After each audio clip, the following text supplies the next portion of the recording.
Alright, hello. I should live.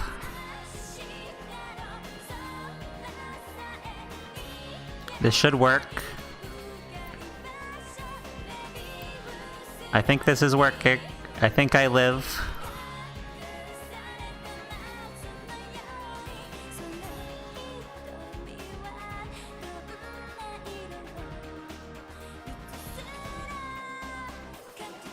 I'll give it a second for this to load up and be like, hey, I live. Are you good? I think it's good. I don't know what happened, but the stream died for a minute, so I might just, for now, this is part 10, part 2, because I stopped literally in the middle of it. So I don't know what I'm gonna do with this. I might combine them for VOD reasons. We'll see. Anyway, we should be back. I'll stop the intro because I turned that on for me while I was waiting for all this stuff to load back up before I crashed. We're back. Good. Anyway. I'm just gonna read this whole paragraph over again at this point. The cure virus. Soon after she'd given birth, Tsugumi's thoughts returned to the possibility. If they got infected by the cure while they were inside of me, and their DNA was altered just like me, Tsugumi visited the illegal doctor. Don't worry about it, he explained, laughing. According to the taxonomic classification, a pure human would belong to primates, and Anthropodia, Himmel Edition, Homo sapiens.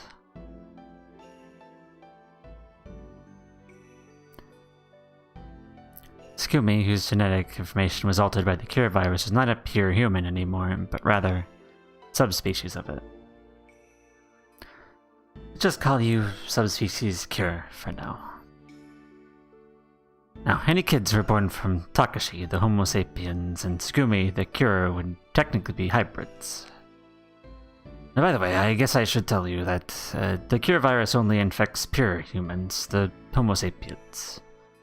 There's no way the cure virus could possibly affect your two little hybrids there. Not much is known about the cure virus. Some of the unique functions scientists have discovered, such as regenerating telomeres and regenerative healing, are inherited recessively. The blood types, without exception, all children born from a type AA father and a type OO mother, for instance, can only be type AO with type A predisposition. Why? Because type A factors are inherited dominantly, and type O factors are inherited recessively. In order for a child's blood type to be type O, you'd have to have a mixture of either AOXAO, AOBO, AOOO, BOBO, BOOO, or OOOO. Only be one of the above, meaning that both the parents gotta add that type O factor to the genetic milkshake. Same goes for the cure virus. Any child born from a pure-blooded sapiens and cure will all the sapiens cure inherit the dominant physical traits of both. For the Rugrats to become full-blooded cure, the parents would have to be cure, ex-cure, sapiens cure, sapiens cure, sapiens cure. Any of those combinations, meaning that both parents have to be part or all cure. Since these two little critters were born from a pure sapiens and a pure cure, have the same physical traits as a pure human and won't possess the cure traits like perpetual youth. So you have nothing to worry about. You don't have nothing to worry about. The two babies Tsugumi had brought and laughed again. Tsugumi didn't know his background. It's probable that he had been part of the LeBlanc laboratory staff in the past, since he knew so much about the cure virus. He didn't seem to be one of them. Tsugumi figured she could trust him. Among outcasts, there was an unspoken law. You don't go nosing around in other people's pasts. Tsugumi didn't ask him anything more, and he didn't demand to know about her either. A year after giving birth, it was winter again. Tsugumi had rented a tiny room and lived together with the two babies. Of course, Chemi was there as well. It was a quiet, rustic coastal town. It wasn't a city or tourist town, no fishing or farming, nothing, just a dreary port town. During the day, Tsugumi worked for next to nothing in a sewing factory while the baby stayed at a daycare center. She spent every day glued to a sewing machine from early morning to 4 p.m., and after that she would spend time with the babies. Her wages were very low, so of course they were poor. She couldn't even afford disposable diapers. Tsugumi collected small scraps of cloth, leftovers from the factory, and sewed diapers and clothes for the babies. Despite the harsh living conditions, the babies were growing healthily. Their life was a peaceful one, and although they were poor, poverty didn't threaten them. They were content. The three of them were always smiling. Mama, mama, oh, Chemi, Chemi. They were beginning to talk. Word started walking a few steps at a time. The girl was able to stand, barely, as she held on to things. The girl began to speak. Oh, Chemi, Chemi, which was very unusual for a 1-year-old. The boy, it seemed, grew faster physically, and the girl grew faster intelligently. Tsugumi watched over the cute gestures. She was filled with happiness. May 7th, 2019. Two babies were 15 months old. Tsugumi had taken to the beach. The boy ran around the sand, falling and getting back up over and over. The girl was sitting by the water, putting her hands in the waves. She was giggling, saying, "Cold, so cold." Watching out over the flat surface of the ocean, Tsugumi's thoughts turned to Takashi. "So live, long as you're alive, live. Don't worry, I'm not going to die." Those were Takashi's last words to her. It had been 2 years already. "I'm not going to die." After saying that, he sank to the bottom of the ocean, protecting the woman he loved, protecting the children right in front of her. "You fool, you're a liar," Tsugumi whispered to the ocean. At the same time, she hadn't given up hope. No, he must be alive somewhere. He's the man of his word. Just then, waves swallowed the girl who had been playing near the edge of the water. It was a small, sun-soaked wave from an adult's perspective, but for a 1-year-old child, it was a raging wall of water. It disappeared in a splash of water and was sucked out to the ocean like a piece of driftwood by the tide. So she ran as hard as she could, held back by the resistance of the sand. Before she could get there, something unbelievable happened. The boy, who was only 1 year old and 3 months, 1 year and 3 months old, jumped into the water and saved the girl. Hardly able to believe what she had seen, Tsugumi rushed toward them. She carried them to dry sand. The girl started crying. The boy, seemingly unaware of what had happened, looked at his crying sister. A few seconds later, he fell over as if all his strength had left him. That night, both of them came down with a high fever. It was summertime. 1.5 years had passed since the birth. All that time in the previous 1.5 years had been filled with happiness. Nothing special had happened, and that was why it had been so peaceful. The boy was a wild one, and Tsugumi could hardly take her eyes off of him for a second. He was constantly putting everything, even Chemi, in his mouth. Any electrical appliance he touched seemed to break, and he wouldn't stop jamming metal wires into outlets. There wasn't quite as much of a challenge, since she moved about less, but still Tsugumi had to put up with her stubbornness. She used to eat things that she didn't like. When she got in a bad mood, she wouldn't stop fussing. No matter how much Tsugumi warned her, she wouldn't stop playing with her brother's hair. She always demanded, "More Jimmy, more Jimmy." Those days were filled with Tsugumi being buffeted about by her 2 rambunctious children. But no matter how challenging they were, even those days were filled with happiness. At night, all 3 of them slept together, cuddled on a thin mattress. "Mama, mama. Ah, Jimmy, Jimmy." Talking in their sleep, the babies sought their mother's touch. Playing down with their sweet, innocent gestures, Tsugumi felt bliss she had never known. One day, her peaceful world was shattered to pieces. It all happened so unexpectedly. Up in her life of happiness, Tsugumi had forgotten to watch out for them. She didn't know how they had found out, but they had somehow gathered information and showed up without warning. Them, the people from LeBlanc. No time to collect anything. All Tsugumi could bring with her was her 2 babies and her hamster as she fled. So they ran, but it was obvious to Tsugumi that eventually LeBlanc would hunt them down. As they continued running, Tsugumi thought to herself, if I could keep escaping, would it really be happiness for the 2 children? They wouldn't be able to go to school. It would be too hard on them to keep moving from town to town.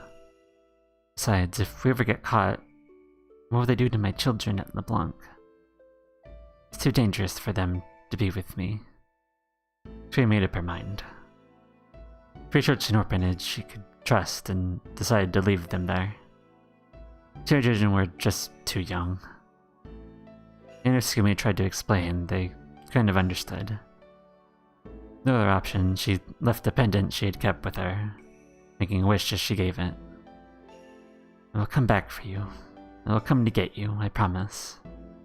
Being too young to understand the situation, the 2 children just stared at their mother, crying. Weeping bitter tears, Tsugumi looked back many times as she walked away. All she had left was Chami. In Tsugumi's chest pocket, Chami looked up at her face in puzzlement. But even Chami's cute gestures could do little to ease Tsugumi's broken heart. She spent many nights in the depths of despair, crying in her sorrow. A few years later, by the time Tsugumi went back to the orphanage, children were already gone. From that time on, she had gone through life, no more than an empty husk. Till that day, until that very moment, Tsugumi had kept searching for her children, wandering through darkness. Tsugumi finished telling her story and closed her eyes gently. She had once mentioned the names Hokuto or Sara in the story, because their names weren't the names Tsugumi had given them. Someone else had named them Hokuto and Sara.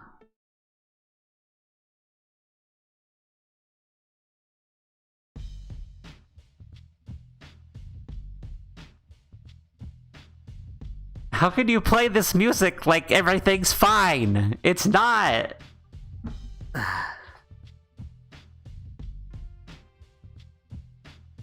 Okay. Stream dying aside.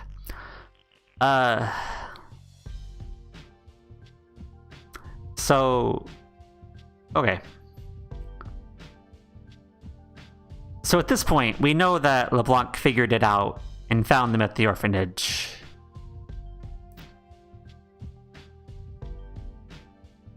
But, yeah, okay.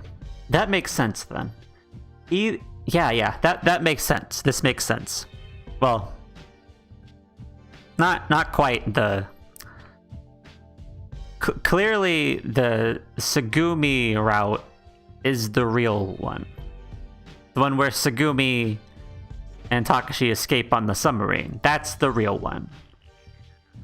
But I suppose there's not completely...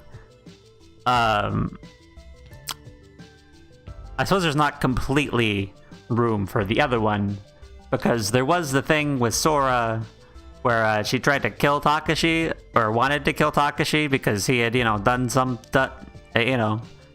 Tsugumi was involved. So I think that makes it both true in both, sort of.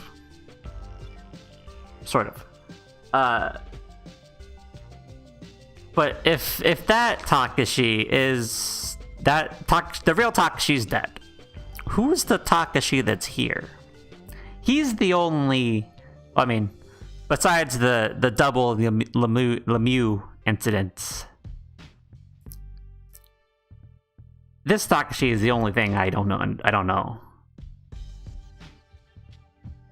Huh.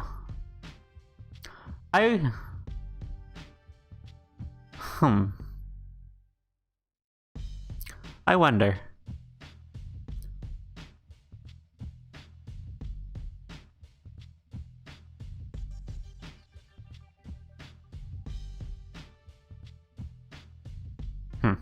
I don't know. I'll wonder later. Anyway, I left Tsugumi and Sara. If I could, I wanted to stay with them forever, but it wasn't possible. There were still many unsolved matters that I needed to take care of. Listening to Tsugumi's story had caused me to suddenly remember something. I received a phone call before coming to Lemieux. Over the phone, a voice had said to me, "Come to Lemieux, you can see your mother and sister." So that was it. Before the accident took place, I'd been waiting for someone at the rest area. It must have been my mother and Sara. Tsugumi must have been roped into coming to Lemieux in the same way I was. Wait, roped in? What for? I still don't know the answer to that. I had some clues. The voice on the phone had been male. Without a doubt, I knew whose voice it had been. I ran to him. It was... This Takashi was likely the culprit of bringing this all together again. You aren't Kurenari Takashi. According to the rest area, I demanded an answer from the man in front of me. I couldn't call him Takashi anymore. That guy had been deceiving us the whole time.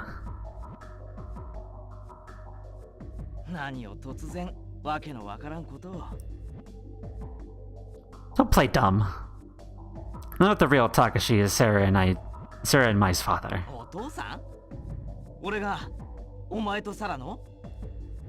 No, not you. Sara and I are the children of Takashi and Tsugumi. Keep telling you're not Takashi. Talking about Takashi from the other world. Wrote back in 2017.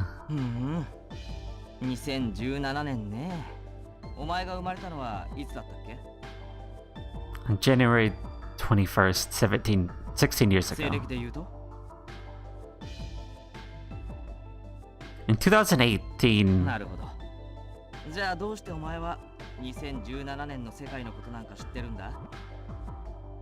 don't know. I just do. What do you expect me to do about it? Besides, I'm not talking about me now. Who are you anyway? Why do you lie about the year 2017? Why are you pretending to be Kurenari Takashi? What was the reason you tried to trick us by repeating the same incident as 17 years ago and by using the same words? 少年、よく考えてみろよ。俺がもしも仮に2017年の出来事を繰り返してるとしてもだ。2018年に生まれたお前のことを騙せるはずがないだろ。現実的に考えれば、17年前と同じことが起きているとお前に信じ込ませることは不可能なんだよ。わかるか？ Are you? それより、どうして同じ出来事だとわかる？どうして同じ言葉を言っているとわかる？どうしてお前は自分が生まれる前の歴史なんかを知ってるんだ？そろそろ正体を表したらどうなんだ？お前は一体何者なんだ？ For some reason I couldn't say a word. Who am I anyway? Same questions repeated in my mind. そうかそうか。自分の話になると突然だんまりですか。わかったよ。だったらまずは俺の本当の名前を教えてやろう。そう。お前が言ったように、俺は倉成武士ではない。俺の本当の名前は冠城良吾。Wait, hold on a minute. We've heard have we heard this name before? I feel like I've heard this name before. Kuraki Ryogo. Kaburaki Ryogo. What? 思い出したんだ。僕の名前。You!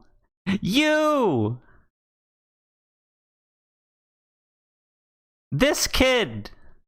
is the other lying about it Takashi? What?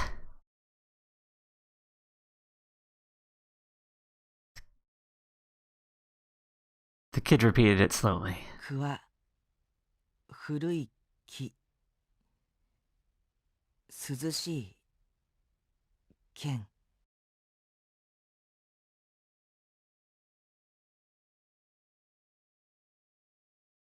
Riki Ryoko. I see. Way to go. Smile and patted his head. Young Kurovaki smiled shyly. Without a word, the young Kurovaki went behind the statue and started scratching. He had a screwdriver in his hand.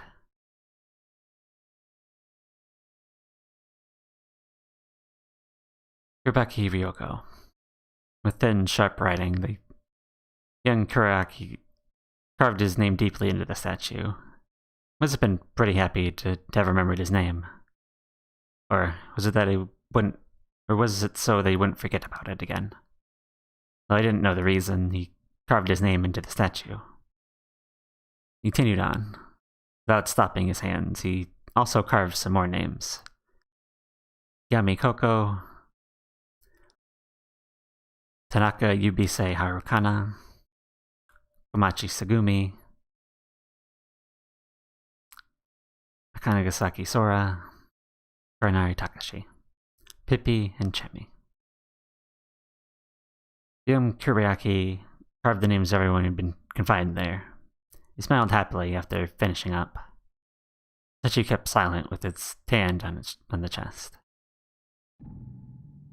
The boy's name was also Kuroyaki Ryogo.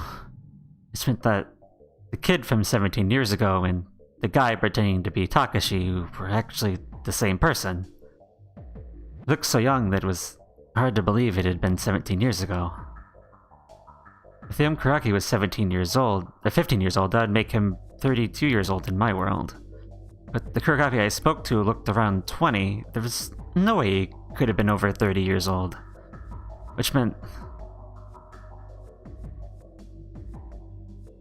Before I realized that the man who called himself Kuroyaki had disappeared. Left a while before.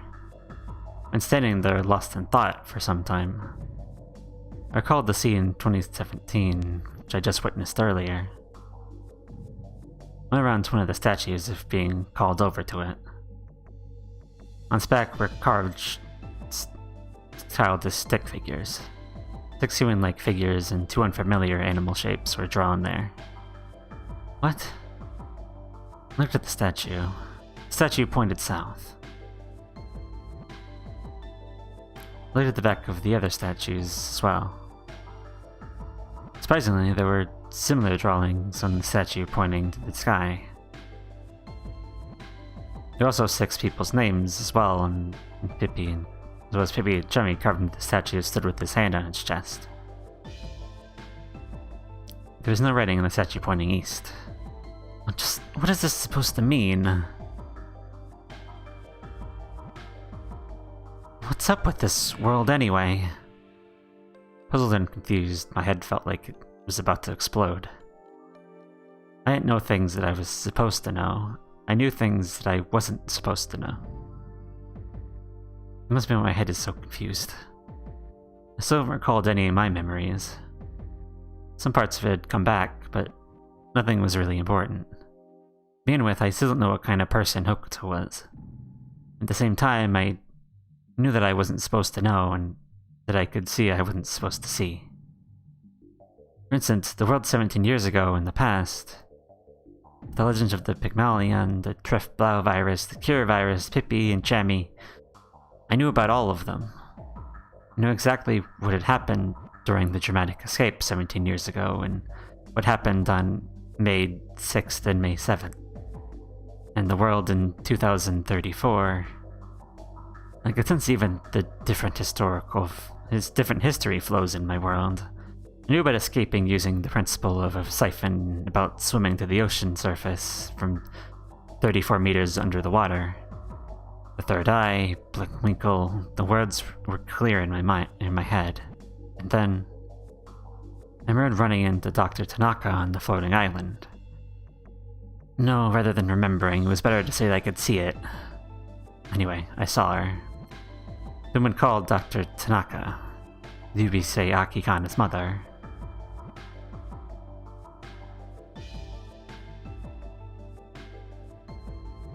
Meaning, she was actually Yubisei Harukana. Although the relationship defied the norm, Yubisei Harukana and Yubisei Akikana were still mother and daughter. Pieces of my thoughts scattered. I tried gathering them and struggled to come up with some kind of conclusion. It's 2034 now, and Coco was in 2017. I whispered to confirm the facts. Yes, that was right. It was 2034. That was why Tsugumi had been so suspicious of us. Because the same thing that had happened 17 years ago was repeating. How about the others? Since Yubisei Akikana was born 17 years prior, she couldn't have possibly have known about the incident. Since Sara hadn't been born yet, she wouldn't know either. Sora, being AI, couldn't lie. Well, she didn't seem to be lying either. It only left Kuraki. Does that mean Kuraki was the mastermind behind the whole incident in 2034? The mastermind! We're going back to mastermind talk. No, wait. There had been two others that survived the incident 17 years ago. Yubisei Harukana and Coco. On May 6, 2017, Kuraki, Yubisei Harukana, and Coco, who had been infected with the Trefblau virus, had been rescued by the mini-sub that came to the pool in IPF. And that reminds me. How did the three of them recover from the virus after they'd been infected? Because of the injection of antibodies made from Tsugumi's blood. But Coco hadn't received the antibodies. Because she'd been under high-pressure oxygen treatment in the capsule pod at the time. Huh? No, even before that. Yubisei Harukana suffered from critical heart disease, right? But she was still alive and well. What is going on here?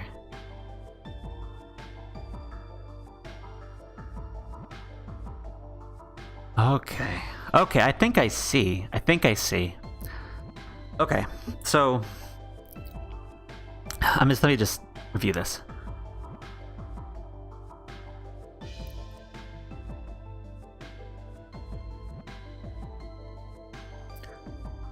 Kuraki...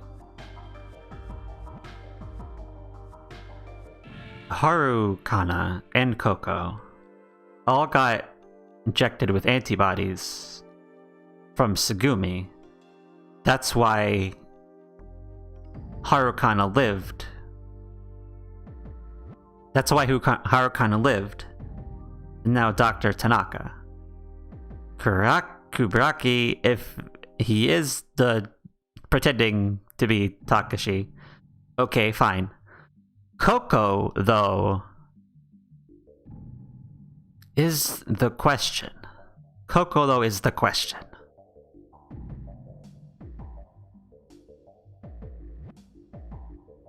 There's only one answer. It was the only explanation. Yubisei Harukana and Kuraki must have been infected with the Kira virus. The bodies must have repeated 5 years worth of cell division. When all their DNA had to be rewritten, they stopped aging. That must have been why they looked younger than their real age. Oh, yes! Of course. Yubisei Harukana's heart disease would have been fixed by the Kira virus. But still, is that really what happened? In a different history flow, Kuraki couldn't see the image independent. If he wasn't lying or acting, he must not have possessed infrared vision.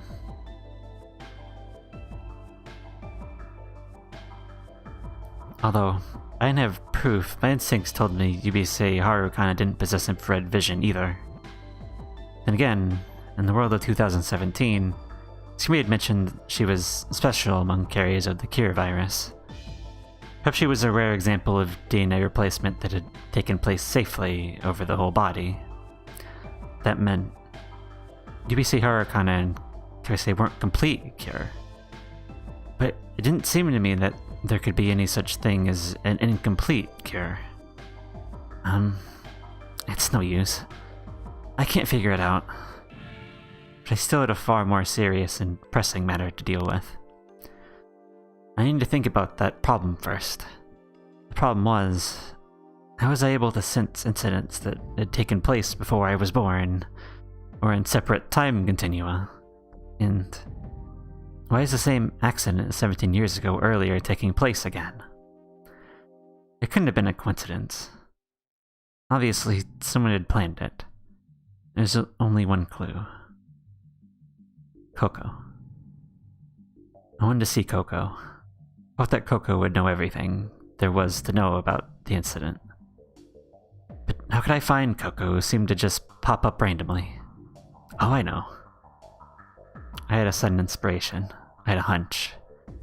That hour on the 5th, Coco would show up in the Cosmic Whale Room. ねえねえ、クジラさん、クジラさん。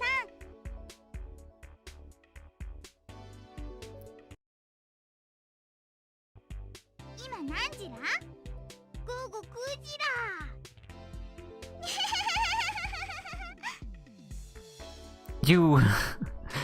You better not have asked me to come all this way just to tell me that stupid joke. It's only 8 a.m. in the morning. 違うよ。ココ、タケピョンとデートしようと思って。Date? だってタケピョン、ココに告ったでしょ？だからタケピョンとココは恋人同士さんなわけで、恋人同士さんが愛を語らい合うのにうってつけの場所といったら、なんといっても定番なのは満天の星空の下なのであり。だから連れてきたんだよ、このクジラさんのとこに。というのはうっすぴょーん。タケピョンにはもうお嫁さんがいるんだもんね。Huh? てれんなてれんな。ココ、タケピョンのことならなんでも知ってるんだから。タケピョンのことだけじゃなくて他のこともみんなわかるんだ。 And she's not lying, Takashi. Everything. そうだよ。だってココ、超能力者なんだもん。ココにはね、昔から別の世界の人とお話しできる力があるの。Different worlds, meaning the other side? そういうんじゃなくて、こことは違う別の世界のこと。Ah. その別の世界にいる人の視点を借りれば、過去も未来もいっぺんにわかるんだよ。 Oh, really? Wow. 例えば、二次元平面に住んでる人たちには、その世界の全体像は見えないでしょ？ナスカの地上絵は地上にいても見えないよね。ディスプレイに描いたかっちょいいメカの絵も、その絵の中の1ドットさんには理解できないわけだし。 Oh, yeah? それを見るにはどうすればいい？ナスカの地上絵だったら上空から見下ろせばいいし、かっちょいいメカの絵だったら画面から離れて3次元空間内から見ればいいよね。ココたちがいる世界は3次元空間でしょ。3次元空間が時間軸方向に移動してるんだ。で、その様子を見るには3次元空間内にいたんじゃ無理じゃない？ 4 次元空間の中からココたちの世界を見下ろさなくちゃいけないの。 Come to think of it, didn't Sora mention something like で this? もココは人間だし、時間の流れから脱出することはできないし、だから4次元空間の世界に住んでる人から視点を借りるんだ。 Then what you're trying to say is that the people from the other side are really people from the 4th dimension? That's the dumbest thing I've ever... できるんだもん。できちゃうんだもん。実際にできちゃうんだから。しょうがないでしょ。 It's the third そう eye. とも言う。 You can basically tell everything about my う past. ーん、北端の場合はココのとは少し違うのかも。え？北端は本当の北端じゃないでしょ。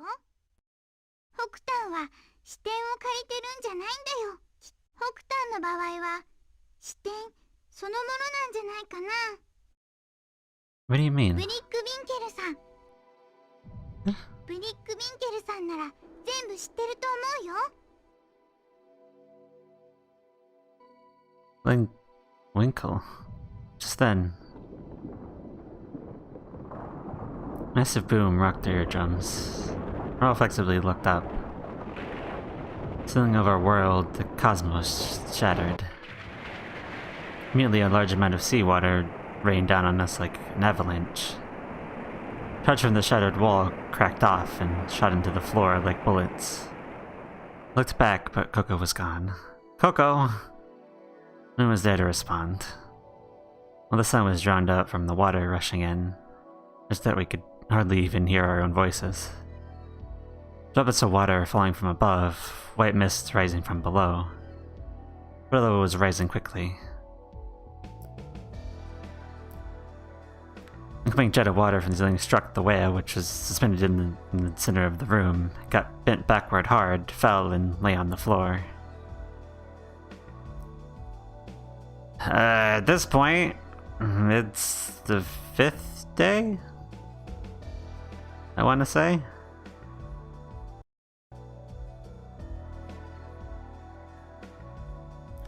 Yeah, it's May 5th.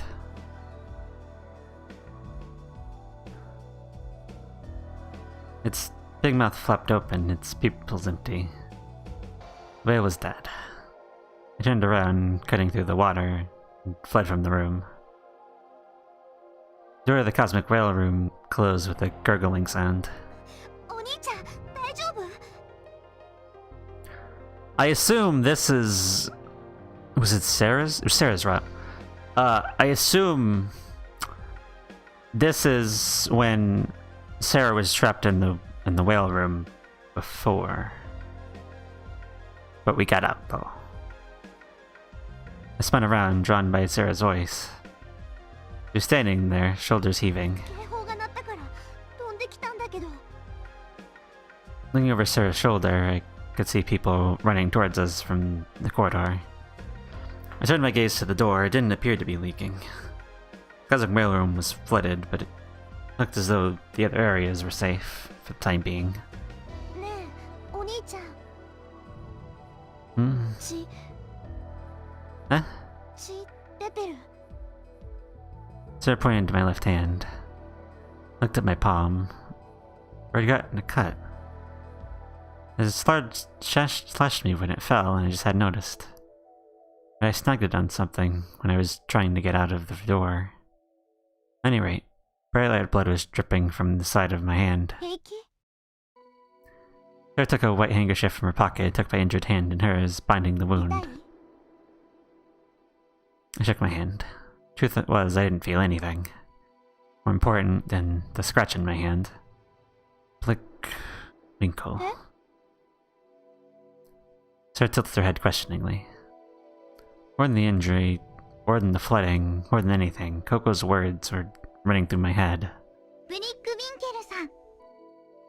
Blink, Winkle. Blick, Winkle. Who are you? Who am I? Again. I could hear that voice again. Was it my voice or someone else's? I kept staring at the palm of my left hand. A wood stain spread slowly across the white fabric. Who are you? Who am I? 北端は本当の北端じゃないでしょ。ブリック・ビンケルさんなら全部知ってると思うよ。 Blink, Winkle. Blink, Winkle. Blood. The wet crimson stain spread, and blood fell in thick droplets, landing in the puddles at my feet. It spread out in the water like smoke to eventually dissolve into the seawater. Just then, my vision grew red. could see it. I could see everything. Everything in the year 2017. Continuous flow of fragmentary images. Pieces of the world flowed by without context. Simply an onlooker of everything in the world. Yes, I couldn't take part, but I could only watch. I was nothing more than a perspective.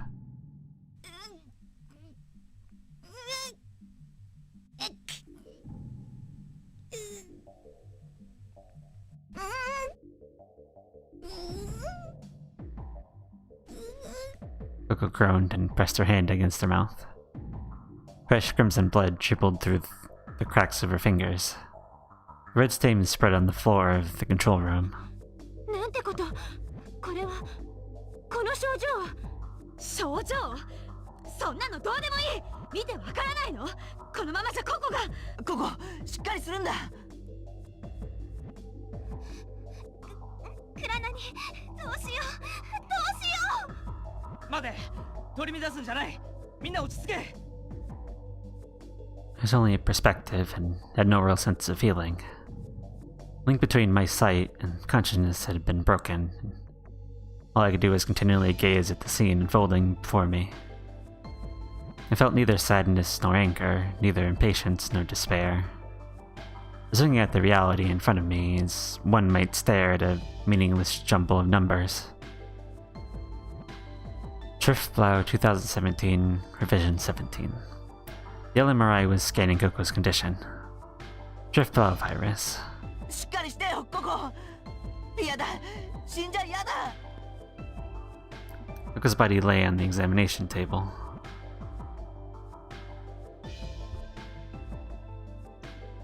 Kiminori held her thin arm intensely. 目を開けてくれ、ココ。頼むよ。起きてくれよ。Kid grabbed hold of Coco's shoulders and shook her violently. おい、よせ。やめろ、少年。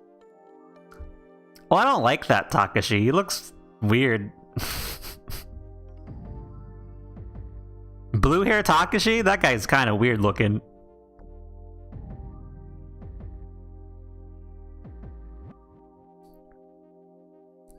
Takashi pulled him back from Coco. 何すんだよ。バカ野郎、落ち着けよ。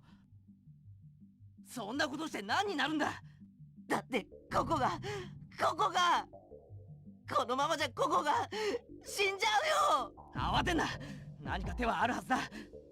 黙ってろ。落ち着け。考えろ。It's hard to get used to at the future Takashi. Yeah, exactly. Like this guy. Who's this guy? That ain't Takashi. That ain't what he looks like. But that's actually that's actually what he looks like. It is weird though. Sora interrupted Takashi and the kid with her hand. Blinking all the people gathered in the face, she announced, EBF と呼ばれる施設がこの真下にあります。テーマパークレミューの運営部隊、ライプリヒ製薬。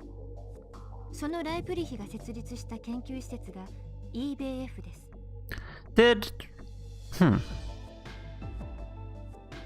I don't remember Sora just announcing this. I mean, I suppose it happened, but I don't remember. EBF? Takashi mumbled to himself. It seemed as if it was familiar to him. EBF にはこちらの救護室よりもはるかに充実した医療設備が整っているはずです。あくまでレミのデータベースからの推測ですが、EBF の診療室には最新型の高圧酸素治療装置があるようです。その治療装置を使えば白血球の殺菌作用が増大します。ココちゃんの症状をある程度緩和することができるかもしれません。よし、わかった。EBF。とにかくそこに連れて行けばココは助かるんだな。でも EBF に行くにはヒンメルを通らないとヒンメルの扉は開かないんですよ。とにかく行くんだよ。それ以外に方法はないんだ。Say, seeing Takashi, the proper Takashi, and Sora here reminds me. Did we see Takashi in the CG for Sora's ending? Did we see like a an outline of Takashi. Or did we not? Did we just see Sora? I don't remember. 無駄かもしれないけど、いや、とにかく行ってみなきゃわからないだろう。そら、案内頼む。少年、ちょっと手伝ってくれ。はい。Takashi picked up Coco's inert body and carried her piggyback. Arrived at Himmel. The door is shut fast. どうすりゃいいんだ。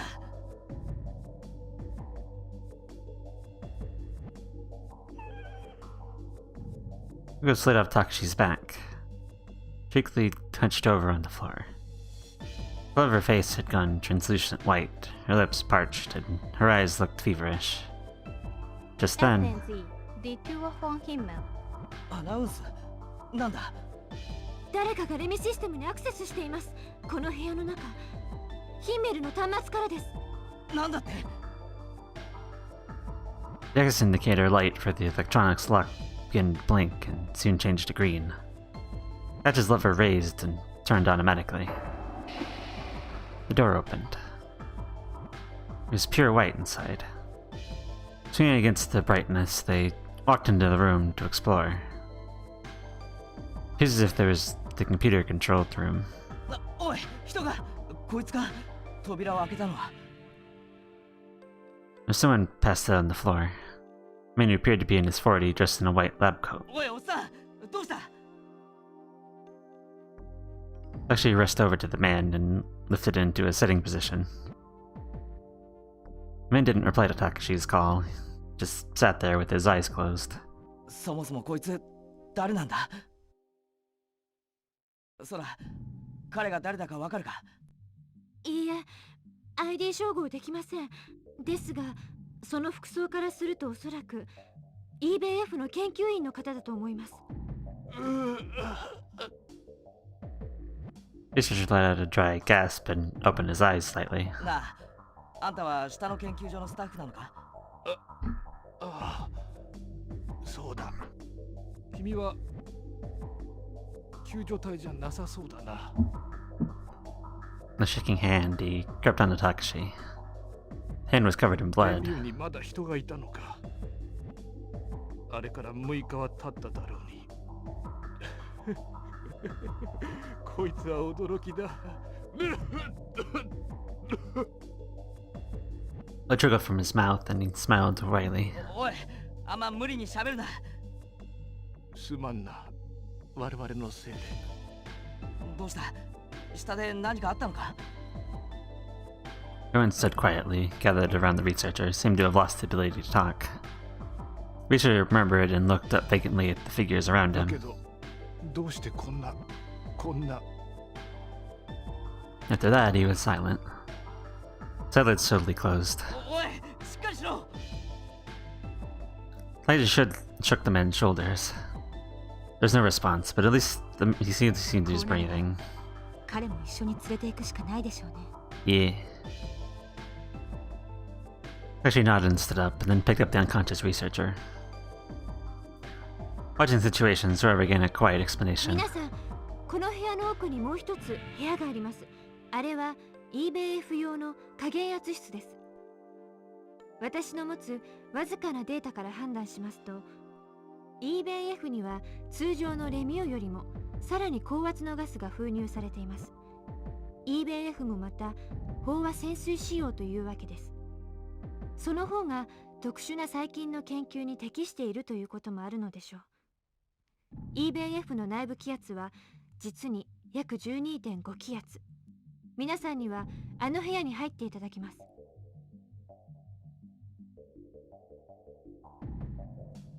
Guess who got Twitch? Hey, Adrian, what's up? I mean, at this point, there's too much. I can't really explain this to you, but feel free to hang out and listen to the nonsense. そして加減圧室での約1時間の加圧が完了次第、専用リフトで EBF へと加工することになります。念のため申し上げておきますが、ここから先は容易に後戻りすることはできません。皆さん心してください。Yeah, pretty much, Waji, that's true. We're neck deep in the answers of the story, so I can't explain all this to you. I'm sorry.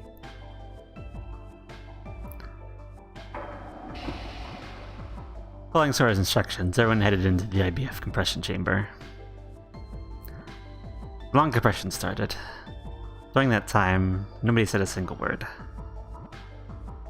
Compression finished. Everyone got aboard the lift. The door sealed and the elevator started to lower as though it was sliding. The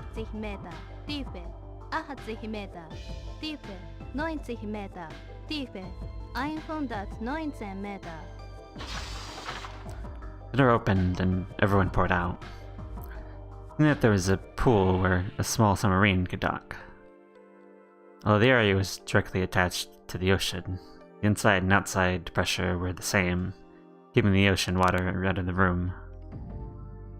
The same as turning a cup upside down and putting it in water. They all stopped in their tracks and studied their surroundings, tensely, as if waiting for an alarm to go off. There's no sign of anyone. Blue hair Takashi is still weird. Just a little. They opened a watertight door at the other end of the room and continued deeper into the installation. Examination room. Kid and Yu placed Coco, who they'd been carrying, on a nearby bed. Tsugumi and Takashi slowly lowered the researcher down into a chair. An LMRI, the same type they'd been in the Muse infirmary, was in the room. Na, Yu. Sora no itteta高圧酸素治療装置ってのはどれなんだ？わかんないよ、そんなの。つぐみ、どうする？調べるしかないわ。ここのことは誰も知らないんだから。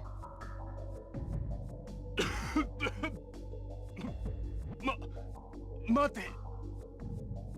Mr. coughed as he spoke. おい、おっさん、あんま動くな。大丈夫か？無事とは言えんが、まだ生きてるよ。Mr. raised his hand weakly as he spoke. この匂い、ここは EBF か。戻ってきてしまったな。あんた、やっぱりここの人間だったのか。いや、それなら聞きたいことがある。高圧酸素治療装置ってのを探してるんだ。診療室まで来たのはいいが、俺たちにはどれがその装置かわからない。頼む。酸素治療。ああ、ポッドだな。合金製のカプセルがあるはずだ。中にマットが敷いてある。円筒形の柱にくっついてるやつだ。見えるかい？ああ、目の前にある。そいつが、そうだ。しっかりしろ。わかった。もうあまり喋らないでくれ。New blood appeared on the researcher's closed hand as he wiped his mouth. マニュアルを見てくれ。操作は簡単なはずだ。ああ、了解した。Strength left the researcher's hand. He sat there, it seemed all life had left the researcher's body, and he looked like an old, withered up tree. ここをポッドに入れよう。それからこのおっさんも。ええ、そうね。Put Coco and the researcher in separate pods and closed the lids. マニュアルは？見つけた。こっちのコントロールパネルで。Going through a thick book that appeared to be the manual, you started operating a terminal a short distance away. 高圧酸素治療。セット。Screens of the monitors attached to the tubes flickered. Both of them would be functioning normally. これで大丈夫なはずよ。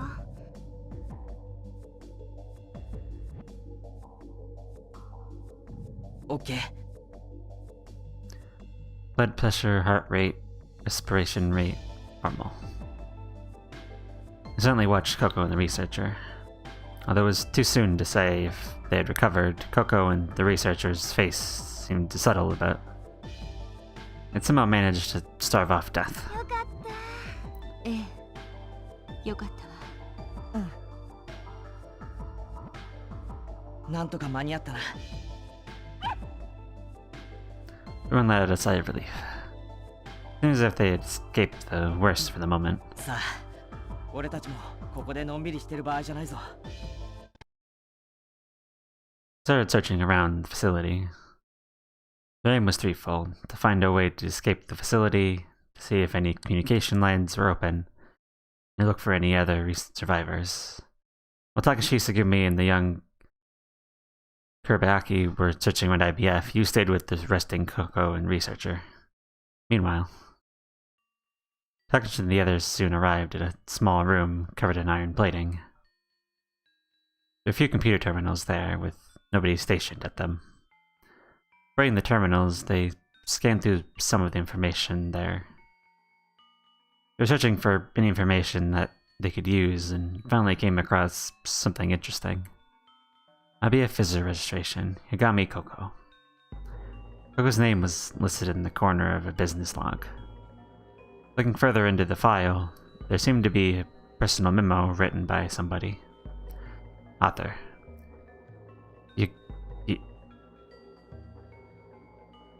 Higami Takashi. I get to see my daughter for the first time in a while.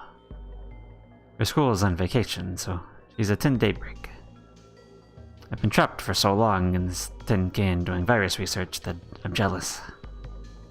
That aside, when I told her that special permission had been granted for her to come down and see IBF, she sent me a happy reply saying she would. We exchanged mail every once in a while, but I wonder how long it's been since we've actually seen each other. I'll be happy if she hasn't forgotten what I look like. Which meant that Coco had visited IBF once before on May 1st. To meet her father. Postscript. Seems like TY's daughter is working part-time here at the Mew. I'm not sure if I should tell him, or... At that point, all data was corrupted, making it impossible to check what else had been written.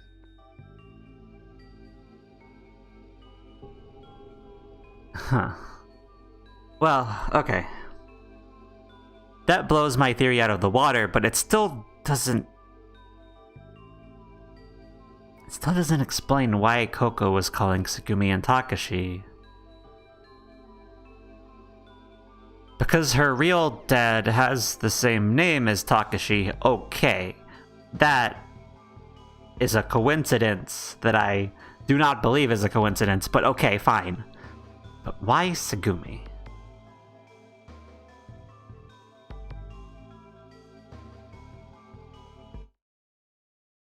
In the end, they found nothing. No way out, no means to communicate, and no survivors. They're searching around. Takashi, Kuriaki, and Tsugumi all headed back to the examination room. Yu, 状況は? あ、うん。今のところは大丈夫だよ。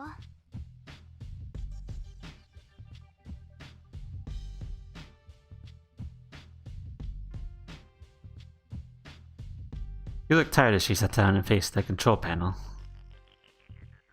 Her eyes were a bit red, as if she'd been crying.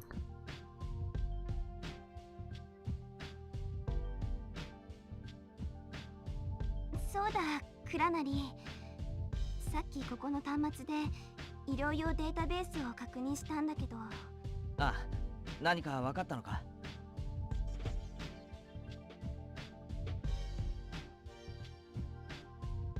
Wait, hold on a minute. Higami Coco. Author. Kagami Takashi.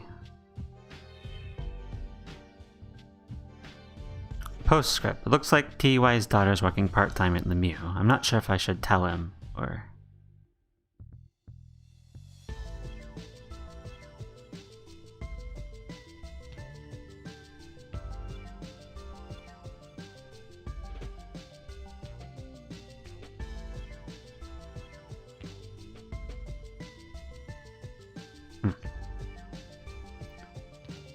They have the same initials, but I do not believe there is an additional nonsense. What Yagabi Takashi and Yagabi Coco, what that means to everything, no idea. But I'm looking at this again because I got the idea. It's like, hold on. I mentioned TY. We thought that was, about you.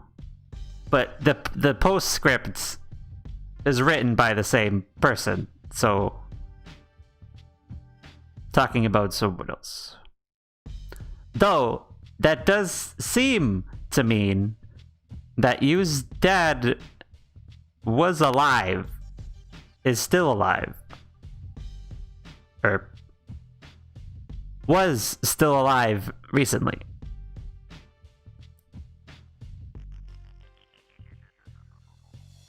So that's something.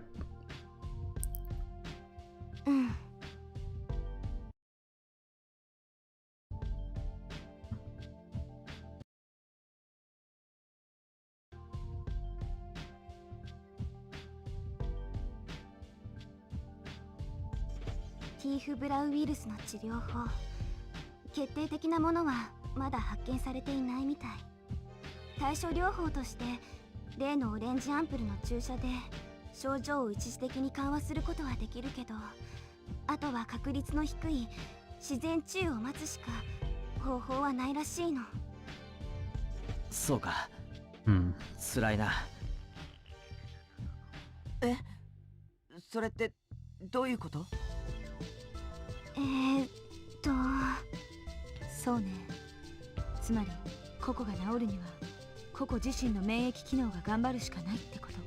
私たちは彼女をポットに入れて、あとは祈るしかない。そうだね。そういうことになる。そんな、ココは治らないの？治らないとは言ってない。ただ治るかどうかはココ本人の生きる力にかけるしかないんだ。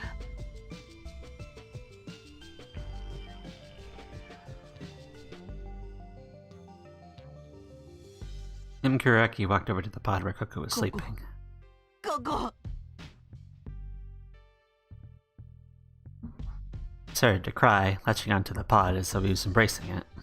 あのポットがココをどれだけ助けてくれるかも未知数なの。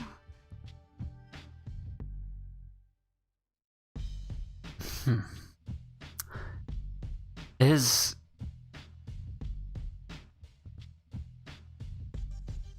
Kuraki taking revenge for...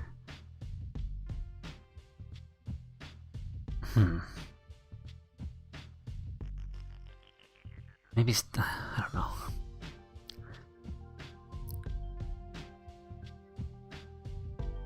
You murmured softly. She read the life signs on the monitor. A Trazy raid? Why am I getting the raids in the answers arc where I can't explain this? Hey Trazy, what's up? How was your stream? What were you streaming? The thing should tell me if it goes through. It seems like it didn't, so I'll do it over here. It's fine.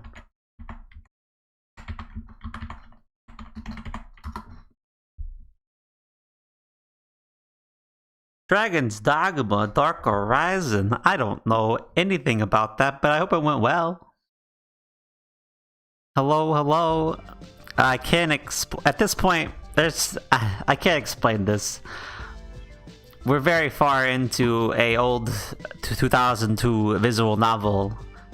We're getting many pieces, and we have a lot of answers. But how's that all connect? I don't know. At this point, there's too much to tell you. But yeah, thanks, Trazy. Besides it crashing like an hour ago and dying, pretty good. I'm finally getting the answers I want, and my mind's exploding a little bit. But that's fun. That's fun, right? 使い方によってはハイバネーションすら可能のようだけど。ハイバネーション？なんだそれは、ユウ。わからない。マニュアルにそうあっただけ。結局私たちには何も分かってない。今は信じて待つしかないの。 Yeah, true. Right then, a sharp alarm sounded from the control panel monitor. Shocked, the four of them turned to face the screen at once. Oh, there goes our researcher friend. A organized expression came over the face of the researcher. He thrashed and contorted inside the cramped capsule. おっさん Researcher coughed violently and clawed at his throat. His hand and the area around his mouth were stained red.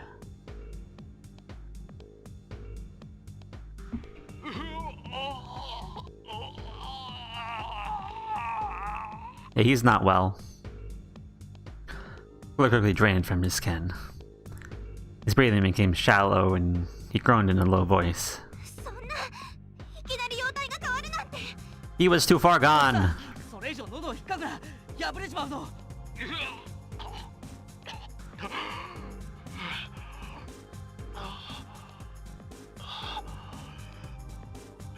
So they lowered the hands which he'd been thrashing at his throat with. おっさん大丈夫かいや、もうここまでだな。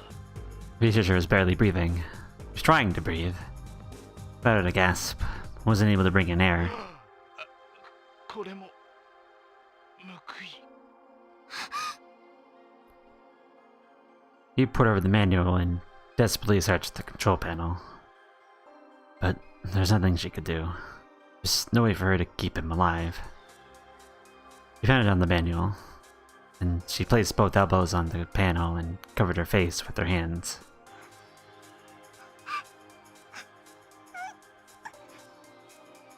She burst into tears. Tsugumi and Kaburaki gazed at the monitor with strange expressions. Reacher's vital signs were getting weaker.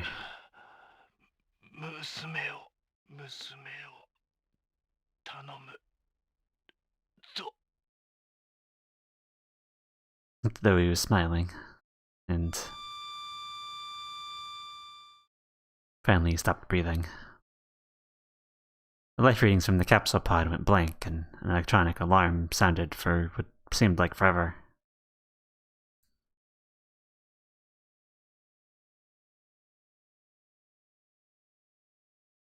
Takashi reached out his hand to the panel and turned off the alarm. ココの容体は正常。 He replied in a voice filled with tears. 今のところは問題ないよ。そうかわかったおっさん後で丁重に葬ってやらないとな There was unsettling silence. In the belly of that iron hulk. They stopped breathing and stood still. Their expressions were lifeless. Impossible to tell what any of them were thinking. The white exterior of the room was filled with a quiet calm. Time passed slowly, cruelly, crawling forward second by second. Takashi and Yu leaned against the wall of the corridor. 彼には逃げられない事情があったのよ。生き延びるだけの事情も。 Yu finally spoke. A small voice bounced off the cold iron walls of the partitioning. 事情実は彼が亡くなる前、みんなが探索に出てる間に少しだけ話ができたの。研究員さんは苦しそうだったし、私はちょっと気がとがめたんだけど、彼話してる方が気分が楽だからって。そうだったのかでどんな話をうん、あの研究員さんは EBF に来る前はレミューのシステム開発に関わっていたらしいの。レミューの管理プログラムを作った開発スタッフのうちの一人だったって。ってことはヒンメル、レミ、そしてソラ。彼の手になるものはレミューにあった。プログラマーにとってはレミューのシステムは自分の子供のようなものなのよ。だとすると自分の子供のことを案じて。きっとそうね、レミューの子供たちのことを思って彼は生き延びたのかもしれない。Closed her eyes and let out a small sigh. Just shrugging off the heaviness of the moment, she bolted away from the wall and said, そうだ、研究員さんから聞いて確認できたことがあるの。何のことだ？空の居場所。空は、私たちの知っている空はインゼルヌルにいるわけじゃないの。え？浮島にレミの中音演算処理装置マスタースパコンがあるのは確かだけど、レミューで起きた出来事のすべてはレミュー内の記憶装置に格納されることになってるみたい。なんだって？ライプリース製薬は赤長崎空のシステムプログラムのオリジナルを保有している。だからこのレミューにいる空を失っても痛くも痒くもない。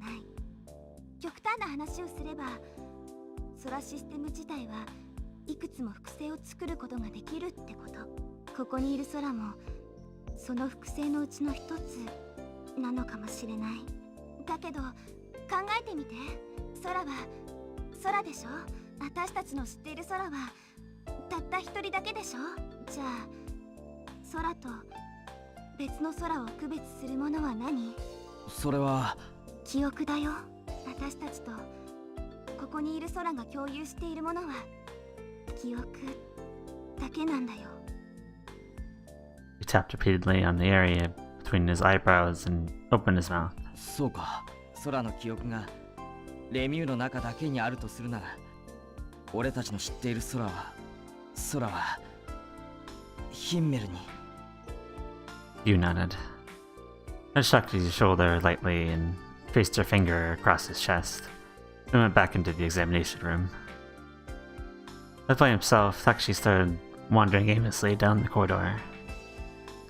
Turned right at a corner, then left, and continued walking with his hand on the wall. He ended up in front of IBF's large pool. There's already someone there. Tsugumi was looking at the general ripples in the pool. As she had drawn him there, Takashi went to stand by Tsugumi. あれ？ She stopped suddenly. Turned around and stared at a spot on the wall. たけし、どうしたの？ Tsugumi noticed Takashi. Following Takashi's gaze, she turned her eyes to stare over at the same spot on the wall. There's nothing there. Wait. No, that wasn't true. Both their lines of sight were pointed at me. Takashi and Tsugumi were looking at me right then. いや、なんかちょっとどこからか誰かに見られてるような気がしてさ。Huh. Takashi turned back and said that to Tsugumi. Tsugumi tilted her head quizzically. And with her head turned to the side, she narrowed her eyes and searched Takashi's face. たけし、あなた鼻血が。ん？鼻血が出てる。え？ Takashi quickly put his hand to his nose. His upper lip was wet with something. ちょっと大丈夫？ He looked worriedly at Takashi's face. 大丈夫。She looked up and wiped under my nose as he replied. エッチなことを考えてたわけじゃないぞ。断じてだ。絶対だ。別に私そんなこと気にしてない。ならいいんだけどさ。This wouldn't stop bleeding. なんか格好悪いな。格好なんかどうでもいいじゃない。ちっともよくねえよ。つぐみの前でそんなみっとも。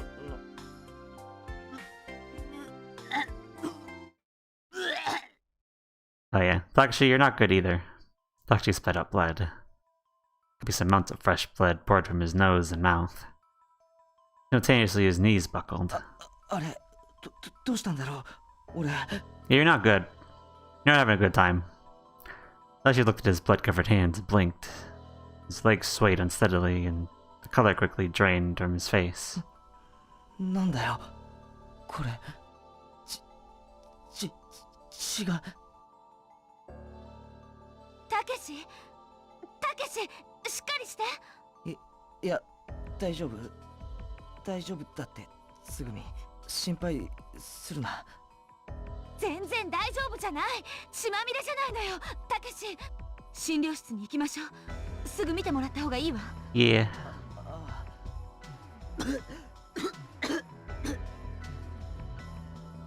Tsugumi supported Takashi with her shoulder and pulled him along into the entrance of the corridor. From the entrance, a single shadow jumped out. It was Yubisei Harukana. つぐみ、来るなり。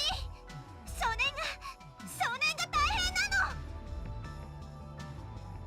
の。 After that, using the Illuminati, they found out that Takashi, Yu, young Kaburai were all infected with Drift Bio virus. Using the orange serum, the three of them were given shots. After that, their symptoms improved a bit, but the severity of the situation had still not changed. ココはどうする？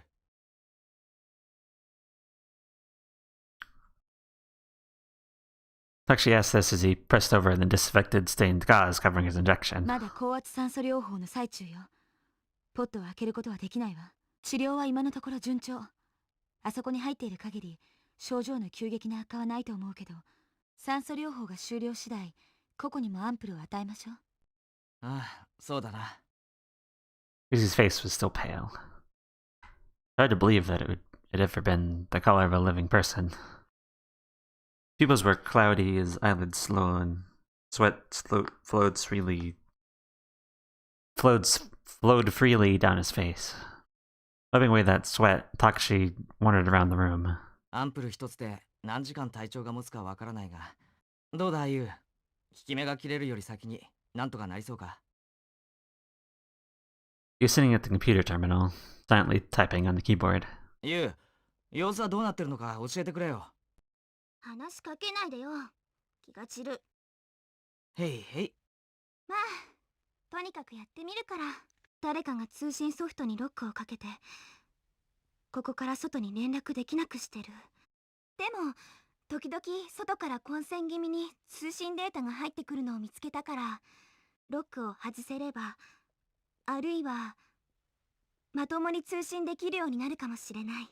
何の連絡の手立てもなかったレミューよりは、まだ希望があるよ。頼むぞ、田中選手。オッケー。And looking like the dead, they both smiled weakly at one another. Brownish bloodstains were smeared on their mouths. Takashi left you to go look at the monitor set into the column. Monitors displayed the status of the capsule pods. 個々の容体は Tsugumi came up beside Takashi and asked. 小康状態ってとこだな。そう。 According to the information on the monitor, Coco still had 4 more hours until she could come out. The pod was filled with high-pressure oxygen. When the time was over, Coco couldn't leave. ねえ、ところで、たけし。Tsugumi whispered to Takashi so softly. なんだ？私がオレンジアンプルを打たないこと、疑問に思わないの？ああ、そういえばそうだな。辛くないか？ええ。大丈夫よ。そっか。それならよかった。ねえ、変だと思わないの？私だけティーフ・ブラウンの症状が何も現れていないのよ。Tsugumi, you should know おかし this. くない？うん。いや、だってほら。Takashi smiled softly and continued. お前、自分で言ってたじゃないか。免疫機能並びに代謝効率は著しく向上し、テロメアは回復し続ける。つまり、例のあれだろ？うん。Yeah. Looked down slightly and puffed out her cheeks. Raised her eyes. Then walked over to you and murmured. ユウ、私をスキャンにかけて。私を調べて。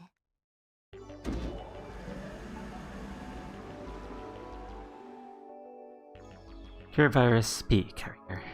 Those words appeared on the LMRI display without a sound. The screen showed that Tsugumi was a cure virus carrier. Drift belt virus was also in Tsugumi's body, as with the others. Their genetic makeup had been altered by cure.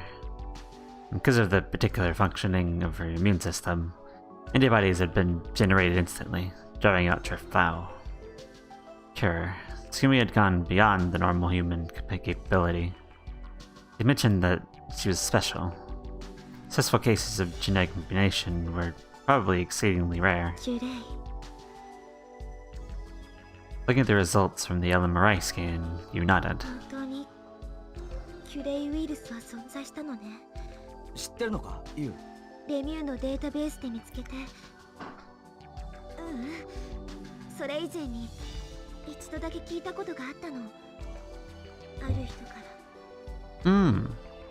Yeah. 森の重蔵っていう人。 I don't think this originally happened, but 世界 yes. 的に有名な遺伝子工学の博士なんだけど、私が彼に会った時教わったの。この世界には少なくとも2つのキュレイがあるって。そのうちの1つが。そう。私はキュレイウイルスのキャリアなの。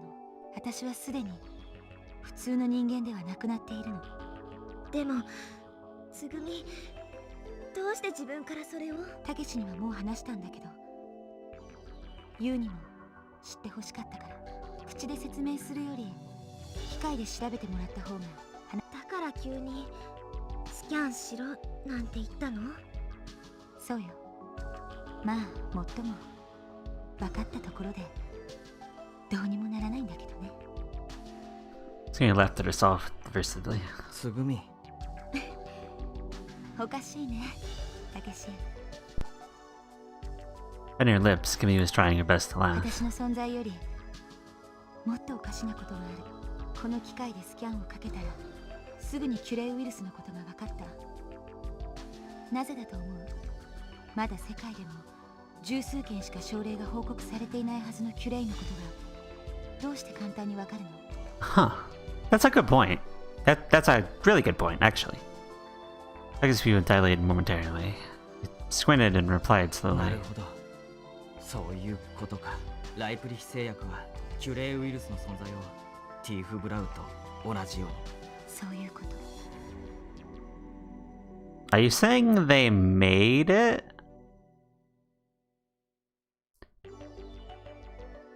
They turned up to face the ceiling and closed their eyes, saying, だから私はここに来た。レミューに EBF に来なくてはならなかったの。奴らに私の存在の重さを思い知らせてやりたかった。だけどようやくたどり着いたこの場所にはもう誰もいない。バカみたいだね、私。 Her closed eyes, a single tear fell. Suddenly became dark. From the darkness, I could hear only ね voices. え、たけし、何もかも嫌になって死にたいって思ったことある？ない。 Where was this? I wondered. Was I inside someone? Couldn't see anything. All I could hear were voices coming from somewhere. Passionate voices. Agonizing 俺たち screams. は死なない。必ず生きて帰る。今こんなところでくたばるわけにはいかん。この暗闇から抜け出してみせる。救い出してみせる。全員だ。ここにいる全員、みんなを守り抜いてみせる。絶対に一人たりとも俺は死なせはしない。 Voice cut out suddenly. Darkness cleared like a fog. Vision returned gradually. Things spread out gradually before me. But I had still lost my center. Other than a sense of impending disaster and the stagnant heavy air around me, I could feel nothing else. Look. Stare intently. Why do you even bother looking? Was a doubt that crept through my mind, but faded quickly. All I could do was watch the events in the world as they passed by. I watched. I was an existence that could only watch. Perspective was all I was. 最後の手段を取るしかない。Actually said that suddenly. His eyes shone with a dull light. And the serum was losing its effect, though you, Takashi, you, and the young Kabaraki seemed to be maintaining their composure. The breathing was ragged. 俺はもちろん医者じゃないから詳しいことはわからないが、天然痘、ペニシリン、ヘビ抗毒素、頭のいいお前ならそこまで言えばわかるはずだろ。まさかそんな。 Oh, we're back to like, hey, Tsugumi, hand over your blood. We're gonna give them to other people so you can get the antibodies. そういうことだ。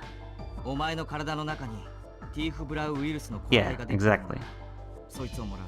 その抗体をもらえば、俺たちのティーフブラウも根絶できる可能性が出てくるからだ。無茶よ。馬鹿げてる。そんなに簡単じゃないのよ。抗生物質やワクチンを生成するのは浅はかにも程があるわ。うかつにそんなことをしてみんなが死んでしまったらどうするのよ。このままでもいずれみんな死んじまうんだよ。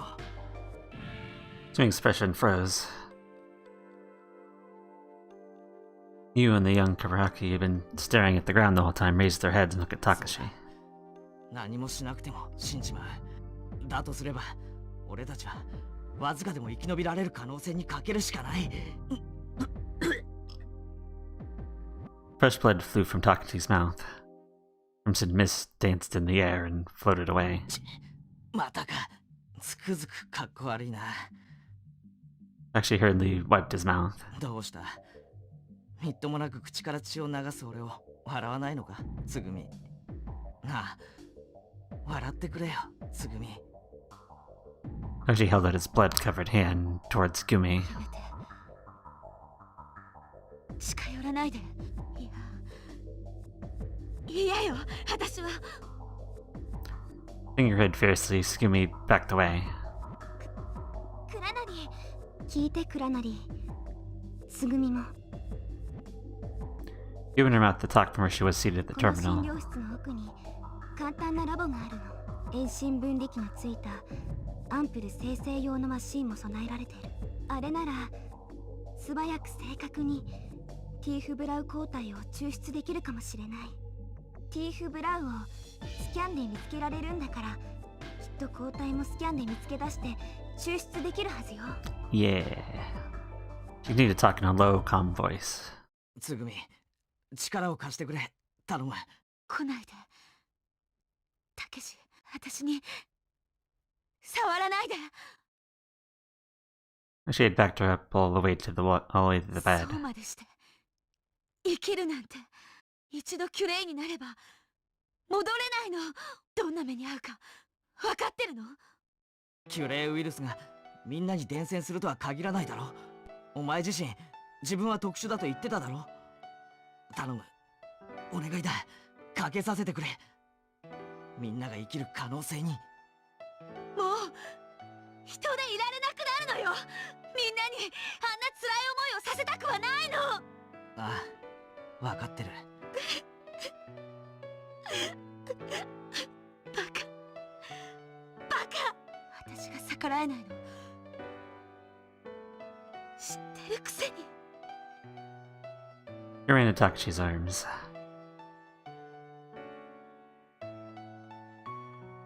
She now stepped close and began to cry with all their might. もししくじったら本気で恨むわよ、たけし。大丈夫、大丈夫だ。俺たちは必ず生きて帰るから。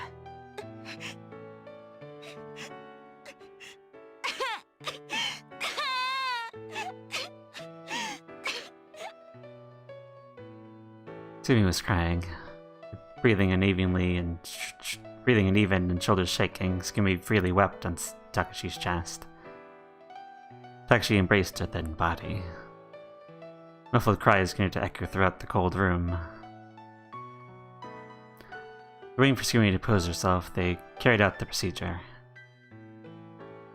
Drawing blood from Tsugumi's arm, they extracted the antibodies and gave shots to Takashi, Yu, and the young Kabaraki. They weren't able to give Coco a shot because she was still in the pod, undergoing treatment. It would still be a while before she could leave. made another dose of the antibodies for when Coco was ready, and put in the equipment storage container on the desk. Almost an hour had passed since the shot. The antibodies didn't seem to be having any effect. The infected people were lying, worn out on their beds. He said something briefly to Takashi and went back to Lemieux. "I'm going to get Chammy and bring him back," were the words she left him with. Actually nodded weakly and closed his eyes. Suddenly, in his barely conscious state, a noise from the speaker reached Takashi's ears.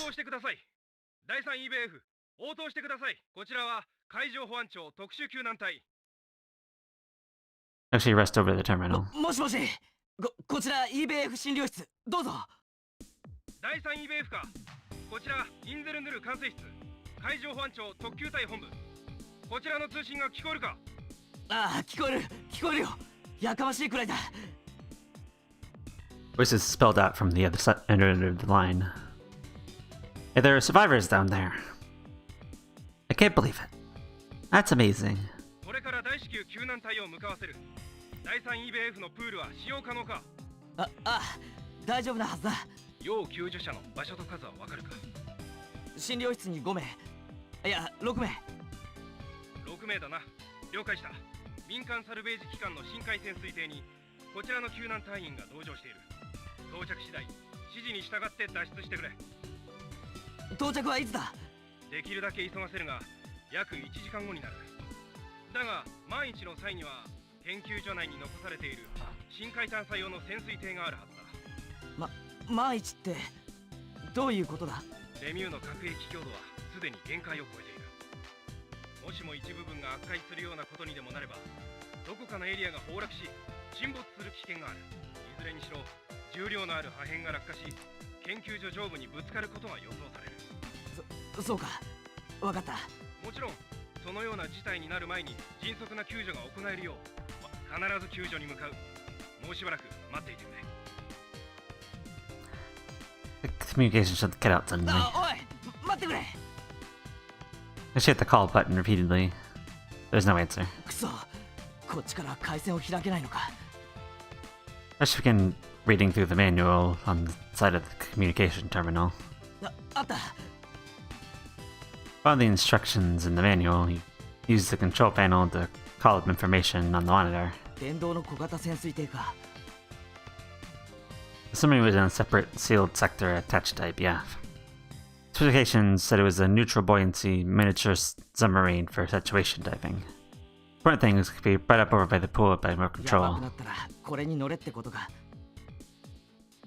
Quickly went about setting up the remote control program so that they could move the submarine in a moment's notice. They had to. これでよし。あとは空をここに連れてこないと。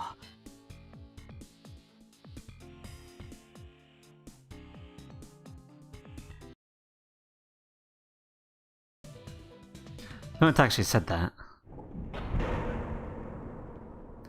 Suddenly a low metallic crash reverberated throughout the installation. The sound seemed to come from above. Alarms sounded from the terminal. The screen changed. Warning, flooding has occurred in Emu. レミューがまずい。このままじゃつぐみが空が。It actually ran into the corridor. It was only slight, but the floor was trembling. Suddenly seemed to get dizzy and lost his balance, crashing into a wall.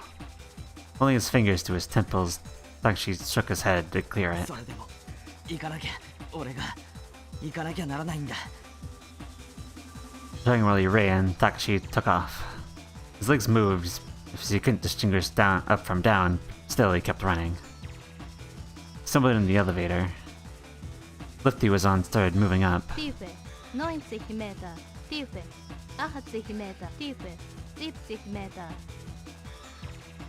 ran from the lift to the confession chamber.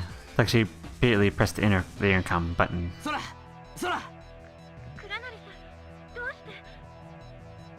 Takashi waved to Sora as she appeared outside the window. 久しぶり。何やってるんですか？こんなところで。そんなの聞くまでもないだろ。戻ってきたんだ。被害状況は？スバイトストックに浸水中。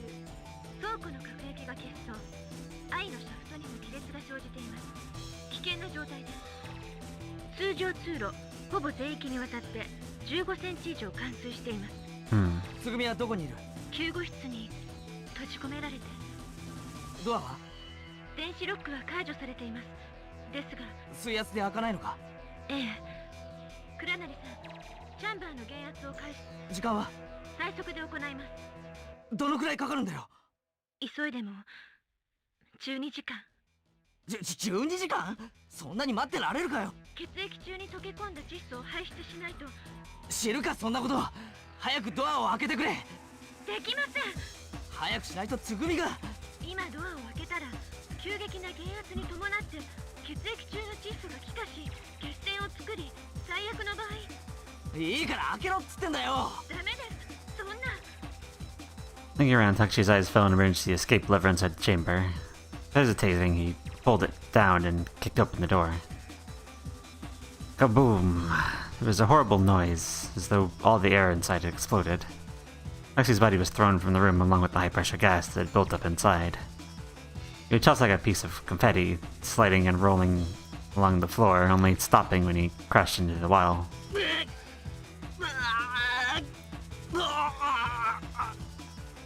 Takeshi twisted in agony.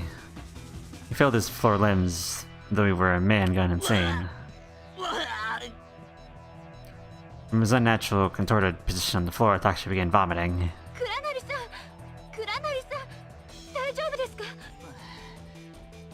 どうやらまだ生きてるみたいだ。Takashi crawled weakly over the floor.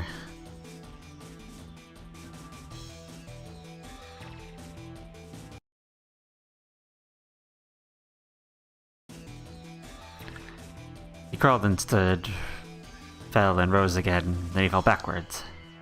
Repeating that process over and over, he finally made it to the door and said, leaning his shoulder against the wall. 止めるなよ。ダメだっていくら言われたって俺は。わかりました。倉成さん、決意が終わりのようですね。では、私はこのヒンメルにとどまり、レミューの状態を監視して PDA に転送します。核壁をコントロールして崩落を食い止め、1分1秒でも長く全艦が維持できるように努めておきます。で、小町さんと一緒に必ずここへ戻ってくるって約束してください。ああ、約束だ。Saying that, he laughed weakly. Running up the stairs, he looked down at his PDA. There's a life reading in the infirmary. The map showed that the surrounding corridors were flooded and there was no way to access the area. Rubbing his welter stock, he threw himself into the water. In order to reach the corridor connecting to the infirmary, Takashi dove. At that point, there was no way to access it without swimming. Takashi turned the PDA's backlight on. It shined a weak light on the area before him. Maybe he realized that there wasn't any point, but Takashi turned off the light and kept swimming in total darkness. He swam and kept swimming. Takashi propelled himself forward as though possessed. There's no sign of fear or unease in the way that he moved. He fiercely tore at the wall of water surrounding him, progressing steadily forward. He was being reckless, perhaps even acting insane, but he was willing to sacrifice it all for what he was convinced that he had to do. Neither the water nor the intense pressure could defeat the power of his faith and the courage of that conviction. He kept swimming on and on, strongly, purposely. Heading for the light. Splash! He sucked in air greedily as he brought his head out of the water. Knowing his burning lungs, he quickly climbed the open hole of the elevator shaft and began scrambling towards the infirmary. Tsugumi! Tsugumi! She was in a corner of the room, hugging her knees to herself. At her feet was the slightly wet, furry figure of Chemi. Takashi! どうして Tsumi's eyes widened. 何驚いてんだよ、つぐみ。ただいまだよ、ただいま。ただいまお迎えに上がりました。まあ、ちょっと遅くなっちまったけど。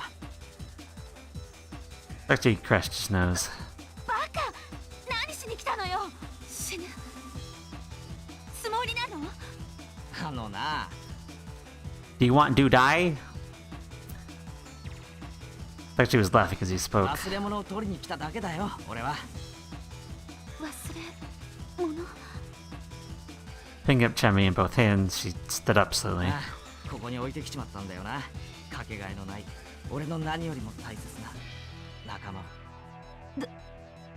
どうやってここへ？ So Takashi is, she still couldn't believe he was really there. 泳ぎは得意なんだよ。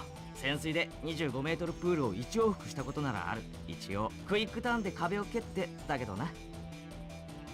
Actually, I'm swimming as he spoke. そういやこないだ記録更新したんだっけなあ。俺の素潜りの最高距離お前知ってるか？51メートル。 She answered, her expression beginning to break そう down. だ。こんなところで死んでたまるか。だって俺はお前の憎まれ口がまだまだ聞き足りないんだ。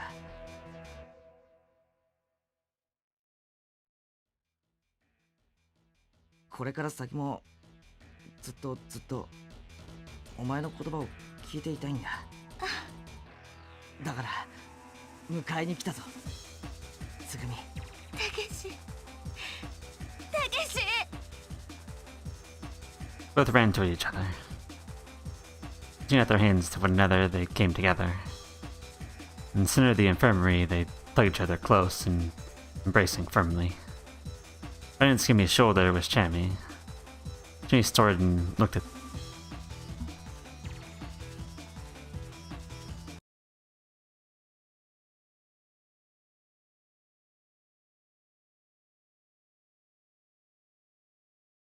I don't think it likes being open for this long.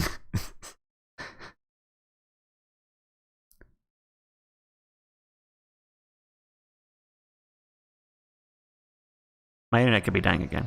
No, it's fine. I rescued Tsugumi from the infirmary. Actually made it to back to Himmel. Sora's waiting for them back in the room. クラナリさん、小町さん、チャンバーの用意はできています。早く中へ。まあまあ慌てるなよ、そら。 The Taxi was out of breath. He waved the flesher sword off with his hands. そんな、急いでください。落ち着けって。忘れ物がもう一つ残って獲物？何ですか？これだよ。 Taxi pointed to Himmel's console. There are letters written on the monitor. Welcome in Myth Login TY.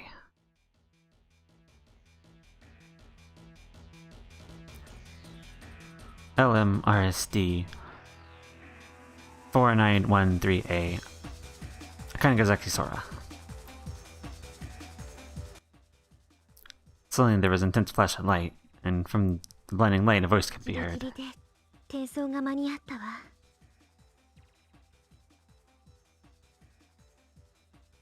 Holding up fine, one or two skips. Okay, that's good enough.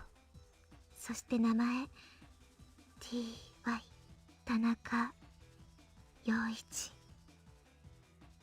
Where is this? I wondered. Was I inside someone? Couldn't see anything. All I could hear was a voice coming from somewhere. Warm voice. A murmuring filled with ヒン peace. メルにあった空の記憶もあのテラバイトディスクの中にある。ありがとう。お父さん。 The voice cut out suddenly. The light faded. Color gradually returned to Takashi's field of vision. When color had finally returned, Takashi opened his mouth. はあ。ポチッとな。 Letting in a strange shout, Takashi pinned the inner key on the console. Round flat wafers shot out of the disk drive. A single terabyte disk made out of それ polycarbonate. じゃこいつはいただいていくから。 Takashi had been able to hear Yu's voice. He stuffed the disk in his pocket. はい。 Taking a side glance at the dumbfounded Sora, Takashi went along with Tsugumi into the other side of the glass.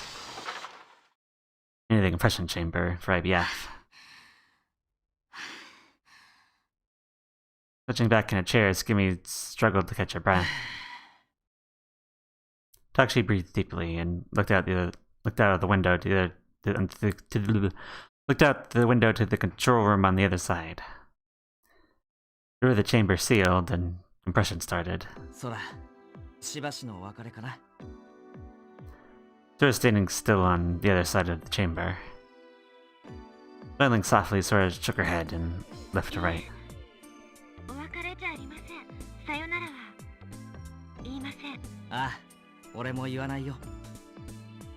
Takashi returned her smile. 私は存在しません。しかし私は偏在しています。もう一度必ず会える時が来ます。だからお願いです。今は何も聞かないでください。オッケー。俺にも分かってきた。分からないけど分かってきたんだ。空がここにしかいなくて。でもどこにでもいるってことが。はい。あとそれからボタンを叩く時の掛け声はポチッとなだ。覚えておくように。ええ。大丈夫。ちゃんと覚えます。それが約束だから。私と先生のありがとう。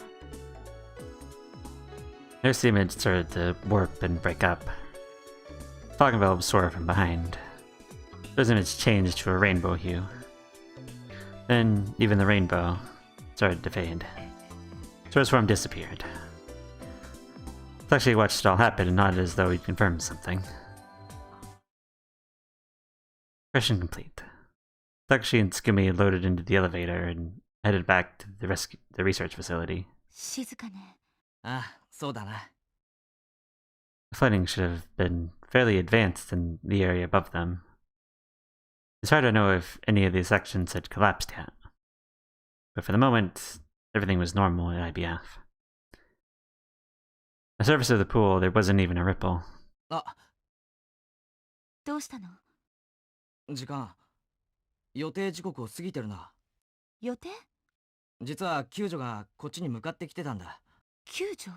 Oh 海 yeah. 上保安庁の特殊救難隊とか言ってたかな。ユウが通信回線を開いてくれたんで、インゼルヌルと連絡が取れたんだ。Talking that way, they made their way to the examination room. They opened the door and went inside. あ、いない。みんないなくなってる。He raised her voice. There was nobody in the room to respond. Actually checked these are the capsule pods, but they're all 本 empty. 当だ。ユウも少年もココもあのおっさんもいない。どこへ行ったの？いや待て、きっともう救助が来たんだ。Yeah, the rescue theme. Just then, a recognizable voice came over the こ speaker. ちらインゼルヌル管制応答願います。 Actually jumped over to the terminal and hit the talk button. こちら第3 EBF 診療室、どうぞ。よかった、そこにいてくれたか。先ほど派遣した特急隊から到着連絡が入った時に君を発見できなかったようなので心配していた。すまない、少し留守にしてたんだ。診療室に残っていた要救助者3名はすでに回収した。現在民間サルベージの潜水艇にてみんなは無事なのか？今の段階では何とも言えない。重傷だ。ことは1分1秒を争う。潜水艇は一時緊急浮上して彼らを海上の病院へと搬送する。わかった、頼んだぞ。まだそちらに残っているもの。俺を含めて2名だ。あと1人は助からなかった。了解した。できるだけ早く折り返しそちらへ救助に向かうように。しかし万一レミューの崩落が激しくなってしまった場合は特急隊が EBF に接近できない可能性があるが。探査用潜水艇なら確保してある。遠隔操作で呼べばいいんだな。ああ、そうだ。すまない。よろしく頼む。こちらも最善を尽くす。どうか諦めないで。了解。After that, communications cut out. どういうこと？なんだよ、聞いてなかったのか？俺とつぐみを待っている間に全員が死んでしまっては元も子もないだろ。救助の連中は重傷だったユウ少年ココを先に病院に運ぶことを優先したんだ。そうよね。Then Tsugumi's face slowly returned to normal as her sense of panic さて faded. と、次のバスが来るまで一眠りするか。バス？もしバスが来るのが遅いようならタクシー呼んでくれ。タクシー？何言ってるのよ、たけし。そこのボタンを押せば他の EBF の区画から遠隔操作で小型潜水艇、俺たちうん。まあとにかくみんなが無事でよかった。 He Blue relief flitted softly over his face. とにかくよかった。 Like a marionette that had its strings cut, Takashi's body collapsed. Takashi! So he ran over to Takashi and struggled to hold him up. He shook him by the shoulders, but Takashi would not wake up. He was breathing, and his heartbeat seemed normal. Though he felt slightly hot, it didn't seem like his life was in danger. Tsugumi carried Takashi over to her bed, and placing her hand on his chest, he closed her eyes. The light sound of their breathing gradually took on the same timing and softly filled the room. He fell into a deep sleep. At the same time, I woke up suddenly. In Muse's infirmary, I'd been sprawled out sleeping on the bed. Getting up, I looked around. Nobody was there. I felt a pain in my left hand. Looked at my palm. There was a large bandage on the edge of it. I was right, I injured my hand in the Cosmic Rail Room, and then I lost my memory again and was probably brought to that room. Where is everyone? So I got off the bed and slipped on my shoes.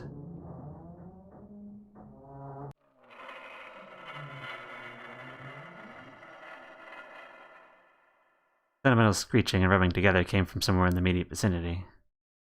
Another sound came to my ears, and I could tell it was an alarm raving somewhere far off. Strangely, I didn't feel any fear. Instead, I'd been completely awake. Instead, my head was still dim, and it was hard to grasp the situation completely. Just then, the door of the infirmary opened. You jumped into the room as though she were possessed by a demon. He was screaming. Found an exit. I said those words to myself over and over. It took me a few seconds to grasp the enormity of those words. Where did you find it? My mind was not fully yet up and running. Saying that, you ran out of the infirmary. Still, it took a few more seconds for my legs to get moving. It was as though I were running on fog. My body was half paralyzed and wouldn't move in the direction I wanted it. I shook my head, trying to get rid of the grogginess. No matter how much I ran, I couldn't return to normal. Where is everyone else? I was barely able to hold on to my consciousness as I somehow got that question off to you.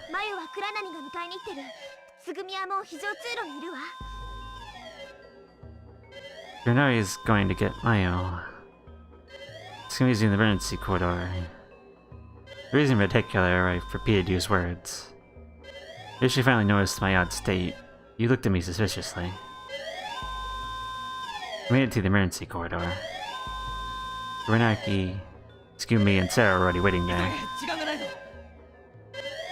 Not much time. Kuranari grabbed my shoulder hard and started to run, turning around. Sara and Tsugumi followed Kuranari's lead.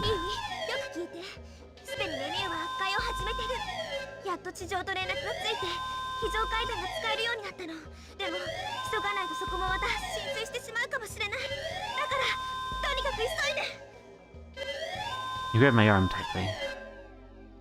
Tugging on it violently, you started bounding forward at full speed. I felt like I was about to fall forward, and I braced myself best I could, trying to keep pace with her as she pulled me forward. We flew down the passage. We flew like the wind down the painfully cramped passage. And soon, we'd all jumped into the emergency exit stairwell and were running up the stairs. I could hear Kuranari, Sara, and Tsugumi, their footsteps right above me. I couldn't see for where Kuranari was calling. His booming voice thundered off the sides of the metal bulkhead.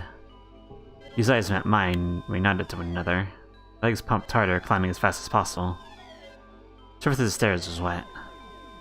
The electric tube surrounding us on the emergency staircase was shaking violently, left and right. I whipped and whacked my hand hard against a corner, but I felt nothing. Both my legs kept moving as if they were separate from me. My thoughts and feelings were indistinct, vague. Irresistible primal force was repelling me forward. I handed over the reins to that force. It was a state of almost free thought. All I could do was climb and keep climbing. A sharp metallic sound echoed painfully in my ears. Angry cacophony shook my body to its core.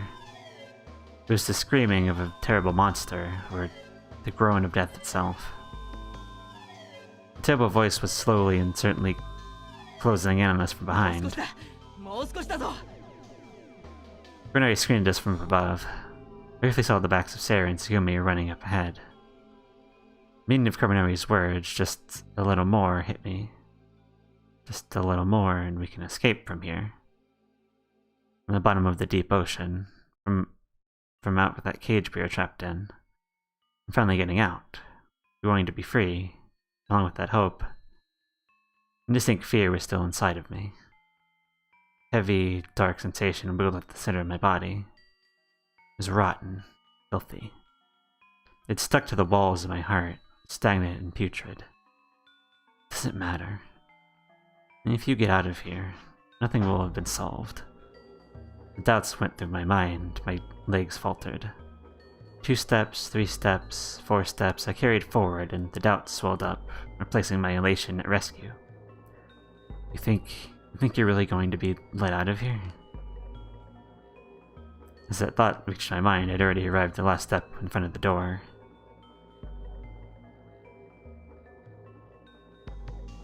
Nobody said a word. Wiped our sweat and struggled for breath as we glared at the huge door which rose before us. Alright, let's go. Put my hand on the door's lever. Think.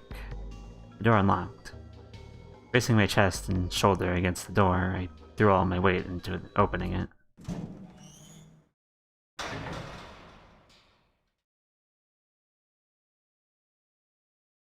Side of the door. The sight that greeted us was a sky filled with stars. Covering the dark blue sky above was an infinite number of shimmering stars. Beyond time and beyond space, the light poured down gently on our heads from above. You, Sara, Tsugumi, Kabaraki, and I had lost all words. We could only stare in the sky above. I raised my hand and it seemed like I could touch the sky, but not there because it was a real night sky.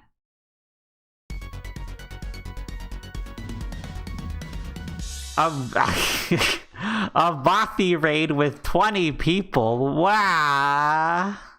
Thank you. Hello, raiders. Why am I getting all the raids when I can't explain the game I'm playing to you? What?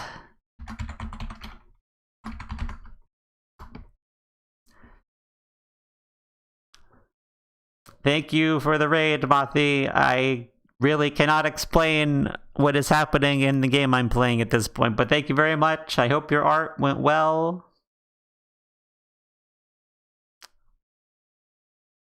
And I don't like your raid message. I feel like Lamp had something to do with it. But it's very suspicious, but okay. That's fine. Hello, welcome. I'm probably more or less at the end. Body raid. Yeah, I thought so. It was the lamp. I thought so. Welcome, Mathi, welcome. Thank you for the raid. At this point, I cannot explain this game to you. It is an old visual novel. I'm pro streamer. Time travel, wet Six Flags. I mean, I guess that's right. Sure, more or less.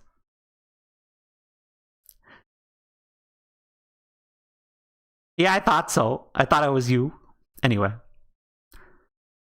In that way, the drama of our escape ended. Explained game. I can't explain things. Okay, hold on.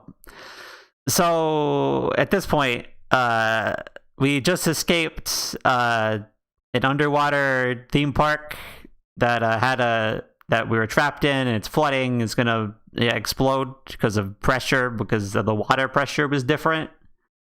I mean, we're so far in, like everything is getting explained at this point. So I can't explain the whole game to you. Sorry. Excuse me. But anyway, if you want to listen to incoherent nonsense, please do. But otherwise, thanks for the raid. Thanks for coming over, Mathi. I appreciate it. And that's it. Anyway. And that way, the drama of our escape ended. Or at least, so it seemed. I realized nothing had been solved. A slimy sense of unease still gnawed inside of me. That indistinct notion had changed to a simmering sense of impatience. One that was ready to boil. That's right. It isn't finished. I'm not going to let it end here. Because I don't know the reasons behind any of this. The time was 11:43 p.m. A new day was just waiting to begin. Dawn. I was in the middle of a white darkness. Before I knew it, I had become lost in another world. Oh, man. Maji. Whatever. Jake from Storm Farm, get it right. I didn't have time to wonder where I was before I found the answer. The year was 2017. I could see it. I could see everything. I already knew what happened at that time. Takashi, What? Wait a minute. We're back as Takashi? Is that what we're... Okay, that's fine. たけし、起きてよ。タクシーが着いたわ。あ Oh, yeah, we're back to this style. Okay, that's fine. Actually jumped out of bed and stood up. He stretched his arms and loosened his shoulders. Takashi and Tsugumi were stuck in the examination room of the research facility. ジャミ、おいで。ほら、そろそろ行くよ。Tsugumi scooped up Chami, who had been running around on the floor, and held him to her chest. Bending over, Tsugumi let out a cry of alarm. どうしたつぐみたけし、ベッドの下。ベッドの下俺の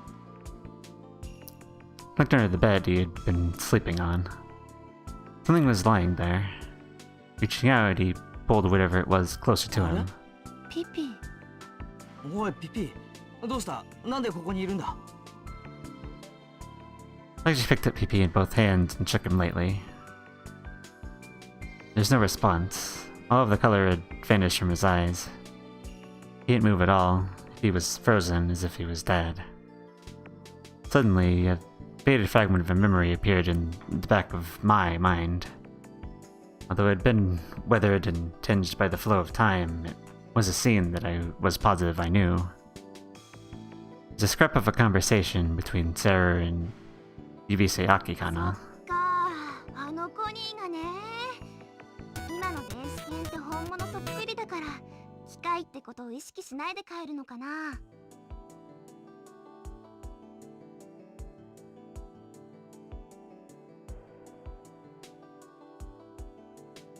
Thank you for the follow, Will Giorgio. Thank you, thank you. そういえば先輩の家にもいましたよね、電子犬。うん、いるよ。本当はお母さんが飼ってるんだけどね。ずいぶん古いタイプらしいんだけど、壊れることもなく元気にしてるよ。If they were talking about Pippi, that would mean he was a robot, an electronic dog. Thank you for the follow, Jorasum? I've seen you around before. Thank you. Thank you, thank you. There wasn't any proof, but looking at Pippi's motionless body, it was obvious that it wasn't the body of dead body of an animal. Like a wind-up toy that had stopped moving, Pippi's limbs had frozen in an unnatural position. Takashi and Tsugumi both observed Pippi, who had become nothing more than a broken toy. Actually opened his mouth slightly. Seemed like he was about to say something. Suddenly... with a roaring sound, the whole room shook violently. Takshi's body flipped like a small twig and flew into the wall. Tsugumi tumbled and danced through the air, fall on the floor with a thud. なんだ今のアナウンス。 One hippie in his arm, Takashi looked up at the ceiling. Tsugumi quickly got up. Oh yeah, 5 minutes. That's not good. マジかよ。なんで5分前になってから言うかな。 Exactly. もっと早く教えろよな。たく。 Why not 10 minutes of warning? とにかく5分前の。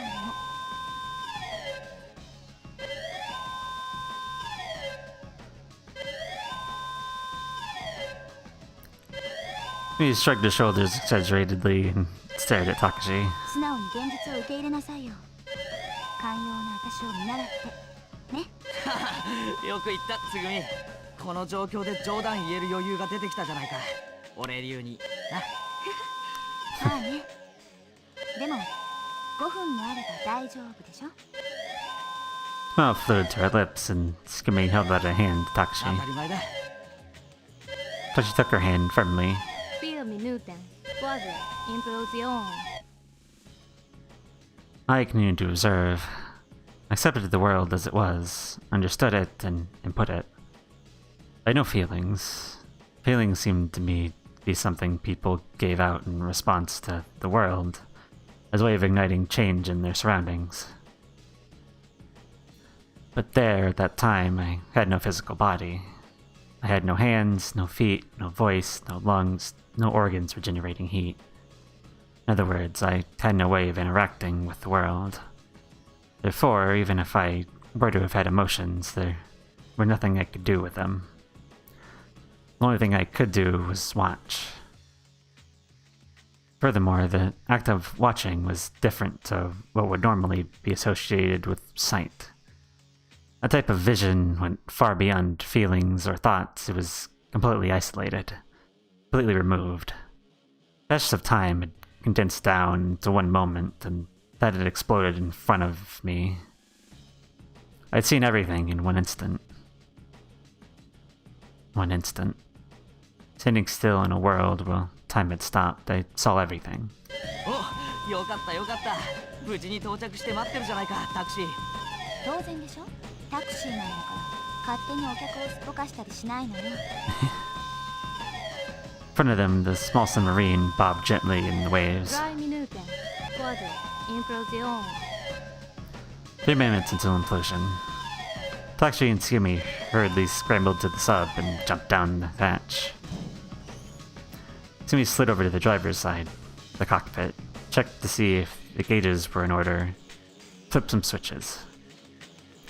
The hatch overhead closed automatically. Tsugumi took the controls. The sub had made bubbling sounds and sank quickly into the water.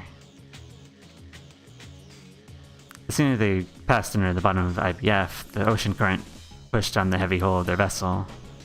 As she looked out into the ocean from a small window attached to the wall, the Mew was breaking apart. The frame started to warp and fold in on itself like some crumpled newspaper. Partitions cracked into smaller pieces and floated into the water as if they were petals falling from flower. Letting out its final breath, the Mew spewed a fine air bubbles into the sea, which flowed gently into the current. From the twisted wreckage, black smoke rose in the water. Pieces of iron drifting in the ocean glittered from the sunlight. Coming from above, into the rapidly clearing field of view, the shingly shadow of brutal wreckage could be seen. Paradise sank into deep blue darkness, raising a spine-chilling death cry. これからどうするの？ Tsugumi asked in a quiet voice. The egg-shaped vessel holding the two of them headed silently towards や the りたいこと surface. は山ほどある。まあひとまずどこから手をつけるか考えてるところさ。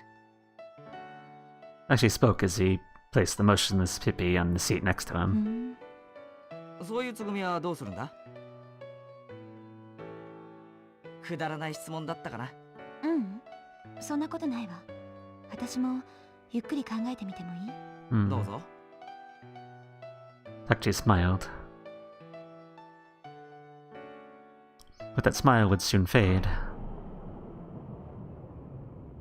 Heavy ringing filled the submarine. 今の音、何？ Tsugumi looked at Takashi worriedly. さあね。The rotating console made a funny sound. わからん。おい、そっちの画面になんか出てるぞ。Monitor behind Tsugumi started なん blinking. て書いてあるの？ Oh, そっちの方が近いんだから、振り向いて自分で見ろよ。yeah, it's no good. 嫌よ。見たくない。嫌な感じがするから。わがまま言うなよな、お前。Like he didn't have any other choice, Takashi peeked at the あ monitor. どれどれ。電源バッテリー不足だとさ。As if responding to what Takashi had said, the lights in the sub suddenly went out. The monitor went dark. All the power went out. Electrical equipment went silent. Only thing still working was the analog pressure gauge. Depth 63 meters. Internal pressure 12.5 atmospheres. たけし、 Tsugumi's voice was shaking. 大丈夫、大丈夫だって。そんな泣きそうな顔すんな。Depth 64 meters. Its momentum lost, the sub began sinking slowly. Very slowly. Visual air pressure 0. Ballast tank unable to やれ drain. やれ、ポンコツタクシーだ。田舎道だとすぐにエンストしちまう。困ったもんですな、お客さん。Depth 55 meters. Takashi looked at the aft hatch. It had a two-ply hatch. The inner side was made of reinforced glass and FRP, while the outer side had a door made from high-strike Nah. steel. ハッチから船内の高圧空気を抜いたら勢いで浮上できると思うか？無理よ。まっすぐ浮上できるとは思えないし、勢いなんてたかが知れてる。そんなことをすれば浸水転覆するのは目に見えてる。余分な圧搾空気だってないんだから。そもそもこの本体を浮かべるための浮力が不足してるの。浮力、バラストを捨てないと。バラスト。本来ならバラストのバルブは電動制御される。だけどまあまあ落ち着こう。この沈降速度の遅さからしてあとちょっぴりだけ軽くなればいいんだよな。全体重量に対してまあたかだか数十キロといったところだろう。そこいらの機械をいくつか引っこ抜いて捨ててみるか。軽くなるぞ。簡単に引っこ抜けると思う？いや、がっちり溶接されてるしな。素手じゃ難しそうだな。あいにく今何の道具の持ち合わせもないし。やっぱり無理よ。He bit her lip and looked そ down. っか、無理か。Depth 67 meters. It was sinking. Without any electricity, the submarine was just a hunk of metal. メカ喜びしちゃったね、結局。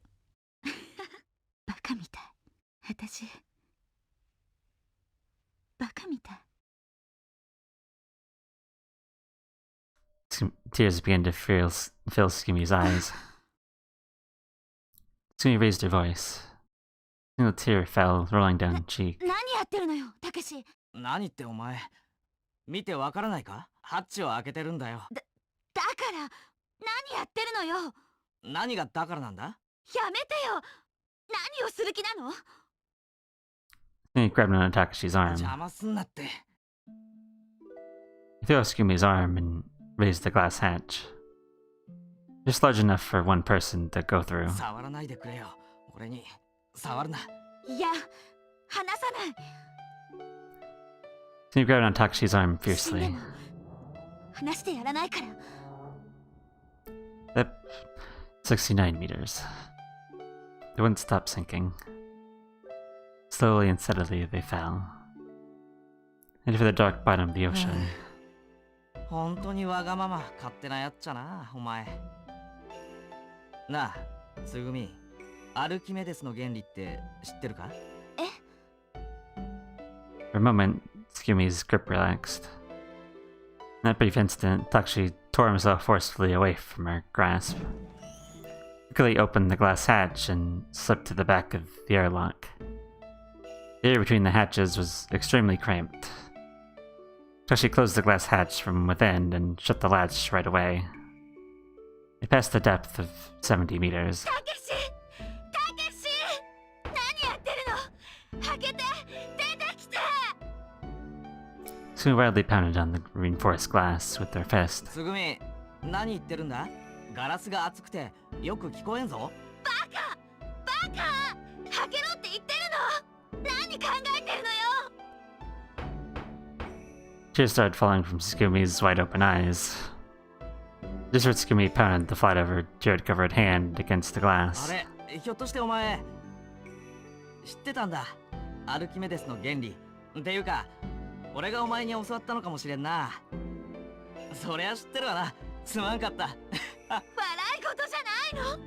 冗談じゃない。そういう問題じゃないんだよ。バカ！たけしのバカ！ Tsugumi sobbed as she screamed. 俺はバカだ。大バカだとも。そんなことも知らなかったのか、つぐみ。She put one hand behind him on the other hatch. たけし Tsugumi froze in ま place. さか死ぬ気なの？大丈夫だよ。俺は確かにバカだが、そこまでバカじゃない。Said that, Takashi continued to turn the handle on the other door without stopping. Depth 73 meters. 一人にしないで。私を一人にしないで。まったく心配性なやっちゃな。 Actually forced a 大 smile. 丈夫だって何度も言ってるだろ。ちゃんと生きる気になったろ。だったら生きろ。生きている限り生きろ。大丈夫。俺は死なない。 74 meters. Hatch on the bottom of the submarine opened. The air which had been compressed in the airlock was jettisoned into the ocean. Takashi's body shot out like a bullet into the water. Bubbles flew everywhere. An infinite number of white bubbles floated towards the surface. It seemed like powdery snow caught in the wind. Snow that flew towards the heavens. You could no longer hear her voice. On the other side of the glass, you could make out her blurry outline. Mi's face was covered with tears, broken with sadness. 75 meters. Takashi paddled through the water, holding onto the railing. Closed the outside hatch. Couldn't see her anymore. 76 meters. Let go of his last source of support, and kicked the sub. His body spun out as if it were dancing into a blue world. 77 meters. He sank towards the bottom of the ocean. Light bubbles extended from beyond his field of vision, wobbling slowly towards up to the heavens. Depth 119 meters. Everything that he could see dissipated into the water. Outlines faded, nothing came into focus, only light and shadow reflected in his eyes. There's one thing, however, that he could see clearly through the haze. A small white dot swaying in the distance. Dazzling light from the sky poured down on him from a single point. The image burned into both of his eyes. Was at his last gasp of air. Cold seawater poured into his lungs. A blanket of blue darkness covered him in his final resting place. His limbs, sprawled out on the rocky ocean floor, had stopped moving like a marionette with its strings cut. Dad. Back in the world of 2034. When I returned to consciousness, I was crying. Things overcame me in torrents, rushing through me hotly. Dad is dead. The weight of my sadness pressed down on me, and a sense of futility tore a hole in my heart. But there's no time to be overcome by sadness.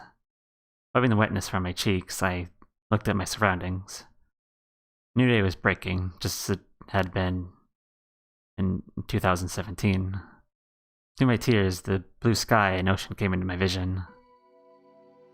It seemed that I was above the floating island. I could analyze the situation calmly, but the tears wouldn't stop.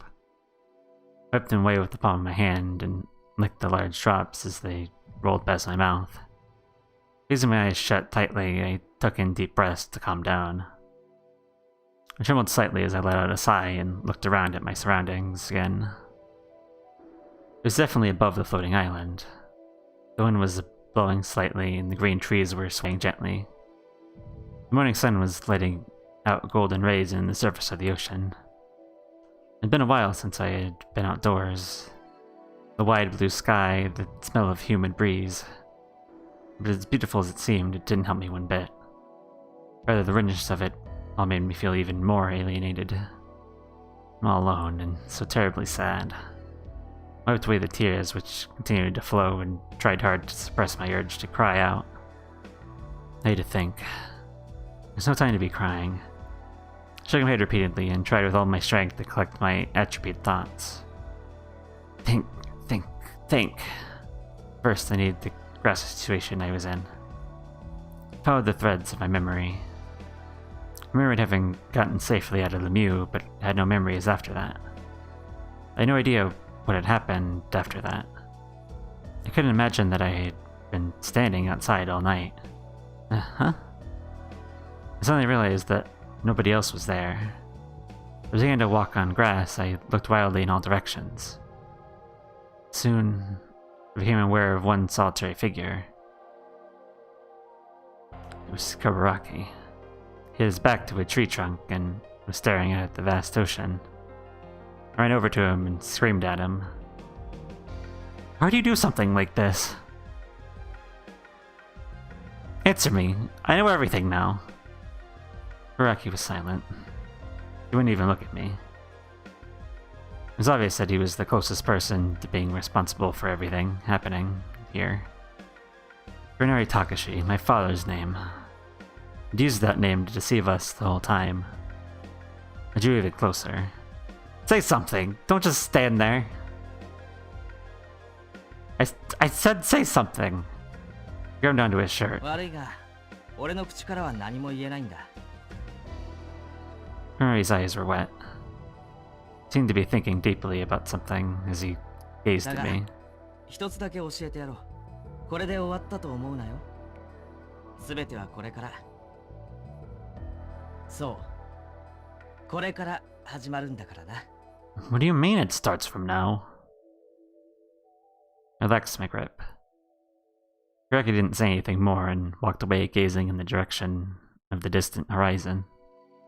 I stood there vacantly staring at his back while it became smaller and smaller. Somebody tapped me on the shoulder. I turned around and Sora standing right in front of me. お待ちしておりました。 Are you real? Are you real, Sora? What are you doing here?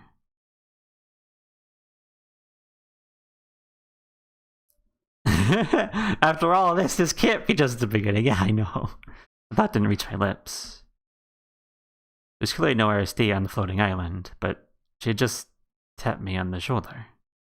I couldn't process the information and stood there gasping in confusion. I reached out to touch Sora's arm absentmindedly. Her skin was smooth, its texture lightly aesthetic and warm to the どうぞ touch. こちらへ。 Sora grinned. There was Sora, smiling as always. Felt saved by her smile. I was led by Sora into the forest. The small stone-covered path was overgrown in a deep thicket. Tips of the trees stretched up high, almost entangling one another. Hardly any light squeezed through. There was no breeze either. The air was wet, and everything felt heavy and stagnant. The small stone path snaked around randomly, and soon I lost all sense of direction as I continued walking. I moved forward along that passage with no exit. For some reason, I didn't say a word to Sora, whose back was in front of me. I walked up beside her and interlaced my fingers in hers. I didn't know why I did that. Was I just curious, or I wanted a sense of security? Sora looked over at me and smiled. Maybe the reason I grabbed onto her was just because I wanted to see her smile at me. Not long afterward, we finally emerged from the forest. So the view widened, and beyond spread an area of lush green grass and the rich blue ocean. My line of sight was drawn to the back of someone very familiar to me. Oh. He was standing right in the center of the open space. She was standing there with her back to me. And someone else, a woman who looked just like her. They were facing each other and standing still. I braced against the rising tide of emotion within me and went to stand over by them. I flashed to look back. Sora was standing at the entrance to the forest and didn't appear to be coming closer. In the center of that area were you, the lady, and me. The other lady, of course, I knew her name. Tanaka Yubise Harukana. She'd been infected with the Cura virus, and although she seemed young, she didn't look quite 17. It's probably since her cells had divided for 5 years, which had caused her to age slightly. In other words, her body was that of a 23-year-old, but she was actually 35. I looked over at you, Yubise Harukana, standing next to me. Or was that, did it say Akikana? Whatever, it's fine. The 2034 you, yes. She had her hand curled into a fist and was glaring at her mother. She was so furious that she was shaking. I realized the person who had been manipulating everything behind the scenes had been the person standing in front of me. Yubise Harukana, Yu's mother. Wait. Oh, wait. Hold on a minute. Hold on. What?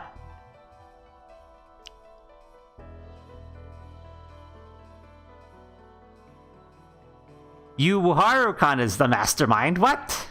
What do you mean? Been up there safe and sound on the island, relaxing, looking down at our plight and probably laughing the whole time. I glared over at her along with you. Appeared indifferent to her stares and said nonchalantly,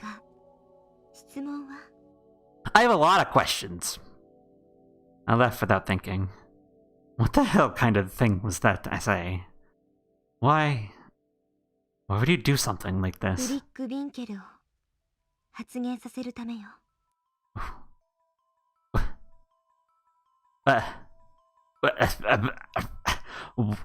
sorry? What the hell is Blink Winkle?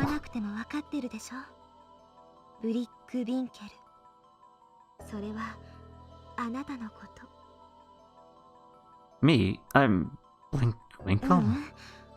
北斗のことじゃないの。北斗の向こう側にいる。視点に向かって言ってるのよ。You're talking to me? Perspective. 第三視点。ブリック・ヴィンケル。北斗の向こう側にいるあなた。Yeah, what do you want? そう。今、私のことを見ているあなた。Yeah? あなた自身のこと。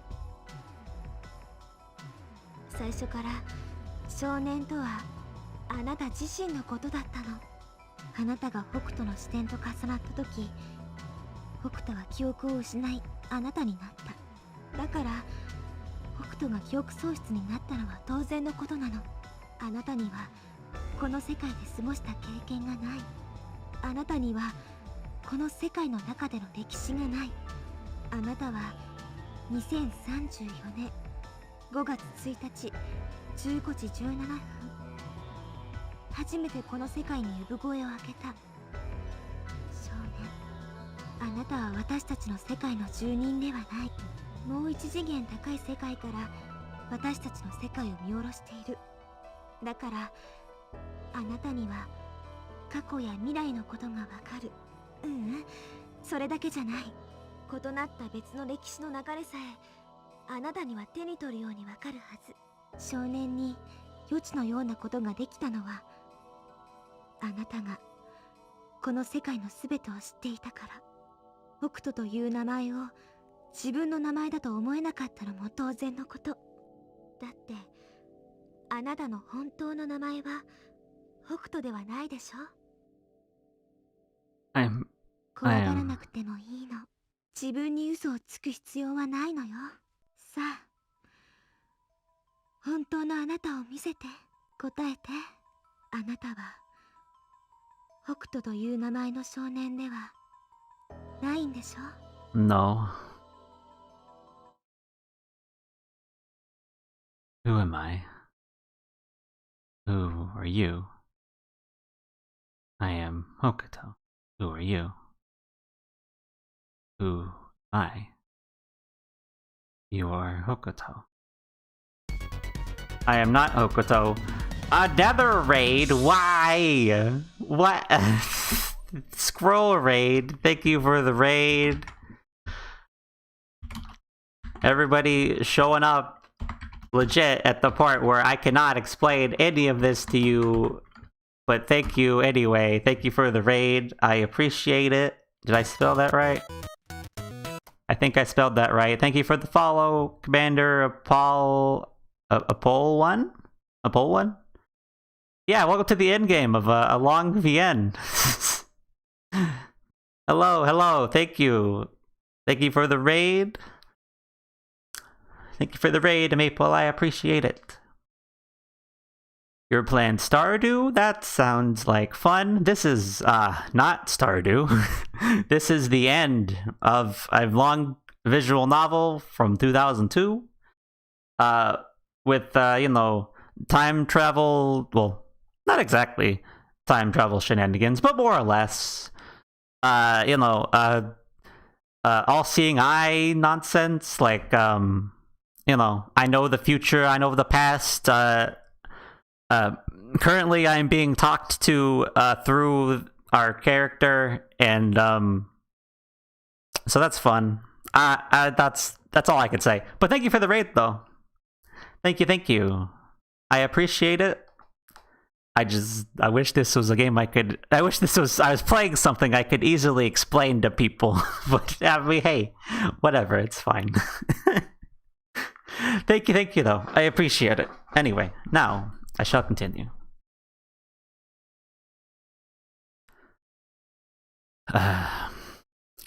Who are you? Who am I? You are Hokuto. I am not Hokuto. I'm not Hokuto. I am me. I am me. Yes, I remember. I am me. I have watched your world so long, watching. I am but a perspective. An eye that transcends dimensional boundaries. I am the third eye.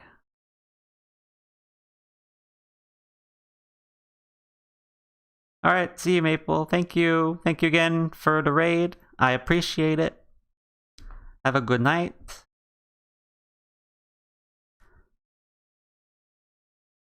I am Blink Winkle. I remember now.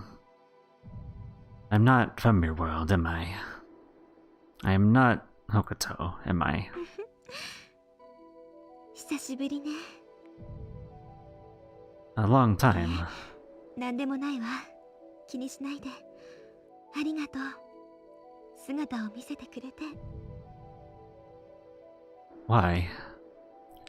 Please, tell me why.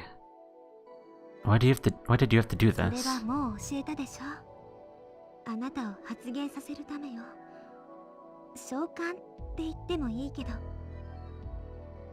In order to reach me, did you really have to do something so reckless and dangerous? ええ。さっきも説明した通り、あなたはもう一次元高い世界から私たちの世界を見下ろしている。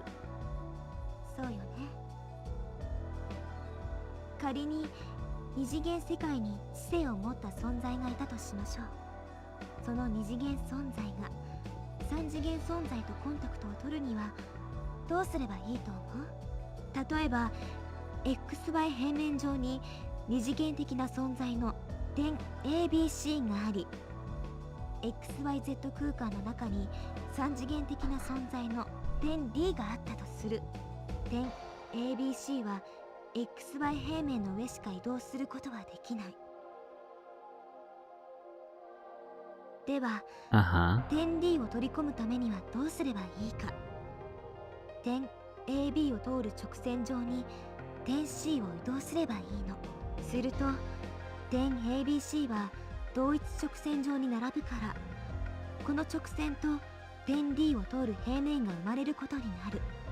つまり点 D はこの時点 ABC と同じ平面内に存在することになるの。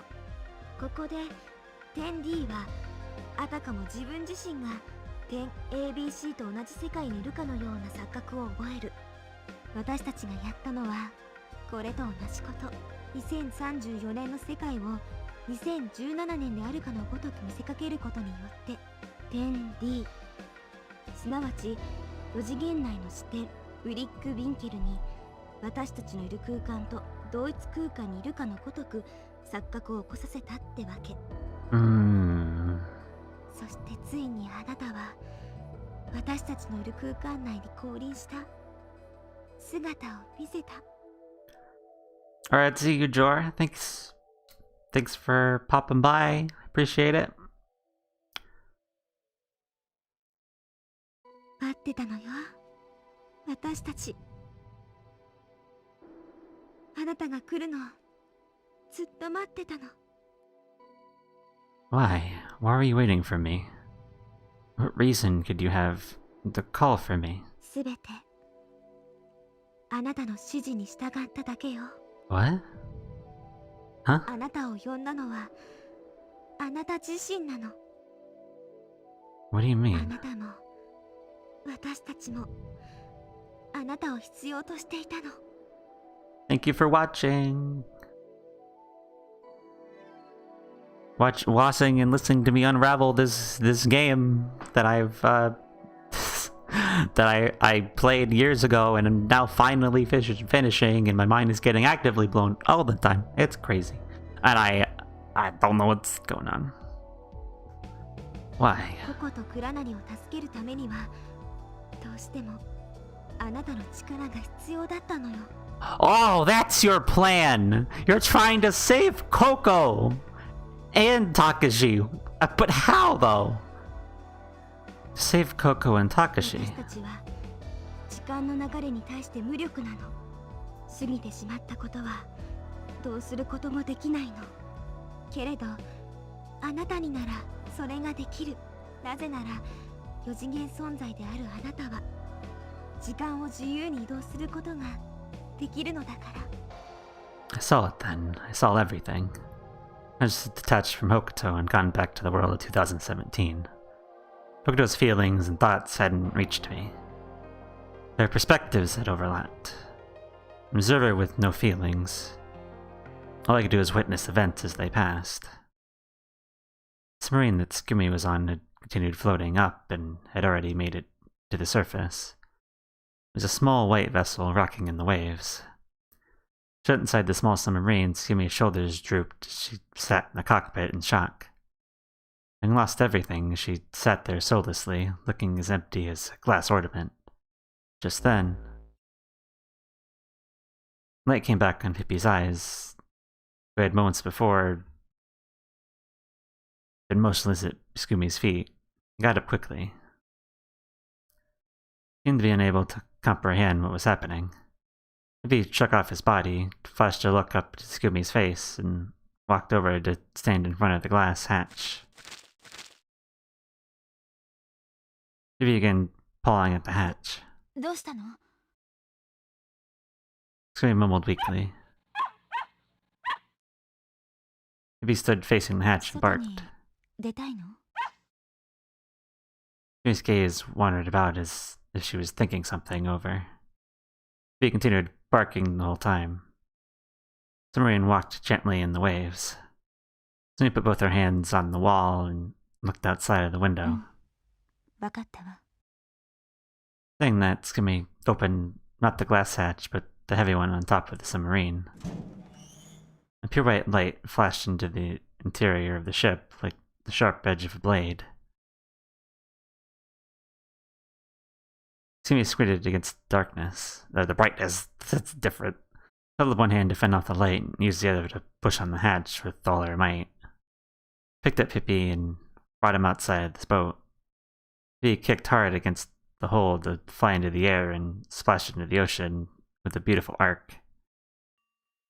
One mechanical dog swimming in the ocean. Down, down, down he went. He didn't stop at 17 meters, 34, 51 meters, 68 meters, 85 meters, 102 meters, 119 meters. The hard rock surface deep in the blue darkness. A man's body lay on the ocean bed. He bit onto his clothing and pulled. He was trying to bring him somewhere. Of course, the man didn't move at all. He bit on some exposed flesh. The man didn't respond. His life had expired. All that remained there was a cold corpse, nothing more. Something had fallen to his side. A disc. A terabyte disc. He picked it up in his mouth and left the body behind. He started swimming in the ocean. Going sideways, he hurtled across the water. At the bottom of the dark sea, there was only the cold surface of rock and the dark black seawater. Occasionally, delicate streams of light would pass by. Perhaps Pippi had found something. With hesitation, Pippi slammed towards the white building. The face of a single dog broke the surface of the pool. He stuck out his front legs on the edge and climbed onto the floor. He shook himself off. Small drops of water flew off in all directions, forming a mist. The terabyte disc was still in his mouth. Pippi ran. He lost his footing on the wet floor, slipped, and fell. Sitting up again, he righted himself and dashed off at full gallop. His fleeing body shot like a coiled spring. He ran down the passages, breaking to the right and turning to the left. He was aiming for something.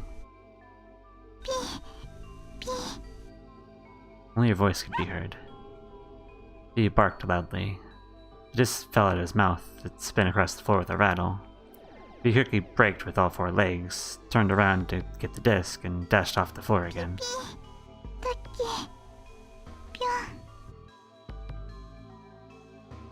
He turned the corner, a figure jumped out at him. He was lying down in the middle of the passage. He ran over to her side. He set the disc down on the floor and bit at her clothes, starting to pull on her. He tried desperately to pull her along, but just as he could not budge the man before, it was too much for his small frame to move her. She opened her eyes weakly.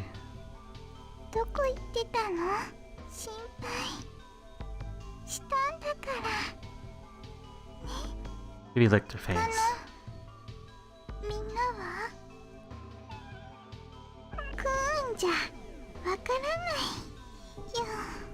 He pulled on her clothes and scratched her shoulder, grunting with his effort.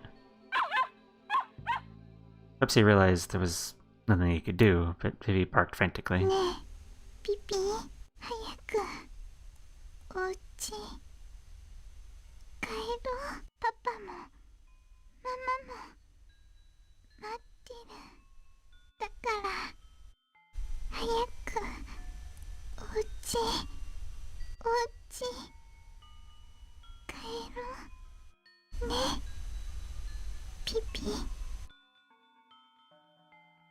Closed their eyes quietly.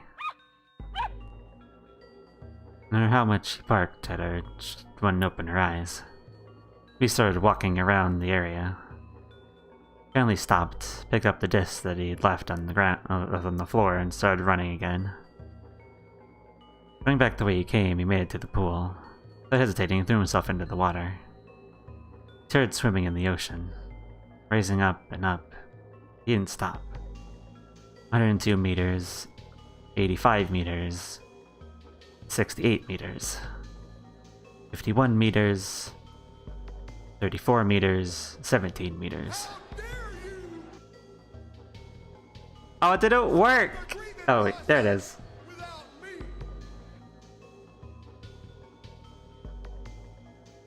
First, we gotta do it right now.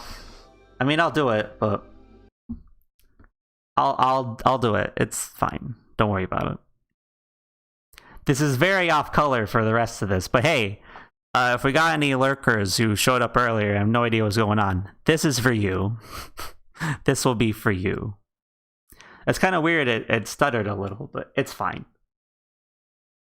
Let me just grab it real quick. Hold up.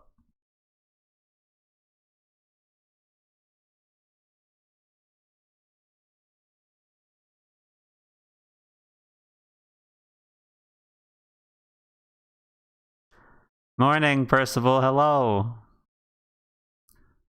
I see you want to hear the big boss man. His sympathies to the big show's dad. All right, this will be a fairly short one.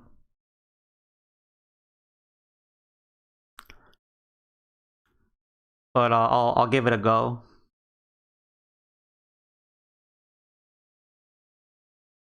Want some music with this? Nah, I'll just read it cold, it's fine. This is my alarm for this morning. Alright. I'm out of drinks. Whatever, it's fine. Here we go. The big boss man sympathies for the big show's dad. Now, hold on just one minute. How dare you start the grieving process without me? I've got feelings too. It pains me deeply to hear that the big show's dad has passed on. In fact, it pains me so deeply I went out and bought a sympathy card, and I'd like to read it to you if I could. With the deepest regrets and tears that are soaked, I'm sorry to hear your dad finally croaked. He lived a full life on his own terms. Soon he'll be buried and eaten by worms. But if I could have a son as stupid as you, I'd wish for cancer so I would die too. So be brave, be strong, get your life on track, 'cause the old bastard's dead and he ain't never coming back. That's exactly how I feel about the big show's daddy being dead. There you go. That is the big show's promo.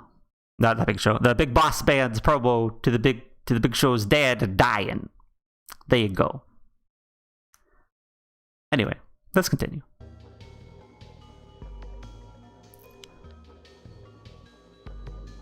"51 meters, 34 meters, 17 meters, 0 meters.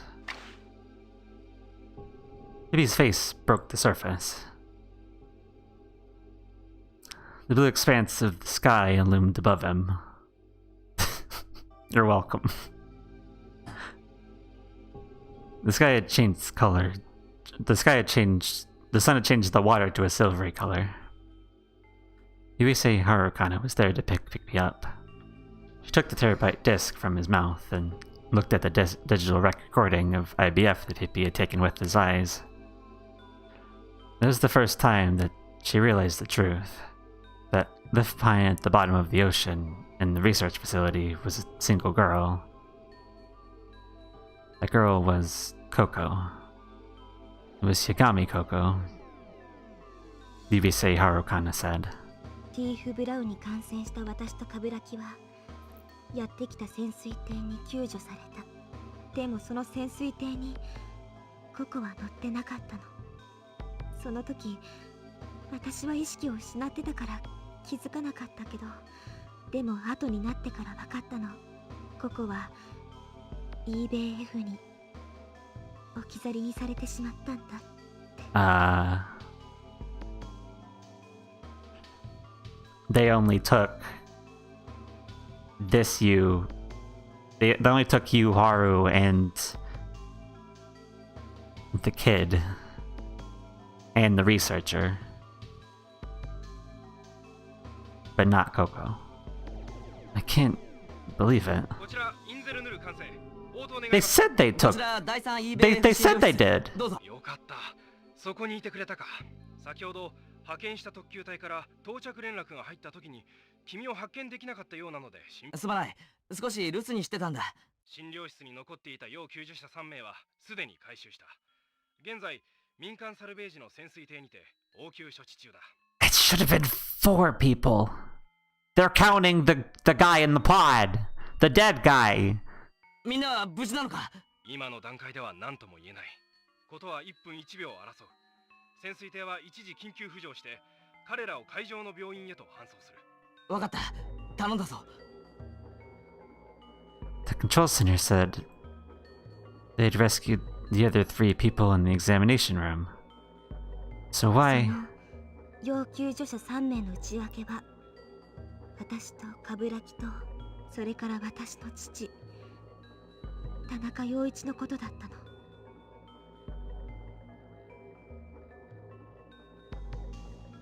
Wait a minute. That was your dad? Hold on. What?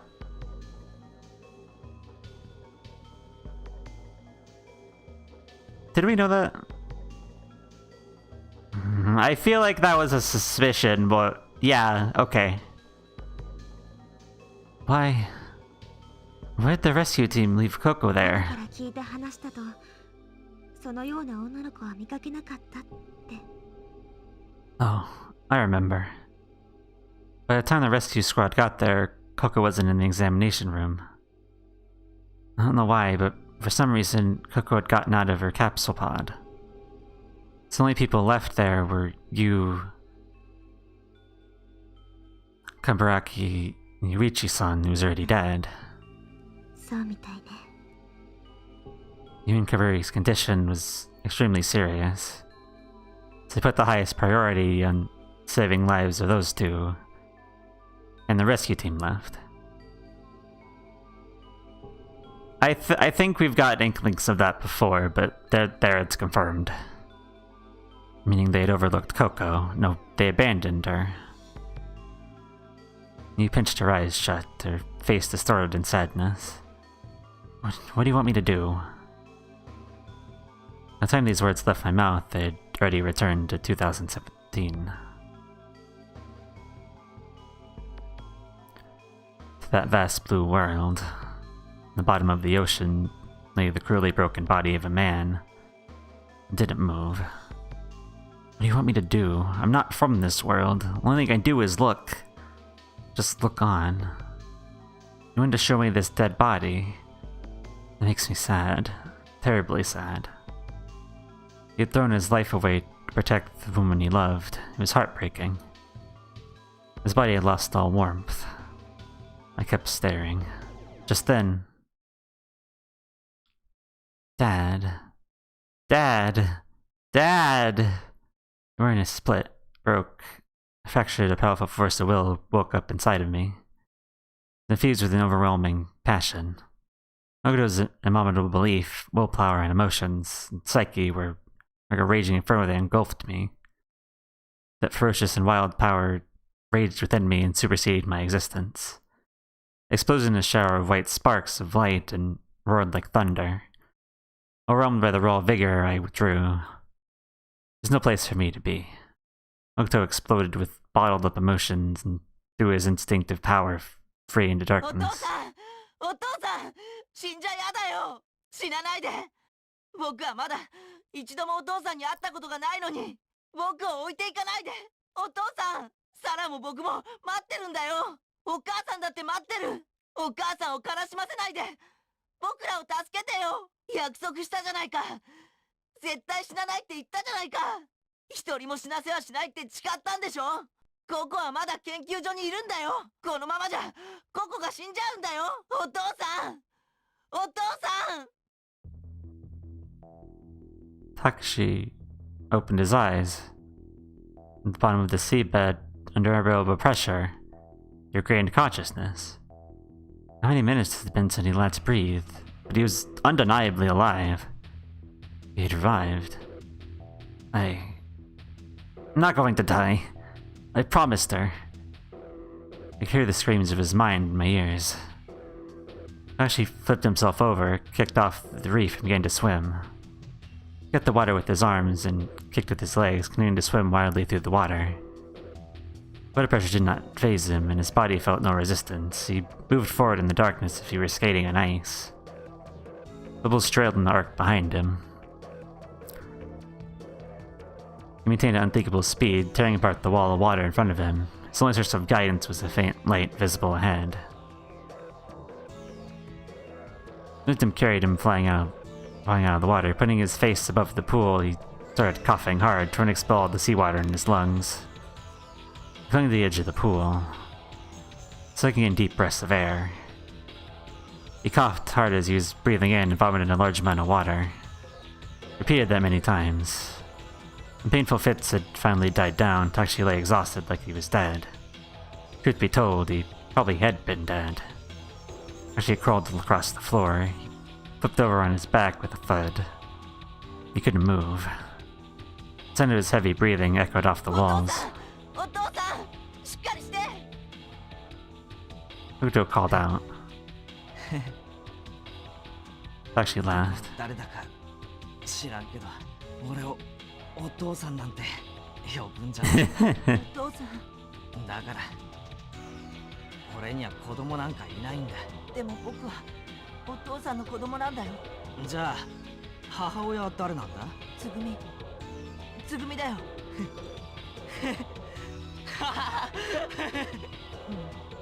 笑われてもしょうがないと思う。多分信じてもらえないよね。僕は今17年後の未来から話しかけてるんだ。17年後、2034年か。ところでお前どこにいるんだ？姿が見えないけど。お父さんのすぐ近くにいるよ。She peeled himself off the floor where he'd been lying and rose slowly. Looked all around. お父さんには僕のことは見えないと思う。僕は見てるだけだから。お父さんのことを。意味がわからないんだが。お父さんの世界に肉体があるわけじゃないんだよ。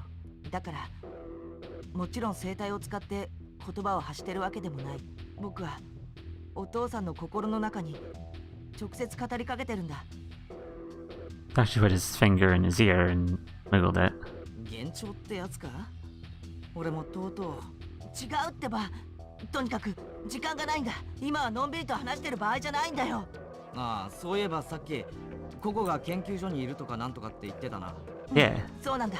Go get Coco. ココは潜水艇で脱出したわけじゃなかったんだ。管制官の言った要救助者っていうのはユウとクラクとそれからあの研究員のことだったんだよ。You have a long name. Thank you. Brockus God for Vtubers 1. Thank you. Hello. Thank you for the follow. At this point, we're at the end of a visual novel at this point. Can't explain. I'm very sorry. Anyway. 嘘だろ。Yeah, Coco didn't escape. 研究所の中をもう一度調べてみて。Go find her. そこにココがいるはずなんだ。Takashi heard it down the corridor. Research facility was almost entirely silent. The only sound was the echo of Takashi's shoes against the floor.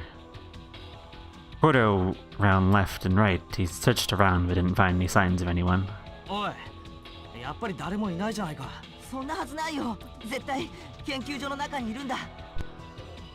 Takashi tilted his head a bit, quizzically. まあ、お前には礼を言っておこう。お前がお父さんなんて狂言じみたことを言って俺を起こさなかったら、きっと俺はあのまま海の木図と化してただろうからな。体の方は大丈夫？大丈夫なわけないだろう。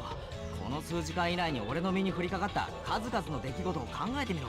ティーフ・ブラウンの発病から始まって、急激な減圧、加圧、つぐみから採取した抗体を打って、最後は海の底に放り出されて窒息。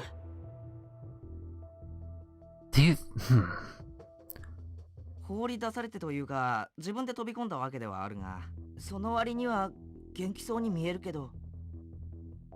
Is it cure that besides this metaphysical whatever, besides that, is it did cure revive Takashi? つぐみから採取した抗体が効いてきたのかな。 Or maybe the effects of the cure virus had already started. Yeah. At this point, I don't even need to hypothesize. Yeah, there's no way his DNA could be written so quickly, but that might have been another explanation for why Takashi recovered so quickly from jumping into the water. I had no way of knowing. Didn't matter though. He looked a lot better after walking around for a while. He looked strong, even. Takashi walked down the passageway on steady legs. Came to an intersection. Checking quickly to the left and right, he set down the path to the left. It was right after that. 今何か動かなかったか。 Without waiting for Hokuto's reply, Takashi started running. Coco! Coco had fallen down in the corridor. Takashi rushed over to Coco and lifted up her motionless body. タケピョン。 Coco spoke faintly. こんなとこで何を。本当に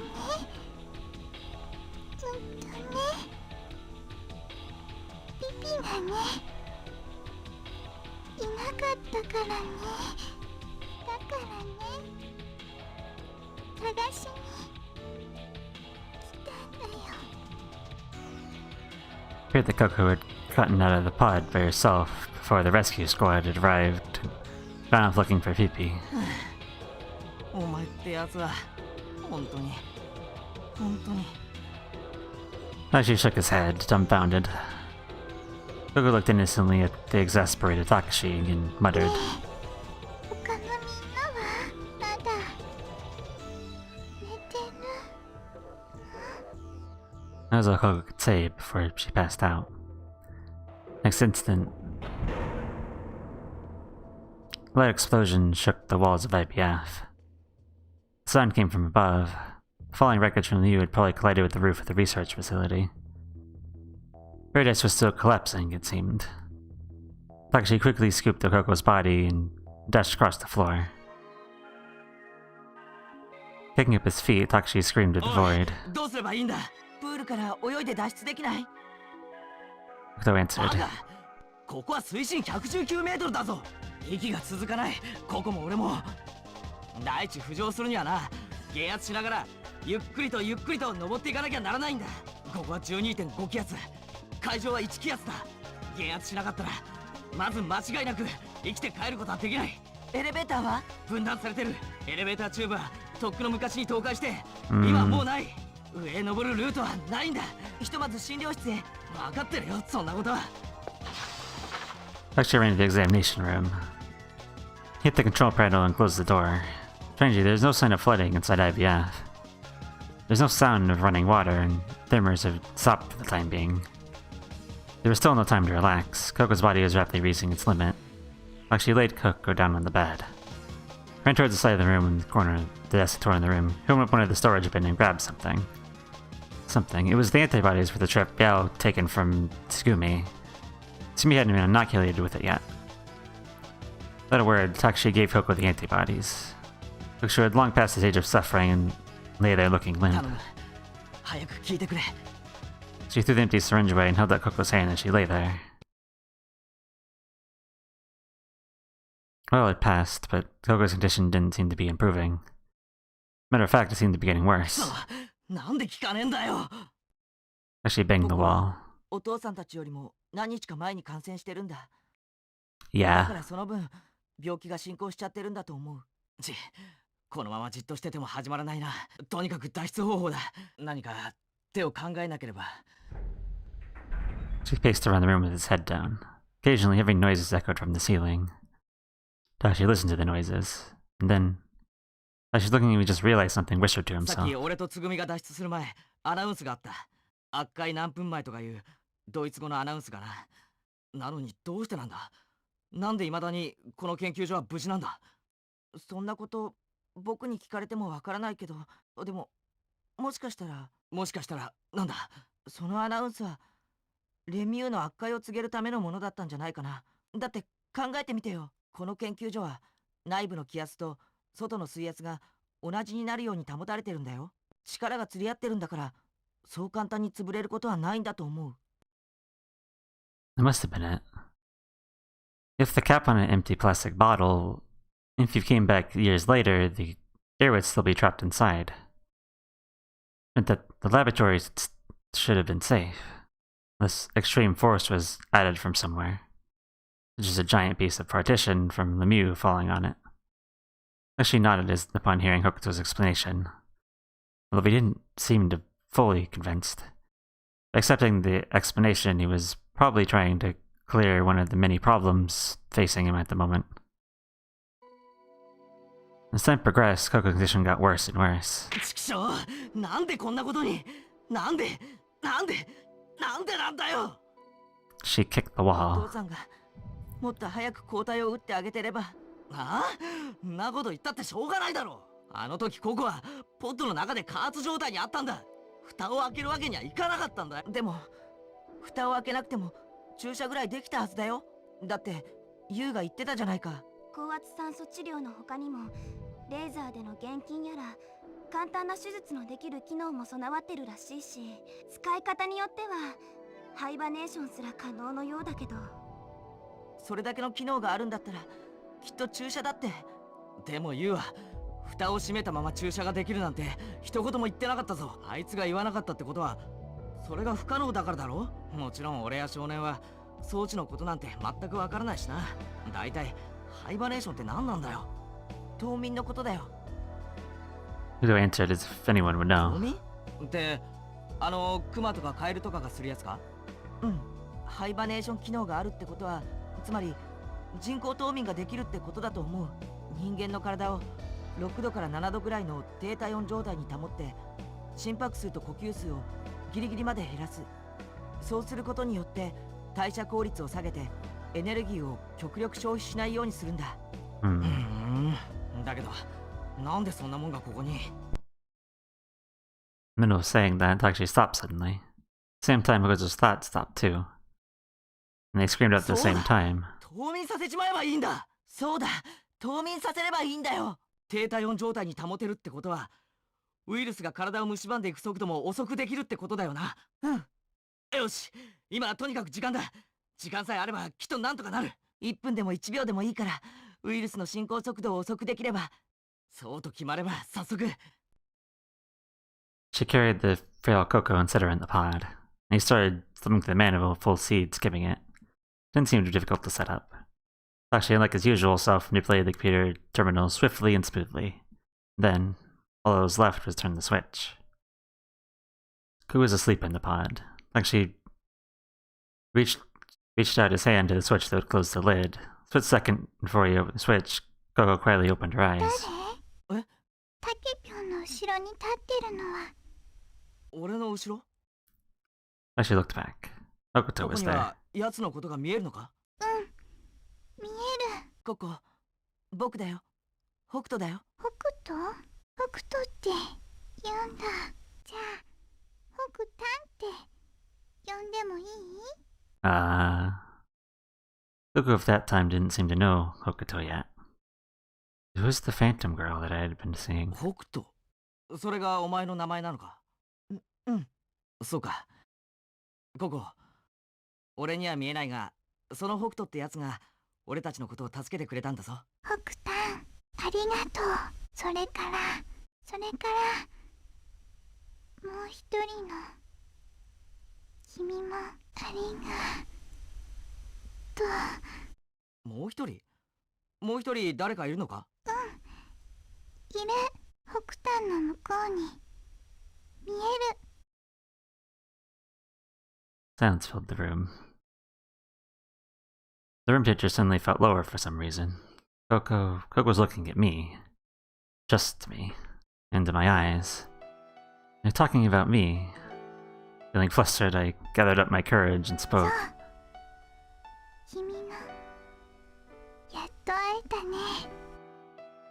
Huh? ココ、北端のことは知らないけど、君のことは知ってるんだよ。だってずっとココのこと見守ってくれてたでしょ。四次元人間さん、ブリック、ビンケルさん、またひよこごっこやろうね。ピヨピヨって Let's not. ピヨピヨって。ココ、それは俺と。 Coco's cheeks eased up a タ little. ケピョンにはわからないと思うけど、ココはタケピョンだけじゃなくてこの人とも遊んだのね。そうだよね。 Who was asking me? Uh-huh. Might have been watching over Coco for all this time. And watching over you.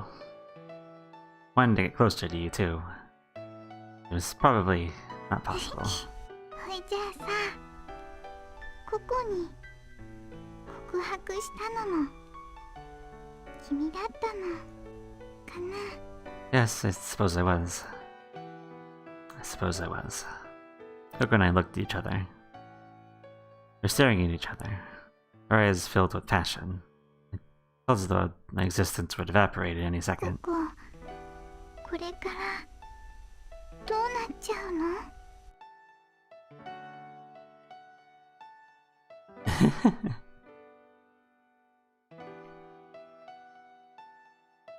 All of a sudden, a dark shadow had covered Coco's eyes. 死んじゃうの？ Don't be silly, there's no way you're going to die. No matter what, I'll save your life, Coco. I won't let you die. Slightly I appealed to her. Though she looked to be in some pain, Coco smiled happily. My heart seemed that it would surely melt. そういうわけだ。俺たちが必ずお前を救ってみせる。だから今は安心してゆっくり休むんだ。 As you're saying that, Takashi went to close the pod. どうするの？少しの間だけ眠るんだよ。お願い。ココを置いてかないで。どこにも行かないで。一人ぼっちにしないで。一人ぼっちなんかするわけないだろ。俺たちがずっとそばにいてやる。嘘だもん。ココ、そんなの信じない。わがまま言うな。このままじゃ本当にお前は。嫌なの。一人ぼっち寂しいから怖いの。とっても。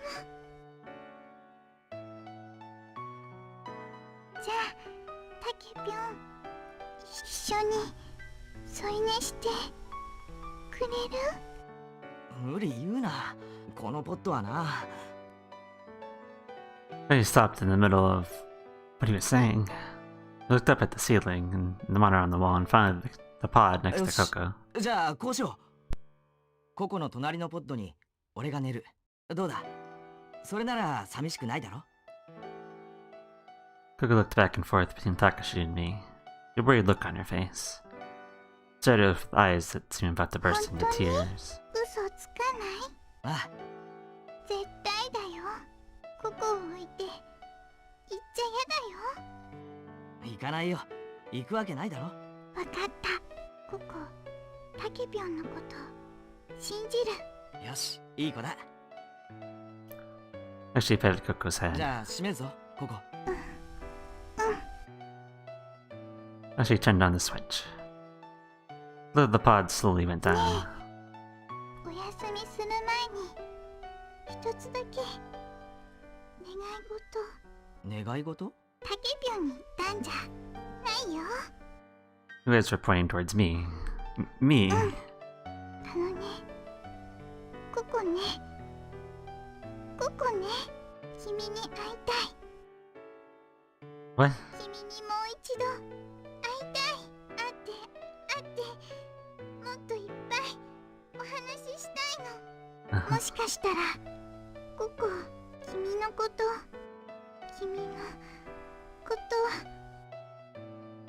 ダメだ、やっぱり言えないかも。でも約束して、もう一度いつか会えるよね。 Yes. 待ってるから、ずっと待ってるから、必ず迎えに来てね。約束だよ。 Yes, I promise. Space between the lid and the pod itself was almost gone. I could barely see Coco through the narrow slit. Coco's faced towards me and whispered one last thing in her それ tiny じゃ voice. あ、おやすみ、お兄ちゃん。 Oni-chan, before I could say anything in reply, the lid had closed. The sound of compressing air filled the room. The low whir of the motor. The light metallic ring, the pod shut completely. Takashi pushed another switch attached to the pod's chassis. Gradual suspension function was activated. There were small sounds, as though gas were leaking out. The pod slowly cooled down, humming with a slight vibration. さてと、おーい、なんとかビンケルいるか？何？お父さん、なんだ北斗か。ったく紛らわしい奴らだな。お前はなんとかビンケルとは別人なんだろ？ Yeah, pretty much. それとも北斗も4次元の存在なのか？うん、僕はただ視点を借りてるだけなんだ今は。っていうか全然わけがわからんのだけど、まあいいや。 Saying that, Takashi sank his body into an empty pod. Pod next to Coco's. お父さんどうするつもりなの？どうするもこうするも仕方ないだろ。約束しちまったからな。じゃあお父さんも？うん、そういうことだ。どっちみち脱出する方法はなさそうだしな。救助隊の第二陣が来るのを待つしかないわけであり、だがただ待っていても無駄に体力を消費するだけだから、俺は寝ることにする。お父さんちょっと待ってよ。またん、俺はもう疲れたんだよ。本当に疲れたんだ。 She stretched his arm from where he lay and flicked the switch for both closing the lid and starting the cryogenic suspension at the same time. The lid started to close, quietly, じゃあな、 steadily. 北斗。あとはよろしく頼むぞ。お父さん。あ、一つ言い忘れたことがあった。そのお父さんって呼び方、いい加減やめてもらえないかな。だってしょうがないじゃないか。僕はお父さんの子供なんだから。違う、そういう意味で言ったんじゃないんだ。どうせお父さんって呼ぶんならもっと上品にエレガントにだな。パパとそう呼びなさい。わかったね。 Kokoto took a deep breath, trying to say something, but before he could say it, the lid of the pod had shut. A familiar hissing sound echoed in the room. Cryogenic suspension had been activated. The pod cooled down with small vibrations. Just in case, Hokuto and I checked the monitor. Cryogenic suspension in the two pods was functioning properly. No signs of abnormalities in the bioscans of Coco and Takashi. The world in 2017. The laboratory at the bottom of the ocean.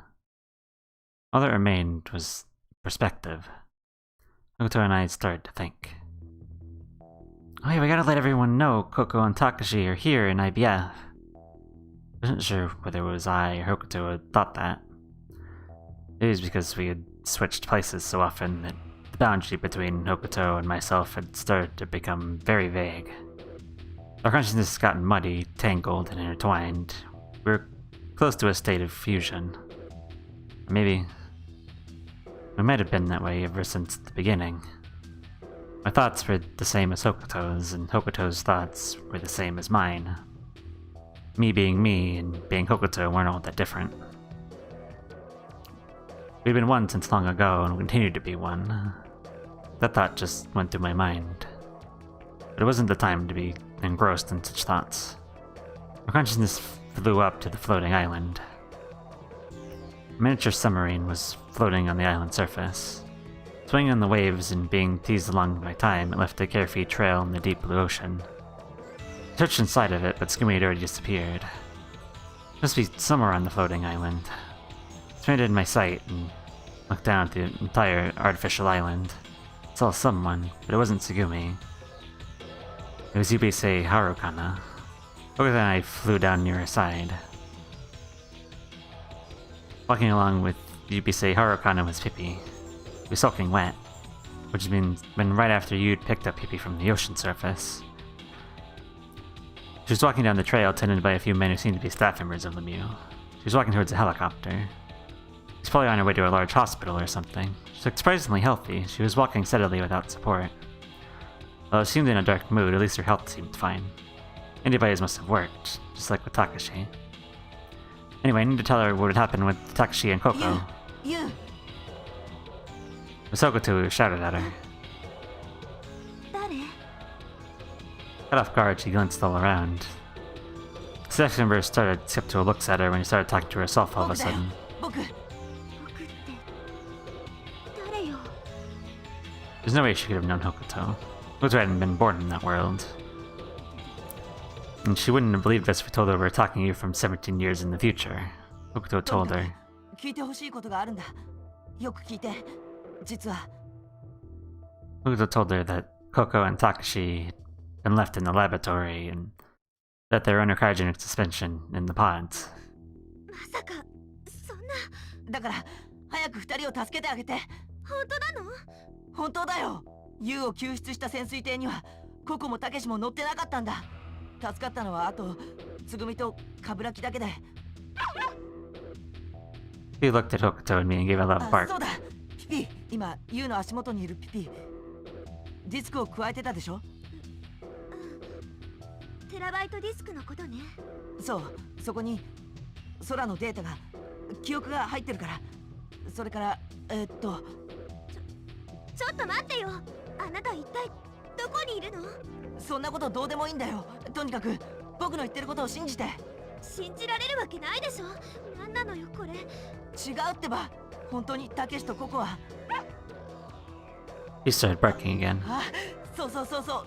ピピが目撃してるはずだ。通路に倒れてたココの姿をピピの目がしっかりと捉えてる。多分ピピの中にその時の画像データが保存されてると思う。それを再生してみて。 She wrapped her head down deep in thought, closed her eyes, and massaged her temples with her fingertips. Appearing distressed in that manner for a while, she must have reached a conclusion. He looked in a different direction and わ spoke. かった。あなたが誰だか知らないけど、とにかく調べてみるよ。ありがとうユウ。それじゃあ頼んだよ。もう僕元の元の世界って？きっと信じてもらえないと思うけど、今から17年後の世界だよ。 Hokuto and I went back to the world of 2034. Surprisingly, the future had completely altered. Takashi was there, Coco was there. Yubisei Harukana was there, so was Yubisei Akikana. Tsugumi was there, Sara was there, Sora was there, Kaparaki was there. So was Hokuto. They were chatting happily in a circle. I didn't know what had happened, but I was just relieved. The future had been altered. How did it happen? I supposed Yubisei Harukana had kept her promise with Hokuto, so Coco and Takashi were rescued immediately afterward. In a version of history, Takashi hadn't died 70 years previously, but was still alive and well. So in that world, Tsugumi didn't have to send Hokuto and Sara to the institution. In that version of the future, Hokuto and Sara didn't have to be separated. Besides, I understood that the incident in 2034 was planned so that I, Blinkwinkle, would come into existence. It was planned to have me descend into the world so the past could be altered and Coco and Takashi would be saved. But in that history, Coco and Takashi had already been rescued safely 17 years ago, prior. Therefore, there was no longer any way to grab my attention to make me appear in the world. Therefore, Yubisei Harukana didn't have to come up with an outrageous plan to trap everyone at Lemieux, which meant the incident starting on May 1st, 2034 hadn't taken place in that history. none of them even trusted the Mew, which meant Yubisei Harukana had no reason to lie to Yubisei Akikana. Yubisei Harukana must have told Yubisei Akikana the truth in that history. As such, they were all able to spend their lives peacefully from 2017 until now. They all lived safely with the time just passing by peacefully and slowly. And that is what I was seeing right then. Hey, but wait a second. I need to think a little more about it. In 2017, Coco and Takashi were saved by Yubisei Harukana's actions. So if the time passed by peacefully, it would eventually be the year 2034. There wouldn't be any accident. Blinkwinkle wouldn't appear. What would happen then? Hokuto in that world wouldn't talk to Takashi in the past, 2017. In the past that I knew, Hokuto had funneled his raw, untamed force and shadowed Takashi's body lying on the bottom of the ocean. Dad, don't you die on me! But in the past retraced from that future, Takashi had never heard his son scream. That meant Takashi would have long since decomposed on the bottom of the ocean. Since Takashi hadn't come back to life, Coco would have been left in the hallway and both of them would die, because the incident in 2017 had already taken place as a historical fact, which meant that even in the past connected directly to that world, the incident in 2017 wouldn't have been avoided. Therefore, the world could never have been possible. It could never exist. It was a paradox. If that world could exist, a question would naturally arise. Who had saved Takashi, who is alive here today? Was it Hokuto from a different future? Was that Hokuto from a world where there had been an accident in 2034 and saved Takashi? That wasn't possible. Because in order for the incident to take place in 2034, the condition that Takashi could not be saved in 2017 had to be true, which meant in order for Takashi to come back to life at the bottom of the ocean, events had to take place in 2034, and in order for Coco to go under cryogenic suspension, the events had to take place in 2034. Therefore, the peaceful world could never exist. Just as I reached that conclusion, Takashi, who was cheerfully talking with everyone, suddenly started to decompose with a horrible sound. Skin became soggy and peeled off by itself. Exposed muscle fibers became dark and putrid, their surface flanking away. The cells started to dissolve and run like mud dripping to the ground. His abdomen burst open, spilling its internal organs. His hair fell out in chunks, exposing a white skull underneath. All that was left were white bones with pieces of red flesh stuck to them. Eventually, even his skeleton collapsed with a dry sound. At the same time, Coco disappeared noiselessly. Confused, Hokuto and I flew back to 2017. Yubisei Harukana was still standing in the same place. 何よ、いなくなったかと思えばまた戻ってきて、さっきのは冗談でしたとか言わないでよね。言わないよ。さっきのは本当のことだ。真実なんだ。たけしとココは今カプセルポットで眠ってる。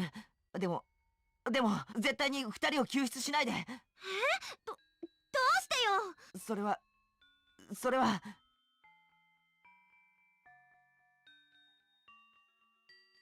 Enough! I can't stand it any longer. Pushed away Hoko's consciousness and jumped to the front. You have to wait for 17 years. Told her that before anything else. 17 years from now, I'll reappear before you, I promise. He puckered her lips and cocked her head to the side. Just listen carefully to what I am going to tell you. Carefully explain to her. 17 years from now, I'll reappear before you all. I just told you that, right? In order for me to reappear, you'll need to trick me. So what I'm asking you to do is trick me 17 years from now. Trick me into falsely believing that it is the year 2017 again. When that happens, I will still be the third eye, Blinkwinkle, and that will cause me to reveal myself. Unless I reveal myself, neither Takashi nor Coco will be saved. Because in order to restore life to Takashi, who sank to the bottom of the ocean, I'll need to appear myself and go back to the year 2017. If I do not appear myself, Takashi is going to rot at the bottom of the ocean. And if Takashi fails to reach the laboratory, Coco will be left in the hallway. Both of them will die. Do you get it? No matter what happens, you need to stay away from IBF until 17 years from now. If you save Takashi and Coco now, the events in 2034 will fail to take place. If that happens, I'll not appear. If I do not appear, I'll be unable to save Takashi and Coco in 2017. Which will form a time paradox, and Takashi and Coco will disappear. I'll repeat it again, okay? In order for me to appear in the year 2034, you must not rescue Takashi and Coco now. I know it is painful, but that is the only way. And as for the way to trick me, well, how can I explain? You'll need a bit of preparation. However, it should not be too difficult. You certainly have enough time. 17 years, actually. So it should not be impossible. I will tell you what to do. Are you ready? The day to act on the plan will be on Monday, May 1st, 2034. First, Sara will be visiting Lemieux for a school event on that day. Sara is Tsugumi's daughter, will be born next January. She's actually a twin. Her twin brother's name is Hokuto. But due to unavoidable circumstances, Tsugumi, Sara, and Hokuto will be separated. So you could probably just tell Tsugumi you'll be reunited with your son and daughter at Lemieux. You tell her that, Tsugumi will come to Lemieux for sure. Next, you can also invite Hokuto in the same way. You tell him you'll meet your mother and sister. He will also come alone. You must also have your daughter, Yubise Akikana, work as a Lemieux attendant, just as you did. If you coach her, you could lead her in that direction, right? And you must not tell anything to Sora. It is best that you erase her memories of the incident in 2017. There's nothing to worry about, because all the backup memories are saved in the terabyte disk. And finally, you'll need the cooperation of young Kaburaki. 17 years from now, Kaburaki must look and act absolutely like Kurenagi Takashi. So you must begin training to look and act just like Takashi. Do not worry. You will catch on in 17 years. These 6 people are required for the plan. All you have to do is simply throw them all together in Lemieux on May 1st, 2034 and have an accident similar to the one in 2017. If you can arrange this, things will work out by themselves. The time in question will be 1 week from the 1st to the 7th. For these 7 days, you must not interfere with them. No matter what kind of crisis happens, understood? They will survive by themselves. And should I show no sign of reappearing by 9 p.m. on the 6th, then I'll ask you to rescue them all. Is that clear? We do what I just told you. Mustn't forget. On May 1st, 2034, you're going to trick me, understood? Oh, wait. I mean, not me, to be exact. It's actually Hokuto. I want you to trick Hokuto. You must trick him so that you believe it is the year 2017. 17 years from now, without remembering why, I might ask you something like, "Why have you called me here?" Then I want you to answer this way.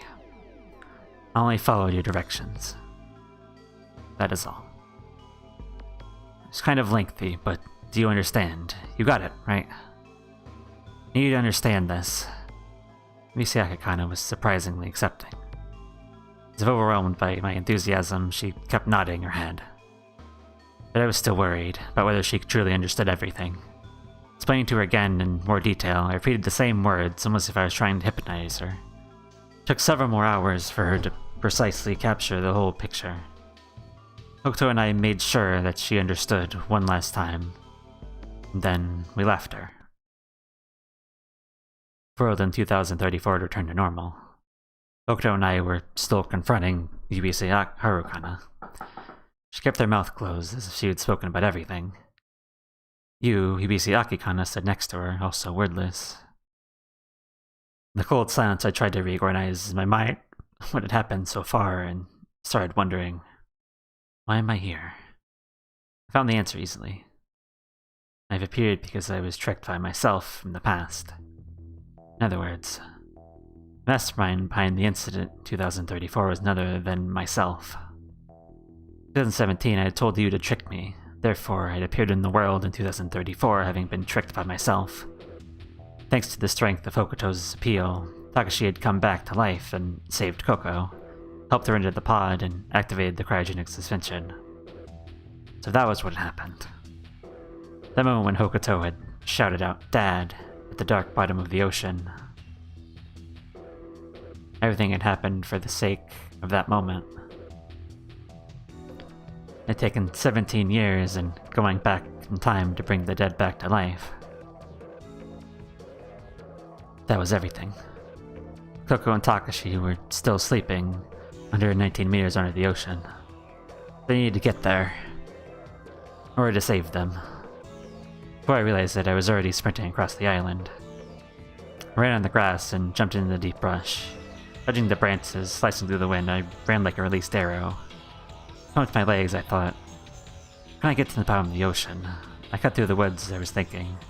I sprinted over the curved arch of a bridge and reached the docks, the harbor for the floating island. Looked around and didn't see anything that resembled the mini-sub. So I tried to catch my breath. I walked around the docks. I noticed there were broken pieces of rock in the middle of the open area. All the pieces scattered around were huge. They were as big as my whole body. The surface of the rocks had a refined smoothness. Looking closely, I found that some letters were carved in it. Where above sky, there were meaningless words jumbled on pieces of rock near me. There were letters on the other pieces. I put the pieces together and tried to guess the original sentence. Where is heaven? Above the sky and at your feet. The stone monument, I whispered. The monument must have fallen down for some reason, broken into pieces. Due to the tremor from the accident. There had been passengers who, in a state of panic, rushed towards the docks and knocked it over. I had no idea what the cause was. I picked up one of the smaller pieces. Oh, it's heavy. It was probably as heavy as Coco. And then, thought hit me. If I jump into the ocean holding this piece of rock in my arms. Before I had time to think it over, my feet were starting to move. I ran hard towards the ocean. The moment I reached my maximum strength, I kicked off the ground with all my strength. My body flew in the air. Jumped high over the fence. The blue water surface swayed below my eyes. I splashed in the ocean holding the heavy piece of stone. Letters on the piece said, Heaven. Holding heaven as tight to my chest, I plummeted into the darkness. I sank deeper and deeper. I felt as I was running fast against the wind against my face. Seawater pressed hard on my eardrums. Unable to pop my ears because I held Helvet in my arms, I simply endured the pain. Water pressure, incredibly high, squeezed my body. It felt as if my joints were about to snap into pieces. My chest felt as though it would be crushed, going deeper and deeper and deeper. The deeper I went, the more the water pressure rose. My lungs couldn't stand it, so I had to open my mouth. Then my lungs came out and a large amount of water poured into them. I medically gagged and started to choke. Even then, cold seawater filled my windpipe. My lungs filled up with water. I felt despair welling up inside me. How far had I gone? I looked up and saw the water surface above. I couldn't go back anymore. Looked below. I couldn't see anything. There was only the blue-black darkness. I couldn't see the bottom of the ocean yet. And how fast I sank, 119 meters was still very long. I went deeper and deeper, but the scenery was unchanged. The darkness. Darkness. Darkness. A world covered in darkness. It occurred to me that I might just be swallowed by some deep open trench and keep falling forever. I began to feel desperate. The only positive thing that the pain had somehow disappeared. I felt that my conscious mind could be clear. My sense of pain had numbed. I realized for the first time in my life, actually, to begin with, the body I belonged to belonged not to me, but to Hokuto. Thinking about that, I felt guilty. I need to return it in one piece. I couldn't see the bottom of the ocean yet. My brain was running out of oxygen. I started to lose consciousness. My limbs were numb. Soon the numbness turned into spasms. Against my will, my limbs started to go wild. I almost dropped Evan. I tightly pulled it close to me and held it clear to my chest, going deeper and deeper and deeper. It was like a priest had an exorcism gone wrong, possessed by an evil spirit, my whole body twitching wildly. Clunk. I hit a rock surface and stopped sinking. Momentum carried me flying out of the water. Putting my face above the pool, I started coughing hard, trying to expel all of the seawater in my lungs. I clung to the edge of the pool, taking in deep breaths of air. I coughed hard as I was breathing in, vomiting a large amount of water. I repeated that many times. I really understood the suffering Takashi had gone through. I crawled weakly onto the floor. There was no time to relax. I started running toward the examination room. It had been 17 years since I had last been there. I felt the heaviness of the past years as I smelled the stale odor in the room. The paint on the capsule pod had partly peeled off. The surface was rough and weathered. Playing the computer terminal, I checked on the status of the pods. Both Coco and Takashi were safe. Under cryogenic suspension, their dry temperatures had been kept at about 7 degrees Celsius. Their heart rates and breathing reduced only a few times per minute. They seemed to be in good health. The cryogenic suspension device seemed to have worked properly without a single glitch for 17 years. He activated the hibernation program for both of the pods. Finally, Coco and Takashi are set to awaken at any time. First, I opened Coco's pod. Coco. Coco. Coco. Coco! It's me, Coco. Came to save you.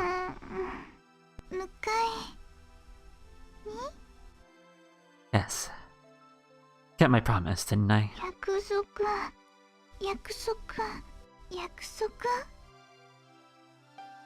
Coco rubbed her eyelids and blinked repeatedly.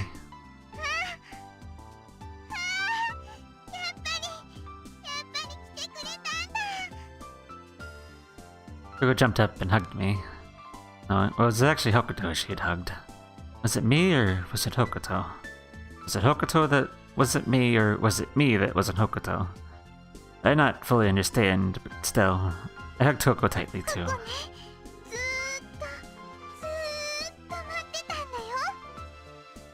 I know.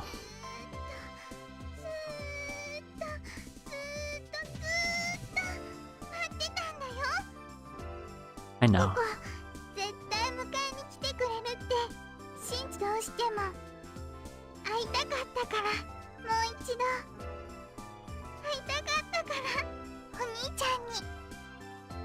Yeah. But Coco, I'm not actually your brother.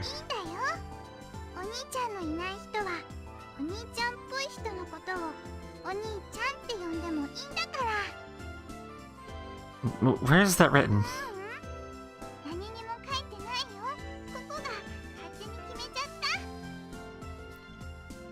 Coco stepped away from me. Coco and I stared at each other. We were drawn to each other.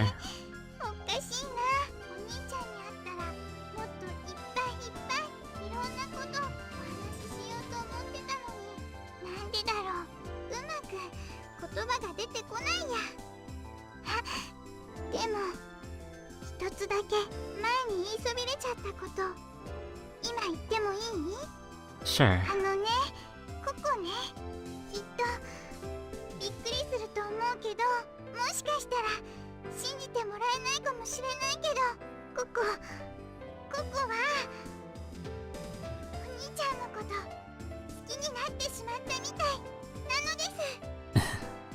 What?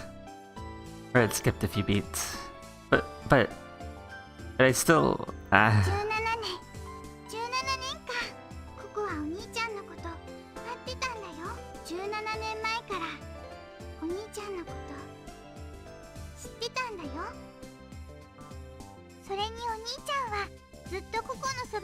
見守ってくれてたじゃない。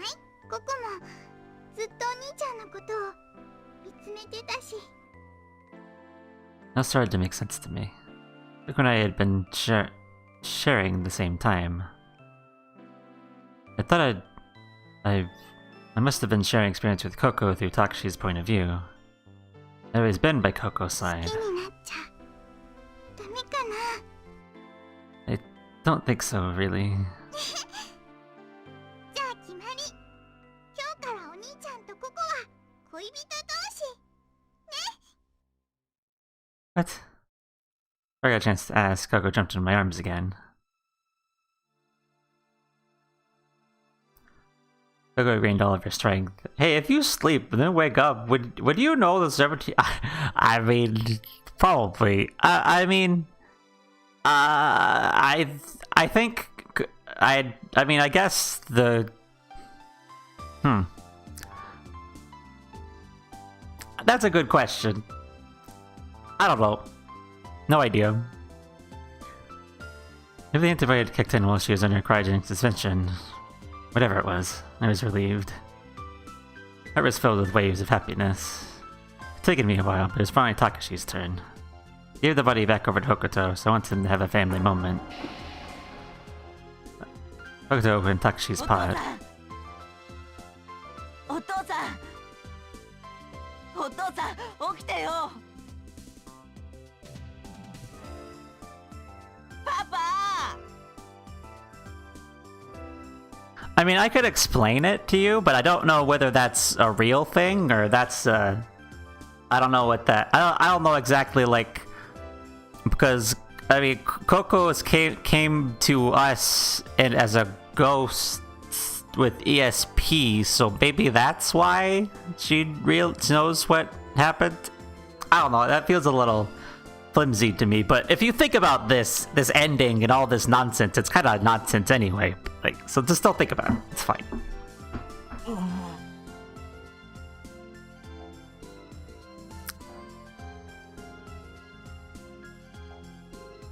Got some weird psychic power deal that keeps her in the loop. Yeah, probably. Actually, probably woke up. どこだここは。 Looked around, confused. Takashi realized that Hokuto's face was in front of him and said, お前は一体。僕だよ、お父さん。 Takashi had a close look at Hokuto's face. He looked over Hokuto's whole body. He closed his eyes tightly and started banging his forehead with his palm. He opened his eyes and cleared the examination room wall. Takashi then gasped and realized something and looked at Hokuto again. お前が北斗なのか。そうだよ、お父さん。会いたかったよ、お父さん。 Raising his voice like a child, Hokuto rubbed his face against Takashi's chest. ちょっと待ってくれ、北斗。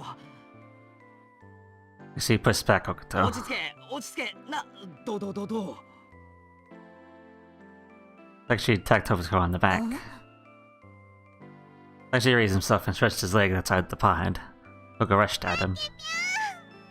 Why are you wet still? You shouldn't be wet still. That's weird. Coco hastily jumped at Takashi and hugged him. お、ココ。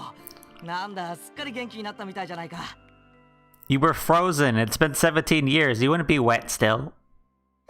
痛いとこどこもないよ。そうか。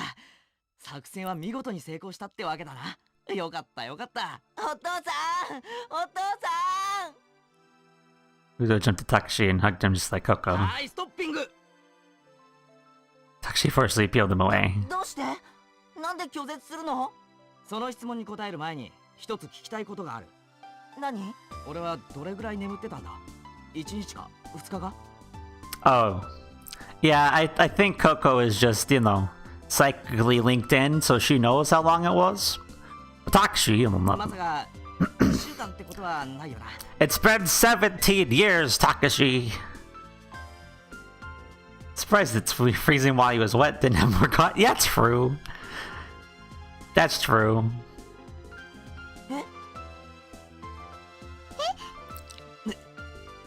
その反応から察するに1週間以上 It's been a lot more than a year, Takashi. 1ヶ月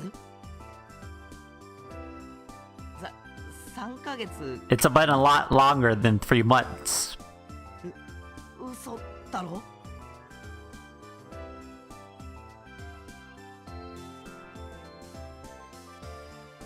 じゃあ何か俺は夏を通り越して Longer than 秋 that. まで Takashi and Coco closed their eyes and shook their heads. 5月7日日曜日。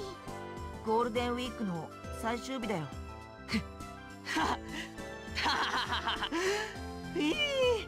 なんだよ脅かしやがって They didn't finish their sentences, Takashi. 結局あれからまだ数時間しか経ってないって They こ didn't と finish か their sentences. Coco and Coco looked at each other, nodded, and お said, 父さん驚かないでね落ち着いて聞いてほしいの。 Yeah, calm down. Let them finish their sentence. タケピョンが眠ってた時間は17年 Yeah, it's been 17 years. After a while, Yusayaka kind of took a small submersible to pick us up at the IBF pool. Inside the mini-subs, he scolded 石 Hokuto. を抱えて海に潜るなんて正気の沙汰とは思えないわ。しかも水深119メートルの海に潜るなんて北斗知らないの？この世界には潜水艇という素晴らしく安全な海中航行用の船が存在するのよ。 Don't you know what a submarine is, stupid? どうして一声かけてくれなかったの？あなたはバカ、生粋のバカ、史上最大級の大バカ野郎。まず間違いなく父親の遺伝ね。うんうん。She kept picking on Hokuto and they reached the surface. They must have been thinking, it wasn't really me who decided to jump into the ocean. The whole time Takashi hadn't accepted the fact that he'd been sleeping for 17 years. No matter how many times they tried to explain, he wouldn't listen. Therefore, Takashi still couldn't believe that Hokuto was truly his son. And in the bright sunlight, Takashi, Coco, and Hokuto and Pippi were all hanging around. っていい言葉だよなしっかり起きて頑張らなきゃなって気持ちになるんだそうだね。じゃあここもおはようタケピョン。ああおはようココじゃあ僕もおはようお父さんおはよう息子そんなもん俺にはいないんだ You said it at a reflex, haha. 娘もいるよ勝手に増やすなよじゃあ何か俺はこの年で2児の父親だってのか Yep. そうだよ Oh, the Pippi is still small. I mean, Pippi was pretty small in general, I think. だってそうなんだからしょうがないじゃないかねココ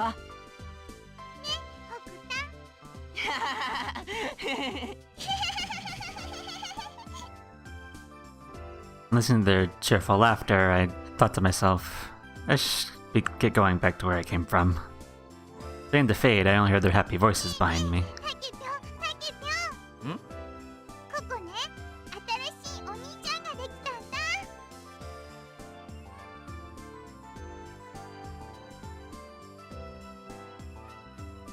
Oh.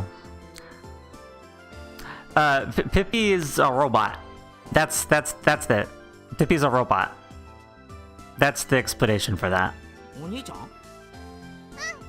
お兄ちゃんでもあり彼氏さんでもあるんだけど That sounds a little sketchy, but don't worry about it. よかったじゃないか Why aren't you a little sketched by that?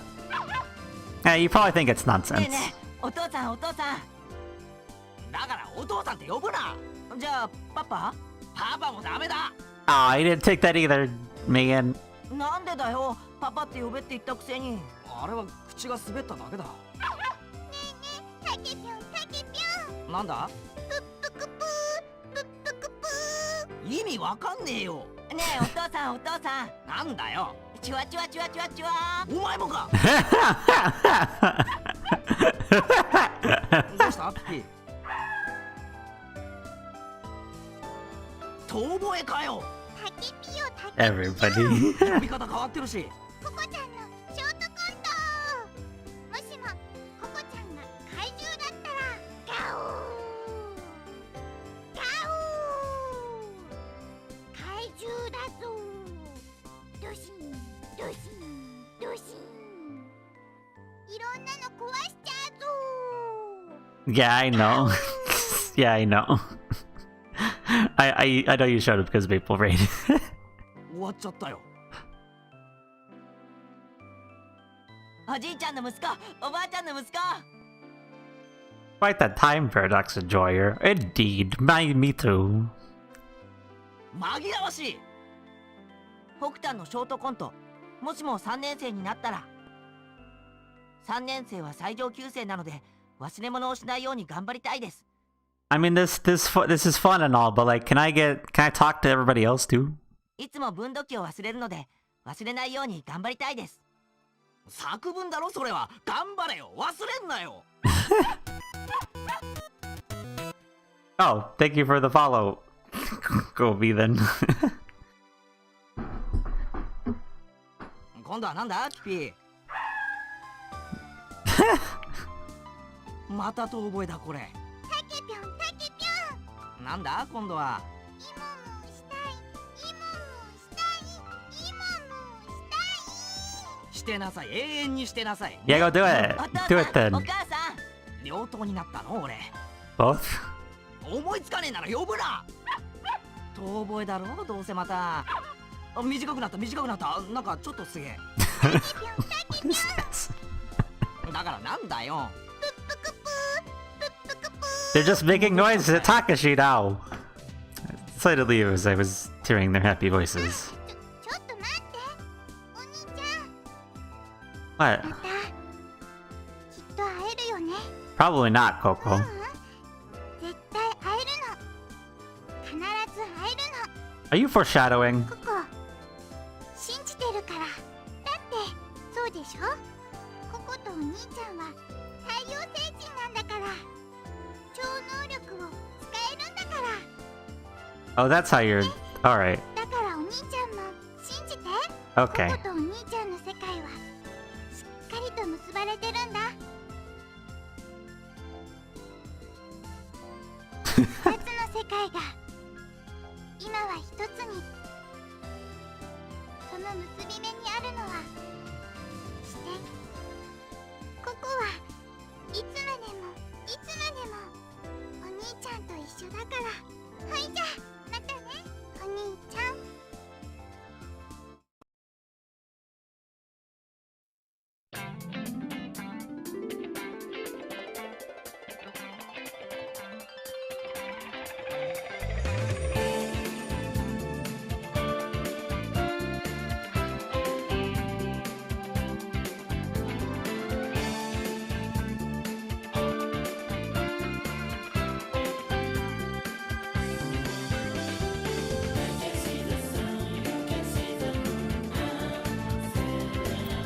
Singing?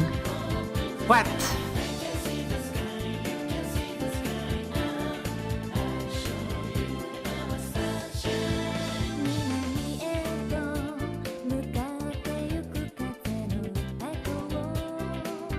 I've never heard this ending song before. I never played any of... I never got this far when I played originally. I wish I did though, cause like, man.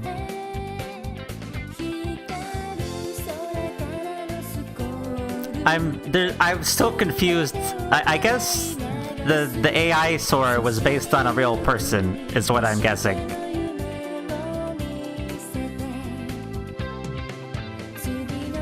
Oh, they're all voiced by the same person. I didn't know that. That's cool.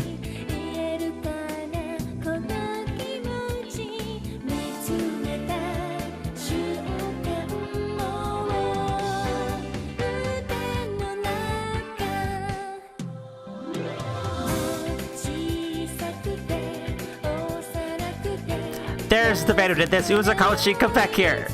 You did this. Look at this timeline.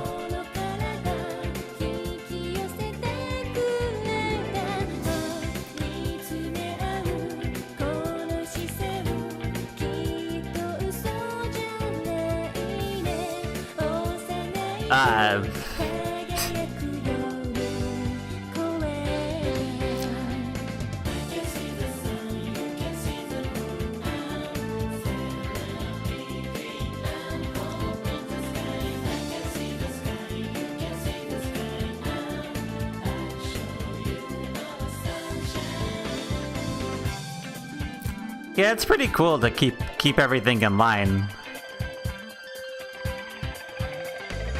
Look at all these things that totally happened. Yeah, somehow.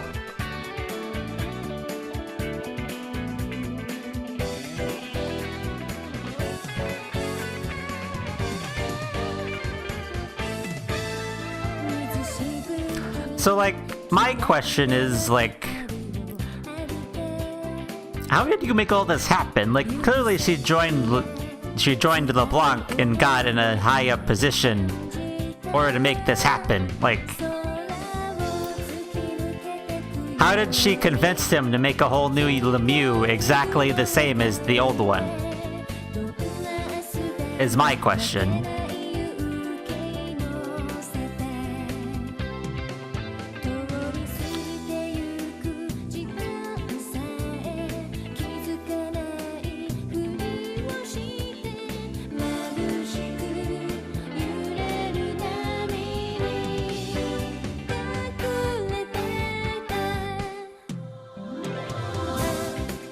Hey, more timeline. Let's go.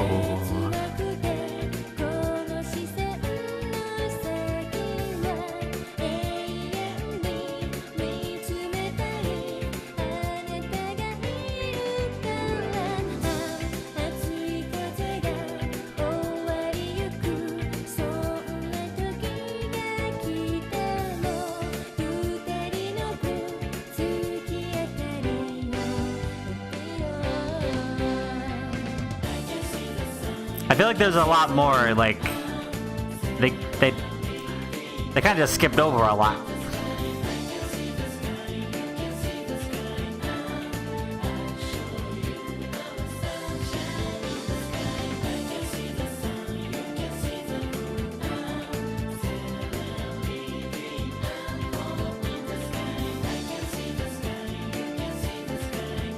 That's inside the time travel. Yeah, I pretty much.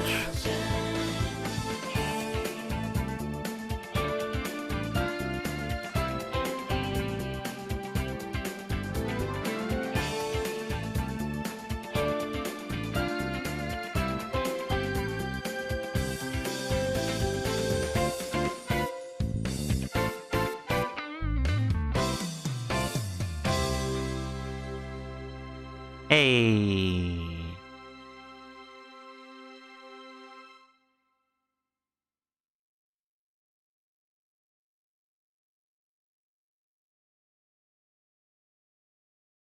Oh,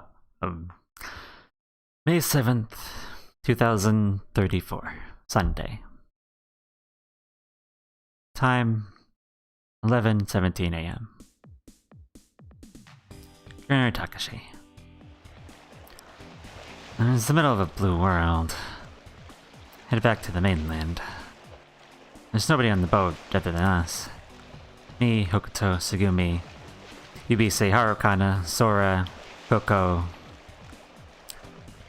Kubaraki, Chami, Pippi. Oh, and the two girls called Tanaka, Yubise Akikana, and Matsunaga Sara. 9 people and 2 animals altogether. I stepped a short distance away from everyone and leaned over the deck railing to look out the expanse of the ocean before me. The May sun sparkled in the ocean. Above, high above, stretched a clear blue sky. Fresh blue sky looked so glossy and vivid it might spill down the earth at any moment. That was all that was reflected in my eyes. A straight line of the horizon stretched into the distance, fighting the sea from the heavens. So tranquil, yet again, murmured to myself. Solitary seagull traced a general arc, and the sky as the wind carried it away. The wind, carrying the ocean's scent, blew by me gently. As if it was in a dream. Everything that I saw on the scene before me was exactly as it had been 6 days earlier. 6 days earlier. For me, it had only been 6 days. Not even a week had passed. I got separated from my friends that day. Ended up waiting by myself for an elevator. After surviving for 6 days, I had been sucked 17 years into the future. And... ねえねえパパパパお父さんお父さん now you have kids! Found out that I had a 16-year-old daughter and a son. It was a dream. Yeah, that was right. I had to be dreaming. If I wasn't dreaming, there was no way it could be happening. パパってば A girl called Sara pulled up close to me. She was wearing a school uniform I'd never seen before. She only grabbed me and pressed her cheek against my arm. ほら見て見てこれ私ねちっちゃい頃からずーっとパパのこと見てたんだよ Sara stuck out a pendant with a mirror attached to it. On the mirror side, there was nothing. そうかそうかなんだかよくわからんが我が娘よ大きくなったなよしよし Saying that, I stroked her hair. I'd come this far, I decided there's no reason to hold back. Besides, all of it was a dream. My wife was a cute daughter, what did it matter anyway? There's no reason to resist the whole situation. As I was thinking that. あお父さんずるいよ What, you want hip pads too? パパって呼ぶなってあんなに散々言ってたくせにどうしてサラのことだけ可愛がるのねえパパ今度手裏剣村に連れて行ってほしいでござるうん手裏剣村かいいでござるぞ一緒に行こうでござるこら無視すんななんでサラの言うことだけ全部受け入れるんだよどうして僕の言うことは聞いてくれないの It's called favoritism, Hokuto. Get used to ね it. えなんでどうしてなのお父さん別に無視してるわけじゃないさただそういう質問には答えたくないだけでそういう質問そうだ俺は意味のない質問には答えないことにしたんだ Oh no. You picked that up from Tsugumi. Komachi Tsugumi. 俺は意味のない質問には答えないことにしたんだよ Hear his words coming from a distance. Same words I used to say 17 years before. In order to protect myself from the strong May sunshine, I stayed inside the boat. I could see the three of them through the window. Takashi was on the deck by the railing, talking to the two kids. I'm answering meaningless questions. Yes. That is why I always kept quiet whenever he asked me something. There's so much I wanted to talk about. I wanted to tell him about every single day that passed in those long 17 years. But for the time being, like that, watching him innocently playing with the children, that alone was enough for me. Everything that happened up until that point was meaningless. He was there, right in front of me, and the two children were there. There's nothing more I could have hoped for. I found happiness. I was immersed in it, drowning in it, intoxicated by it. That was how I truly felt. It seemed to me that all the days filled with struggle and sadness had been for that day, that moment. Hokuto and Sara were on both sides of him, and even when he tried to throw them off, they clung to him. Presently, pitted Chami was riding on my shoulder as I watched the scene before me. Him, Kuronari Takashi. だったら生きろ生きている限り生きろ大丈夫俺は死なない And after saying that, he jumped from our taxi, that stupid man, but kept his promise. There's something I had to tell him. Going outside, wrapped in my 100% UV protective clothing, I walked over to where he was. For some reason, my legs were shaking and my heart was beating so hard it felt like it would burst. And careful that he wouldn't notice the deep breaths I was taking, went and stood in front of him. たけしおかえりなさい Suddenly he pulled me close, into his strong arms and solid chest. My body was wrapped in a heat which threatened to melt me. For a moment, my heart just stopped beating. ただいまつぐみ遅くなって悪かった He それ whispered. にしても相変わらず可愛いな。やめてよ、いや、だってあまりにも可愛いからさ。どうしちゃったのよ、いきなり。可愛すぎて食べちゃいたいぐらいだ。やだ、何よ、なんでそんなこと。やっぱりお前はチャーミングだ。チャーミングだからチャミ。いい名前だな。Firstly, find myself away from Takashi's chest. His eyes were leveled at my shoulder. Looked over to see what he was staring at. Trying to grooming himself with jerky movements with both of his front paws. たけしのバカ。Tanaga Sara. たけしのバカ。 I let out a yell and spun around, then back inside the boat, tail wagging. She went unexpectedly, and Chummy had been riding on her shoulder, lost his balance, and fell to the deck. おい、つぐみ、どうしたんだよ。 They went chasing after Mom.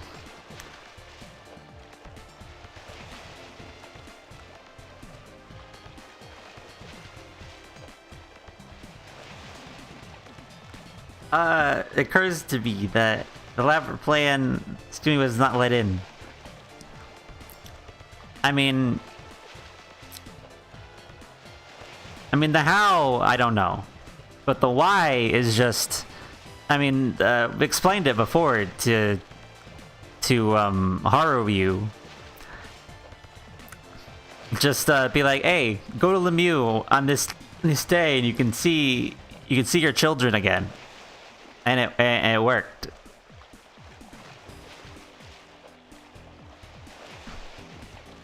So she, snuck aboard a ship again and came.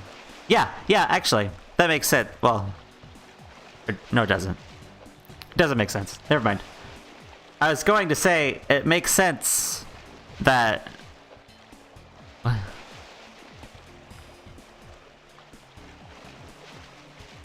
No, we learned why that was. I was about to say, we didn't ever learn why Tsugumi was the raccoon.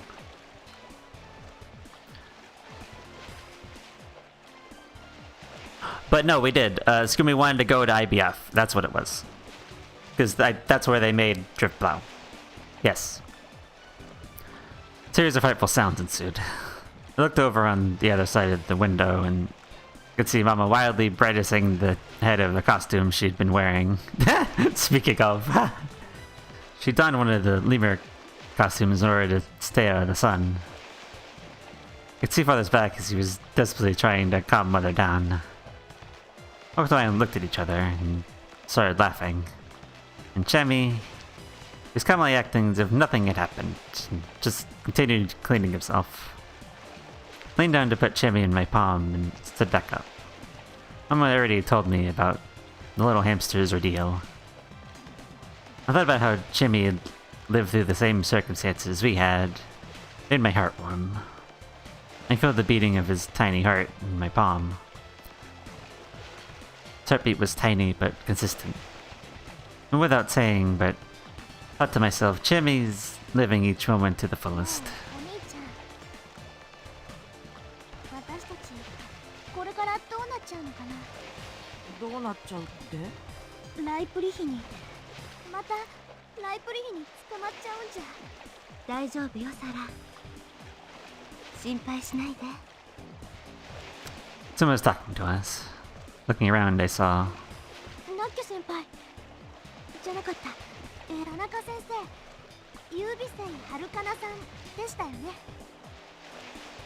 Dr. Tanaka nodded slightly. Victor asked Dr. 大 Tanaka. 丈夫ってどういうことなの？こういうことよ。 Mirroring that, she took out the newspaper that had been tucked into her pocket and handed it to my brother. He opened it up.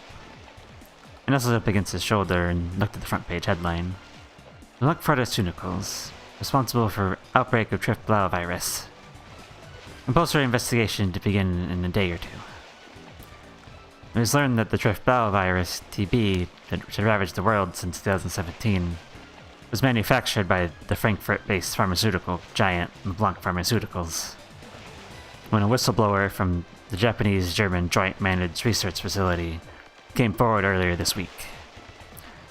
Spurred by these allegations, the Metropolitan Police Department is expected to open a criminal investigation that will focus on LeBlanc's branch offices, as well as related research facilities. LeBlanc Pharmaceuticals has been conducting research and development of TB for some time for the purpose of manufacturing a biological weapon. An outbreak of the virus is rumored to have occurred in their research facility around May 1st, 2017. LeBlanc not only is sought to cover up the accident, but also continued research into TB without the authorization of the Ministry of Health under conditions of extreme secrecy, according to the whistleblower. The location of the company's research institute has not yet been confirmed. Numerous other doubts regarding LeBlanc, including charges that it wrongfully detained citizens for the purpose of human experiments, have been raised and are to be investigated. In order to fully uncover the facts behind these allegations and the reported incident, the Metropolitan Police Department is requesting cooperation from authorities in Germany, where LeBlanc's head office is located. ライプリヒ製薬の影響力は国家権力にまで深く浸透してるからなあ、いろいろと根回しは大変だったんだけど。 Tatsunaka took out an old marker and scratched it against her cheek. じゃあここに書いてある内部告発をした人っていうのは。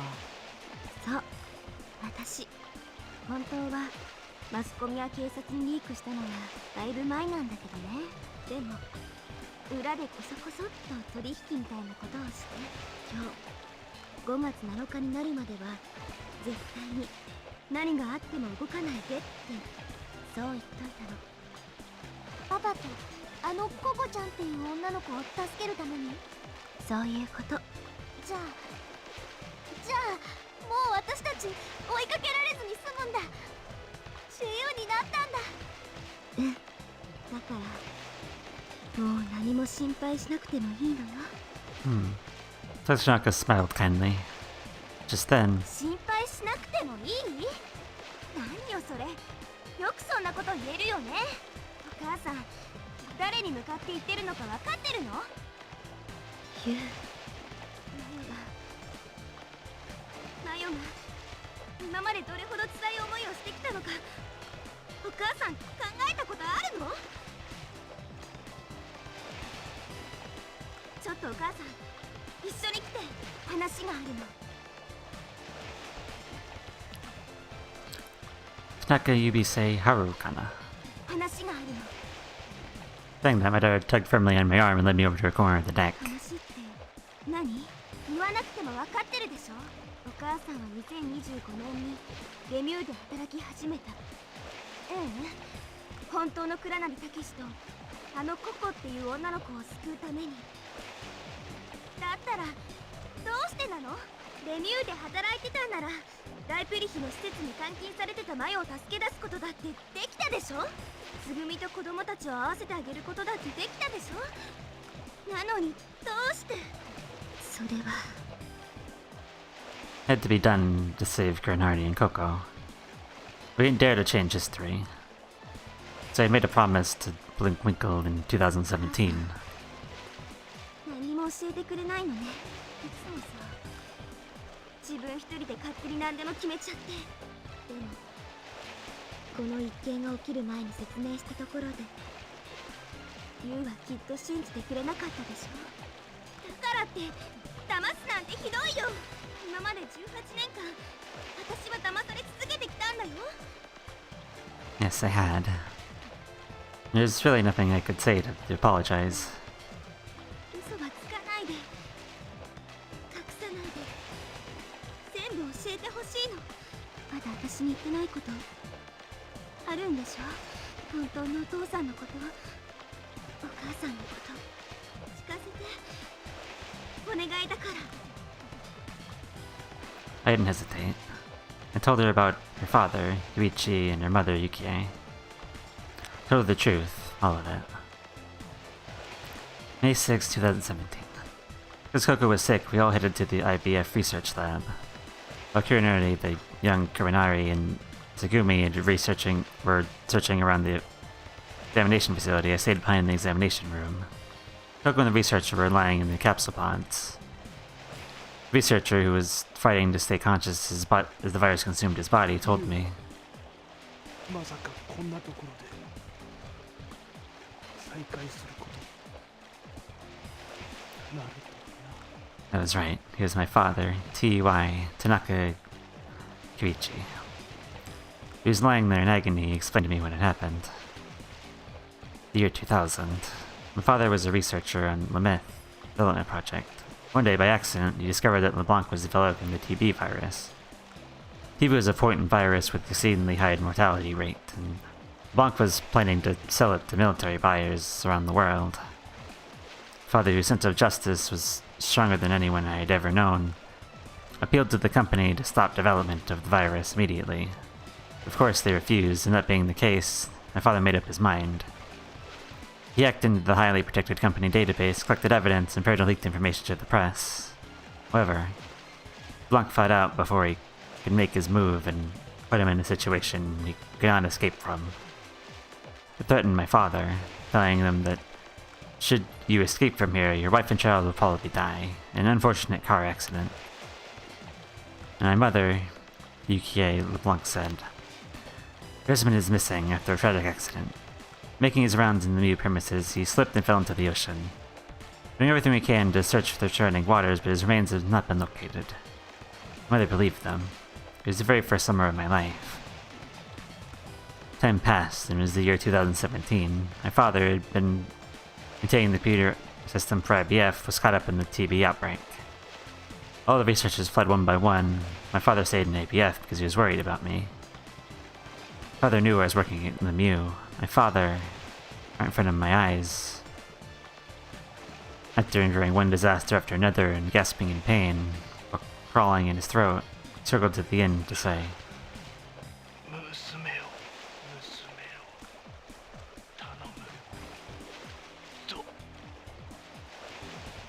last words. この事故を発端として、ティーフブラウイルスは世界中に蔓延し、猛威を振るうことになった。だけど、ライプリヒス製薬はウイルスのことや研究所の存在自体を隠蔽し、事件を完全に The press only reported that it was a deadly virus of unknown origin. Even the experts had no idea where the disease really came from. However, the incubation period was very short, so even though the death rate was high, in many cases the carrier died before infecting others. So the TB virus spread rapidly for a time. By 2019, 2 years after the incident, the pace and scale of the disease destruction gradually waned. But that didn't mean there weren't victims.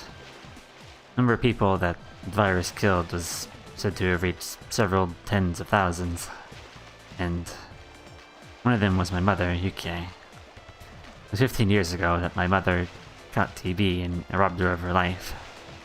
My sadness, anger, and hatred all came together then. I swore that I would get revenge on LeBlanc. I betrayed the Mew and simultaneously started formulating a plan to rescue Kurenari and Coco, who were trapped in the research facility. The person who helped me do that was Kurenari Ryogo. I spent every moment for the last 17 years preparing for it. Yes, it was the only thing that I'd lived for up until that point. Make LeBlanc pay for taking my mother and father from me, and to save my friends, Kurenari and Coco. In order to do that, we needed to discover the third eye, Blancwinkle. Let us help, there's nothing we could do. There's no other way that we, who were living in our dimension, could go back in time. That was how the whole plan had been set in motion. All toward May 1st, 2034. To finish my explanation, I let out a big sigh. Biting on the nail of her thumb, my daughter looked up at the sky. その顔、やっぱり信じてくれてないじゃない。 She looked at me. こんな話を信じろっていう方がどうかしてるのかもしれないけどね。でも事実は事実だから。Reached out to stroke her hair. Stared at me blankly. And just like I did 17 years before. Reckless, full of fire, pure, all to the point of being dangerous and unable to control her emotions. Her innocent eyes had seen none of the evil and corruption in the world. Looking into her eyes, I could read everything she was thinking. She wasn't mad, she wasn't unhappy. Just afraid to accept the truth. She didn't know how to handle it. And was scared and embarrassed by that fact. I reached out and held her closely. There's no need for you to say anything, not that quietly to myself. お母さん、お母さんの言ってることは分かった。 She whispered that quietly in my でも ear. ね、どうしても一つだけ確かめておきたいことがあるの。何？私はお母さんにとってどんな存在なの？ Left without thinking and replied, 私のすべてよ。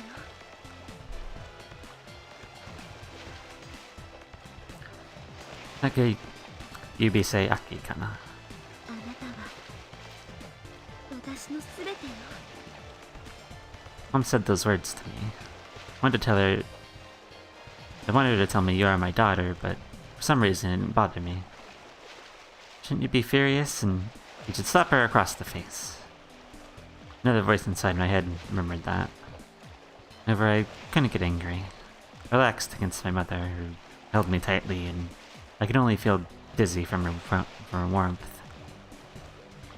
Like all my normal reactions, such as lashing out like a wild animal in my sudden mood swings. The warmth of her hug took all of that away. Mom. When I came down to it, I still thought of her as my mother. There was an instinctive itch that transcended my basic reason. It was beyond my ability to control. In the end, no matter what anyone said, the woman in front of me was my mother. She wasn't much of a mother, but to me, she was the only mother I had. And that was all there was to it. At that moment, it occurred to me, I only differed from other people in the way that I was born.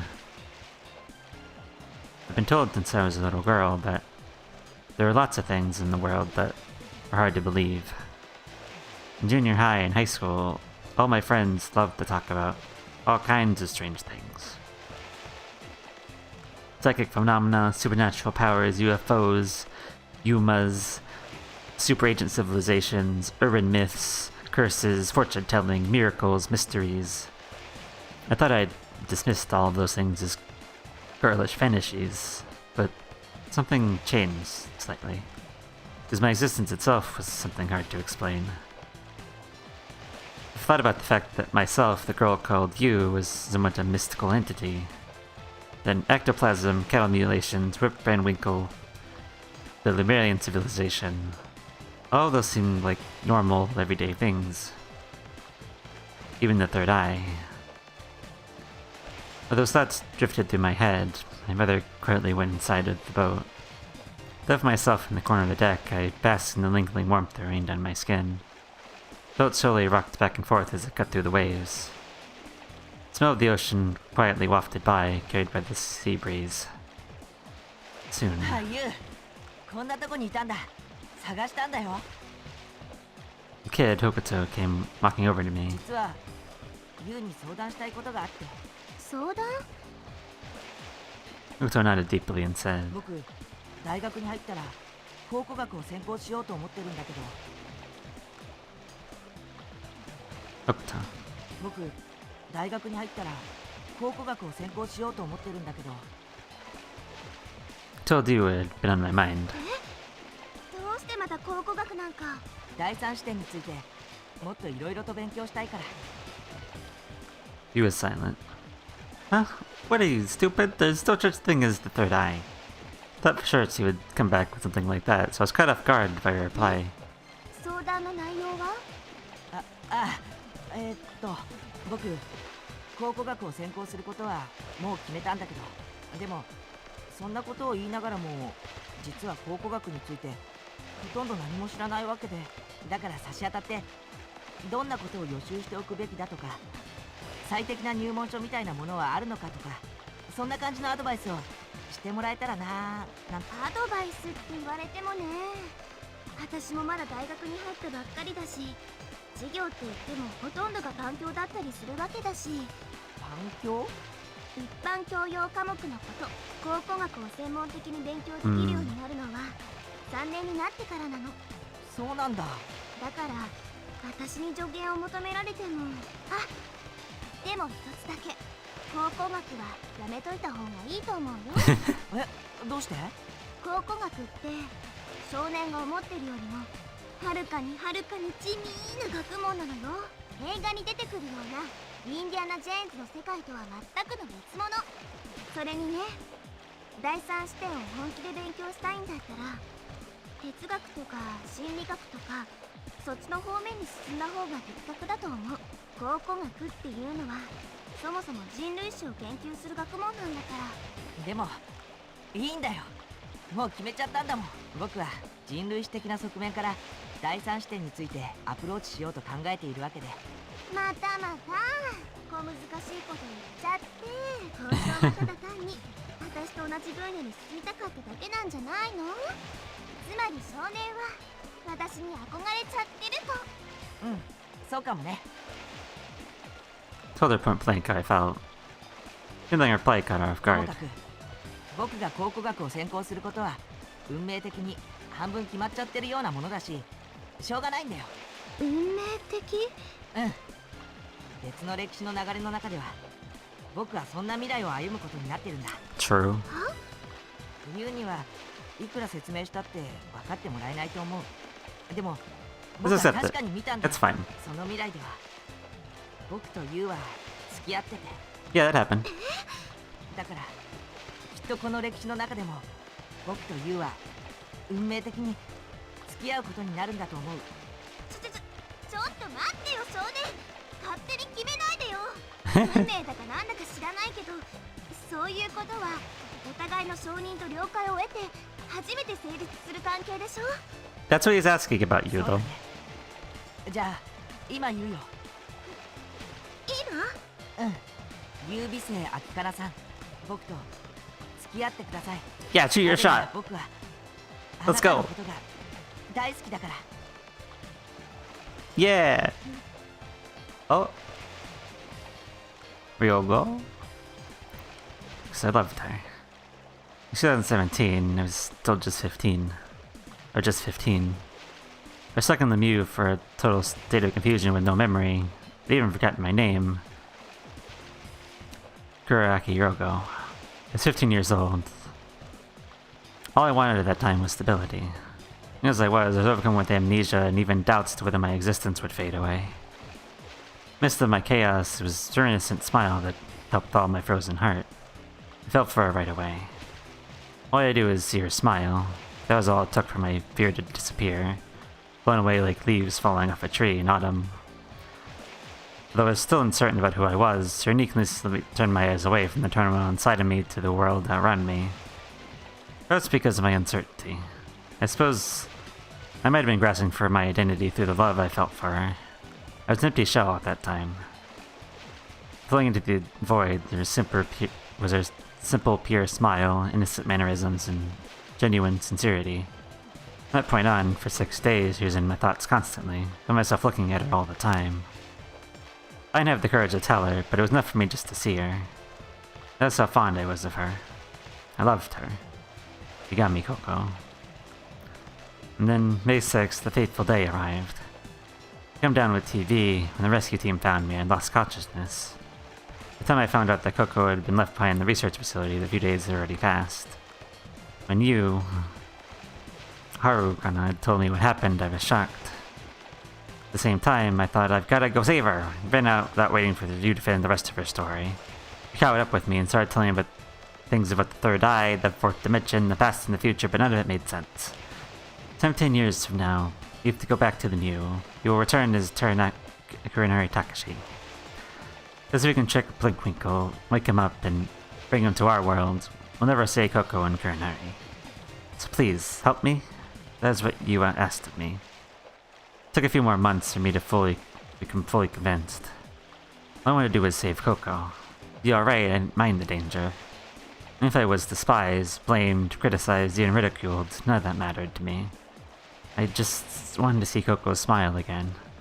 So there was Takashi to consider as well. I respected him greatly. He was brave enough to sacrifice his life to save the woman that he loved. For a 15-year-old like me, Takashi was a role model. I swore that I would save Coco and Takashi no matter what it took. 17 years later. 17 years you and I had spent every minute, every second putting our plan into motion. Yes, I had lived for that day. Just 6 days. Coco and I only spent 6 days together. But in those 17 years, not a moment went by that I didn't think about her. Because I loved her. It was the only reason I'd be able to fool everyone. My heart leaped. She was calling to me. Couldn't turn around. I stood there frozen, even forgetting to breathe.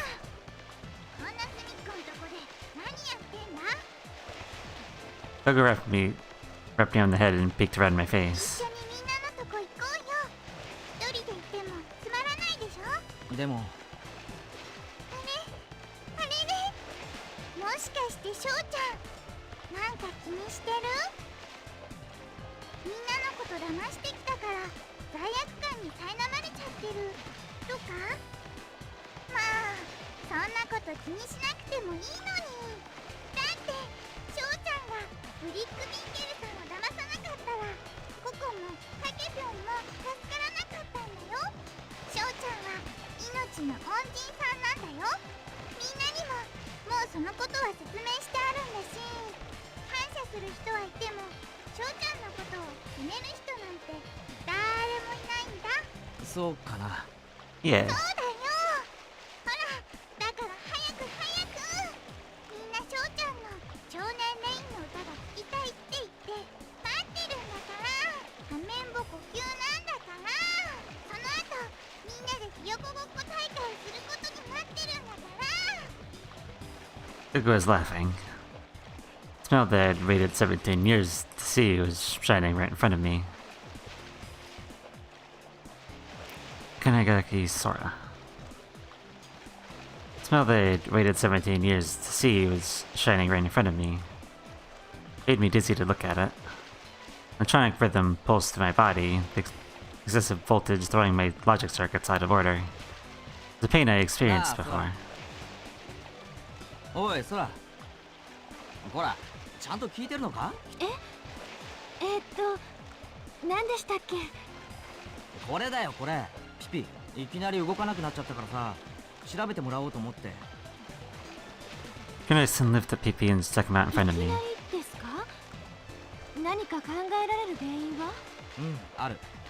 つぐみがな、突然船室の中で暴れ始めて、俺はあいつを組み伏せようとしたんだけど逆に弾き飛ばされちゃって、で尻餅をついたところにピピがいて。 Oh, rip. ピピの上に乗っかってしまったということですか？ああ、そしたら動かなくなってしまい。ちょっと貸してください。 Took PP from Kurenari-san and started diagnostic on お him. かしいですね。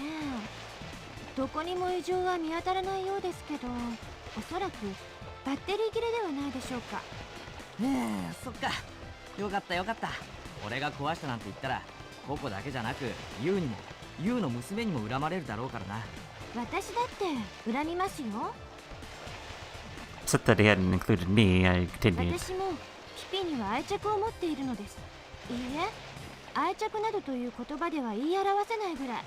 そもそも今から17年前、ピピが海の底に潜ってテラバイトディスクを拾ってこなかったら今の私は存在していないのですから。そして洋上に浮かび上がったピピを田中さん、優美星はるかなさんのことですが、彼女がピピを回収しディスクに記録されたデータを私の中にコピーして、だからこそ今の私は17年前に皆さんと過ごした記憶や自我やそういったものを保っていられるのです。その後ピピは田中さんに引き取られ、それ以来ずっと今日まで田中家の一員として可愛がられてきました。つまりピピは私たちにとってなくてはならない存在だということです。このことはすでに倉成さんにはお話ししたはずですが。確かに聞いたよ。でもだからってそんなにムキにならなくてもいいじゃないか。とにかくピピは壊れてなかったわけだし、それでいいだろ。Gunnarsson laughed pleasantly. I can't fight it. Smell always disarmed me. As bright as the sun is powerfully magnetic. Could charm me effortlessly. Isn't fair. That smile should be outlawed, ところ Kurinari-san. で空一つ聞いてもいいかな。なんでしょう。 Looked away and tried desperately to gain control of my wildly acting mind so he would not see through to my true こんなこと feelings. 聞くのはひょっとしたら失礼に当たるかもしれないんだけど、そのなんというか空の体についてなんだ。 Oh yes, Takashi, this is the important question. How? Tell me, I want to know this. 体ですか？ This is the thing I don't know. ああ、俺が見た感じだと今の空は人間と全く変わらないような肌の質感をしてるし、仕草とか佇まいとかそういうのもすごく自然で。失礼でも何でもないじゃないですか。むしろ今のは褒め言葉ですよ。ありがとうございます。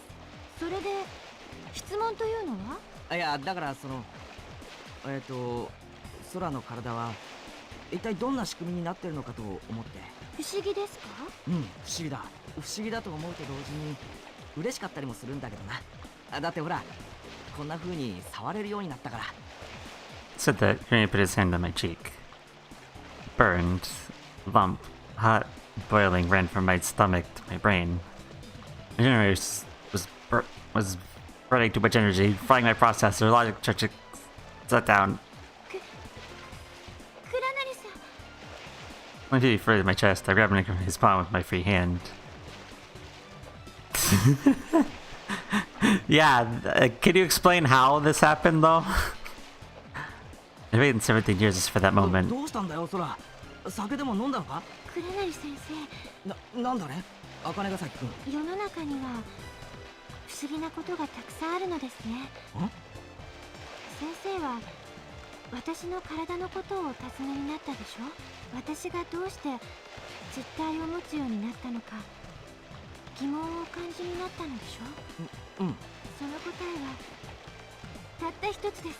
これは奇跡なんだと思います。奇跡？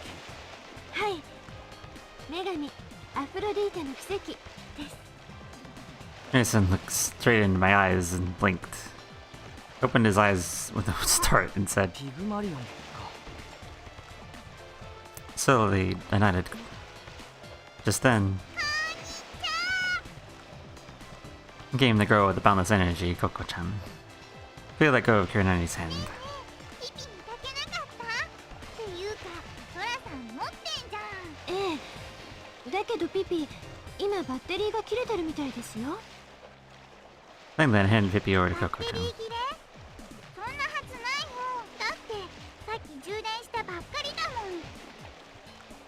Turned heavily between her hands, started shaking him left to right. It wasn't rechargeable kinetically, so that shouldn't have done anything for him, but seeing without thinking as I realized something. Coco-chan and Kurinari-san both turned to stare at me. わかっちゃいました。原因、原因？スイッチですよ。ただ単にスイッチが切れているだけなんだと思います。 Just turn him on! Coco-chan lifted Pippi up above her. There's a button in his いいで navel. すか？いきますよ。 Took out my finger and zeroed in on his belly button. ポチッとな。 I pressed the button. The motor started to run and I could hear the faint sound of something oscillating. His eyes came to life. ソラさん、どうもありがとう。お礼なんかいいですよ。私はただボタンを押しただけなんですから。 Turned on the dog. Yeah, pretty much. Just then.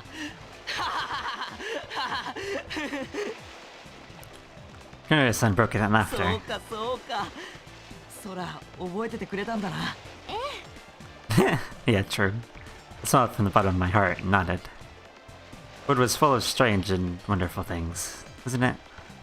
The question about Pygmalion and saying click. Neither of those should have been on my terabyte disk. We lived from Coco-chan's arms. Tugging his tail, he raced across the deck. Being a racket, Coco-chan chased after him. Dick was covered in gentle sunlight and overflowing with cheerful laughter. Looking up, there was the sky. The blue sky that continued without end, stretching out in all directions.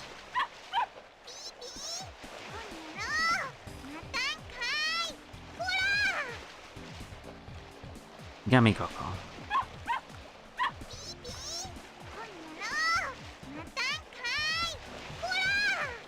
I'm chasing after Pippi. I didn't know why, but that's what I was doing. It's probably just something fun to do. He ran across the surface of the deck like he was flying. Suddenly, Pippi stopped. So when I thought he wasn't running anymore, he looked at the sky and started barking at something. Lifted him up. So they wouldn't stop barking, so I followed his gaze and looked up to the sky. And there was... Right from my eyes, I saw the floating outline of my Oni-chan, who I loved dearly. It wasn't something I saw, rather I'm seeing it now. Right now, at this moment, Coco-chan is looking at you. I cry out suddenly with an elated expression.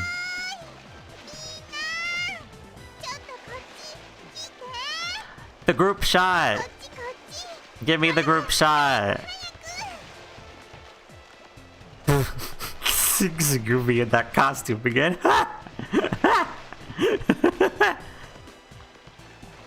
First person survivor, Hokutan and Tsugumi.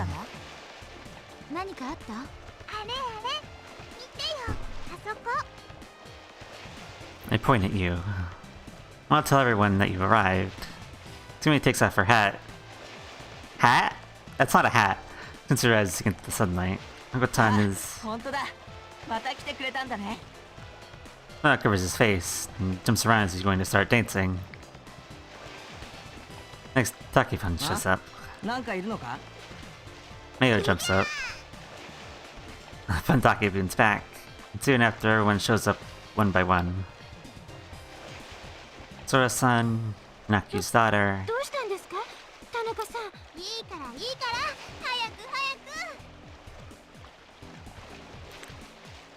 Nakyu, kiddo.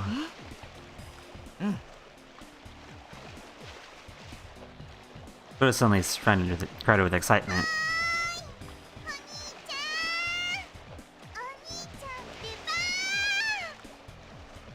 Waved my arms wildly, hoping, praying.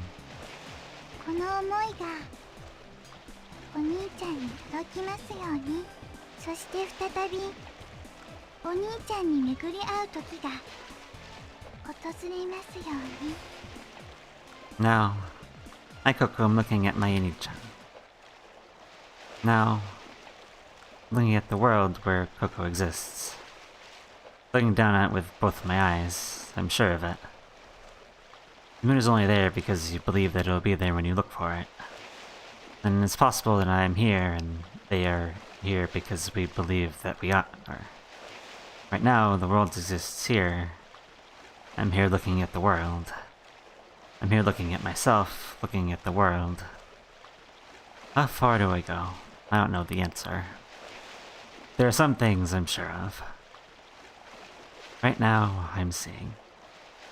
Right now, I'm being seen.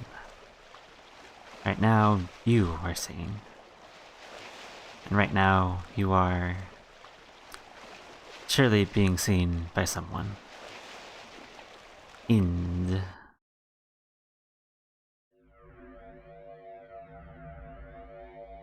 Well.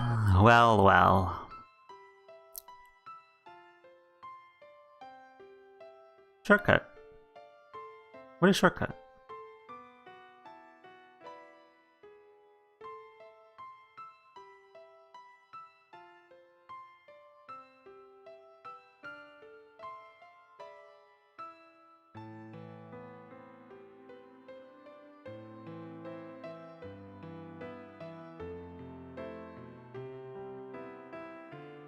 That's a journey and a half. What is shortcut? Does this take me to points in the story? Oh, it does. It does take me to points in the story. Okay, that's fine. Turn the title, please. Thank you. Now, I should be done because it's 4 in the morning for me. But, do I want to do this now? I might just do this later.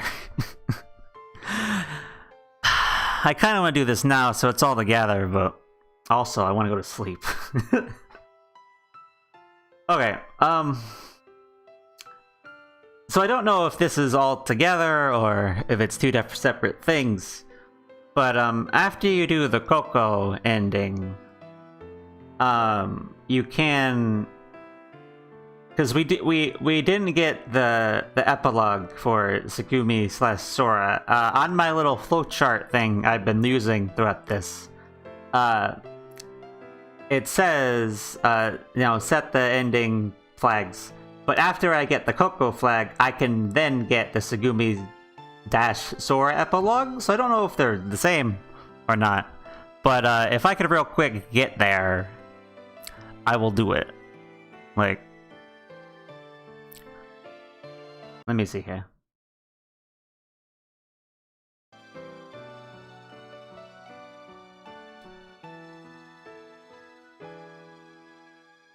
What is the... I gotta make a decision. What is the last Sora I have?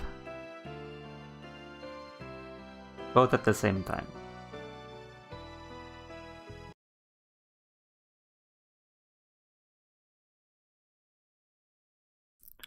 I don't think this choice matters. Hit the kid?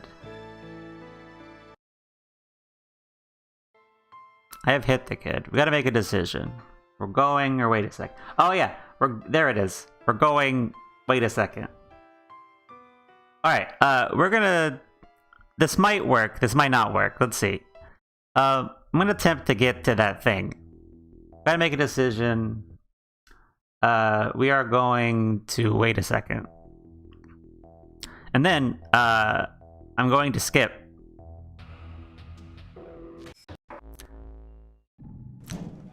Because if all of this is correct, it will skip through all of this. And will get me to the new things. To the stuff I have not seen. Where we go back for... Yeah, we have this bit. And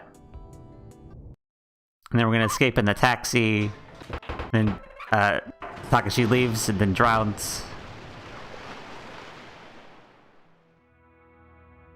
Then we get this, oh, there's still some weird thing going on. But yeah, skip that. That's fine.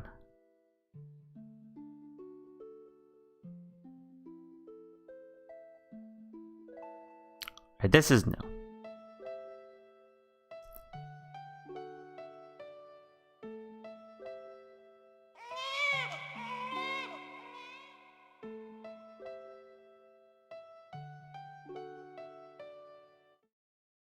Oh, was that it? Was that it? All right, just to just to be sure, let's Oh,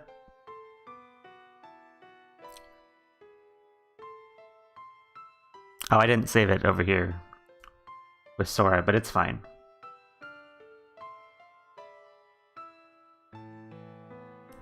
Just to be sure, I'm going to see if this is the same.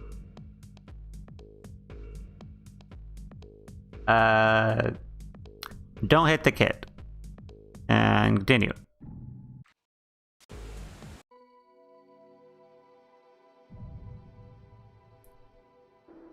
Oh, this is way back. This is like the scary Sora. It's fine though.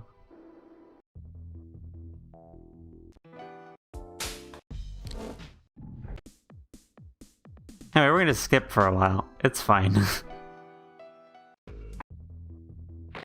Until we get to the end. Pretty much. Oh, choice.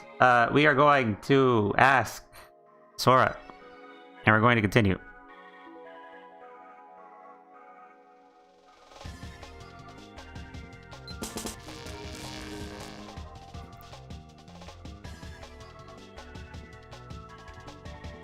Ask you.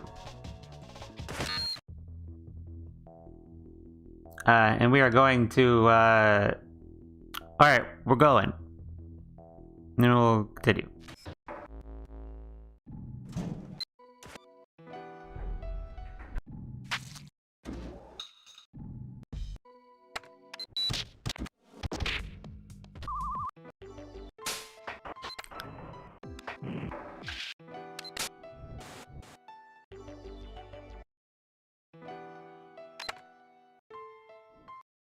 Oh yeah, it never did show.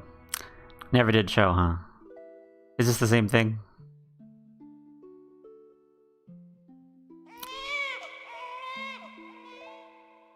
Yeah, this is the same thing. Alright, good to know. But yes, in that case, yeah, this is the end of Ever 17. First time I've ever done this, as I will say exactly, this was a journey and a half. And really, I can see the lines in this that have gone on to, that have been not, you know, played with again and reused in Uzukoshi's future games. There's certain lines in this that, like, lines is the wrong word, but like, you know, you can see the threads that have been reused throughout the games. There's like, so there's nobody I know that's on right now, so I'm probably just gonna end stream. But yeah, it's been 5 hours. Well, really, it's been like 7 hours because we crashed in the middle of this. But yeah, we got raided by like 4 people. We got raided by like 4 people. Why? I don't know. I guess today was just the day. But anyway,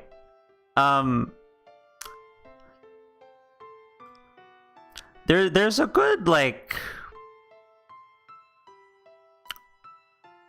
good bunch of you just, you know, lurking, hanging out for all this, and I really appreciate it. You being here, hanging out with me while I finished a visual novel that I should have finished a million years ago. It's a lot of fun. But yeah, thank everyone who's still here, everyone who watched, even if you lurked or you showed up from a raid or you followed, and a thank you to everybody who rated me. Why you did it for the end of a visual novel, which I could not explain, was kind of a shame. But hey, I appreciate it. I appreciate everybody who did.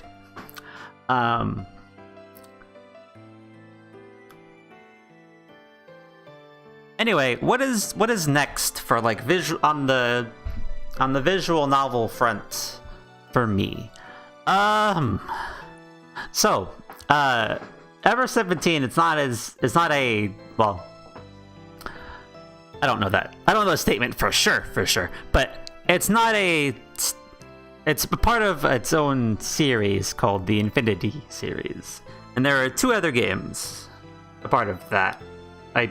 There might be more than just these 2, but these are the 2 I have available and could possibly do.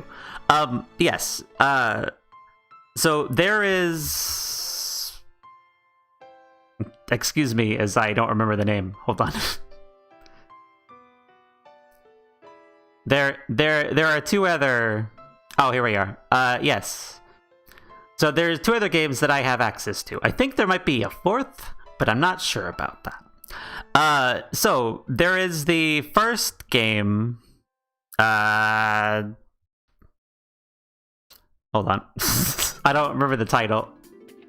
Oh, yeah. Never 7. Never 7. That was it. Never 7 and Remember 11.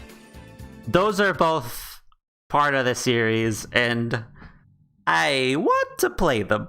So they might replace Ever 17 going forward. When? I don't know if I want to start them soon or down the line. I'm not sure. I might start Never 7 and then do Remember 11. But I don't know. because the Never 7 I will be playing is like a recompiled game by fans, so it's not crashy and buggy. And remember 11 is just standard, I want to say. I want to say that's standard, but I'm not sure. Anyway, those are the options. Will I do them? We'll see.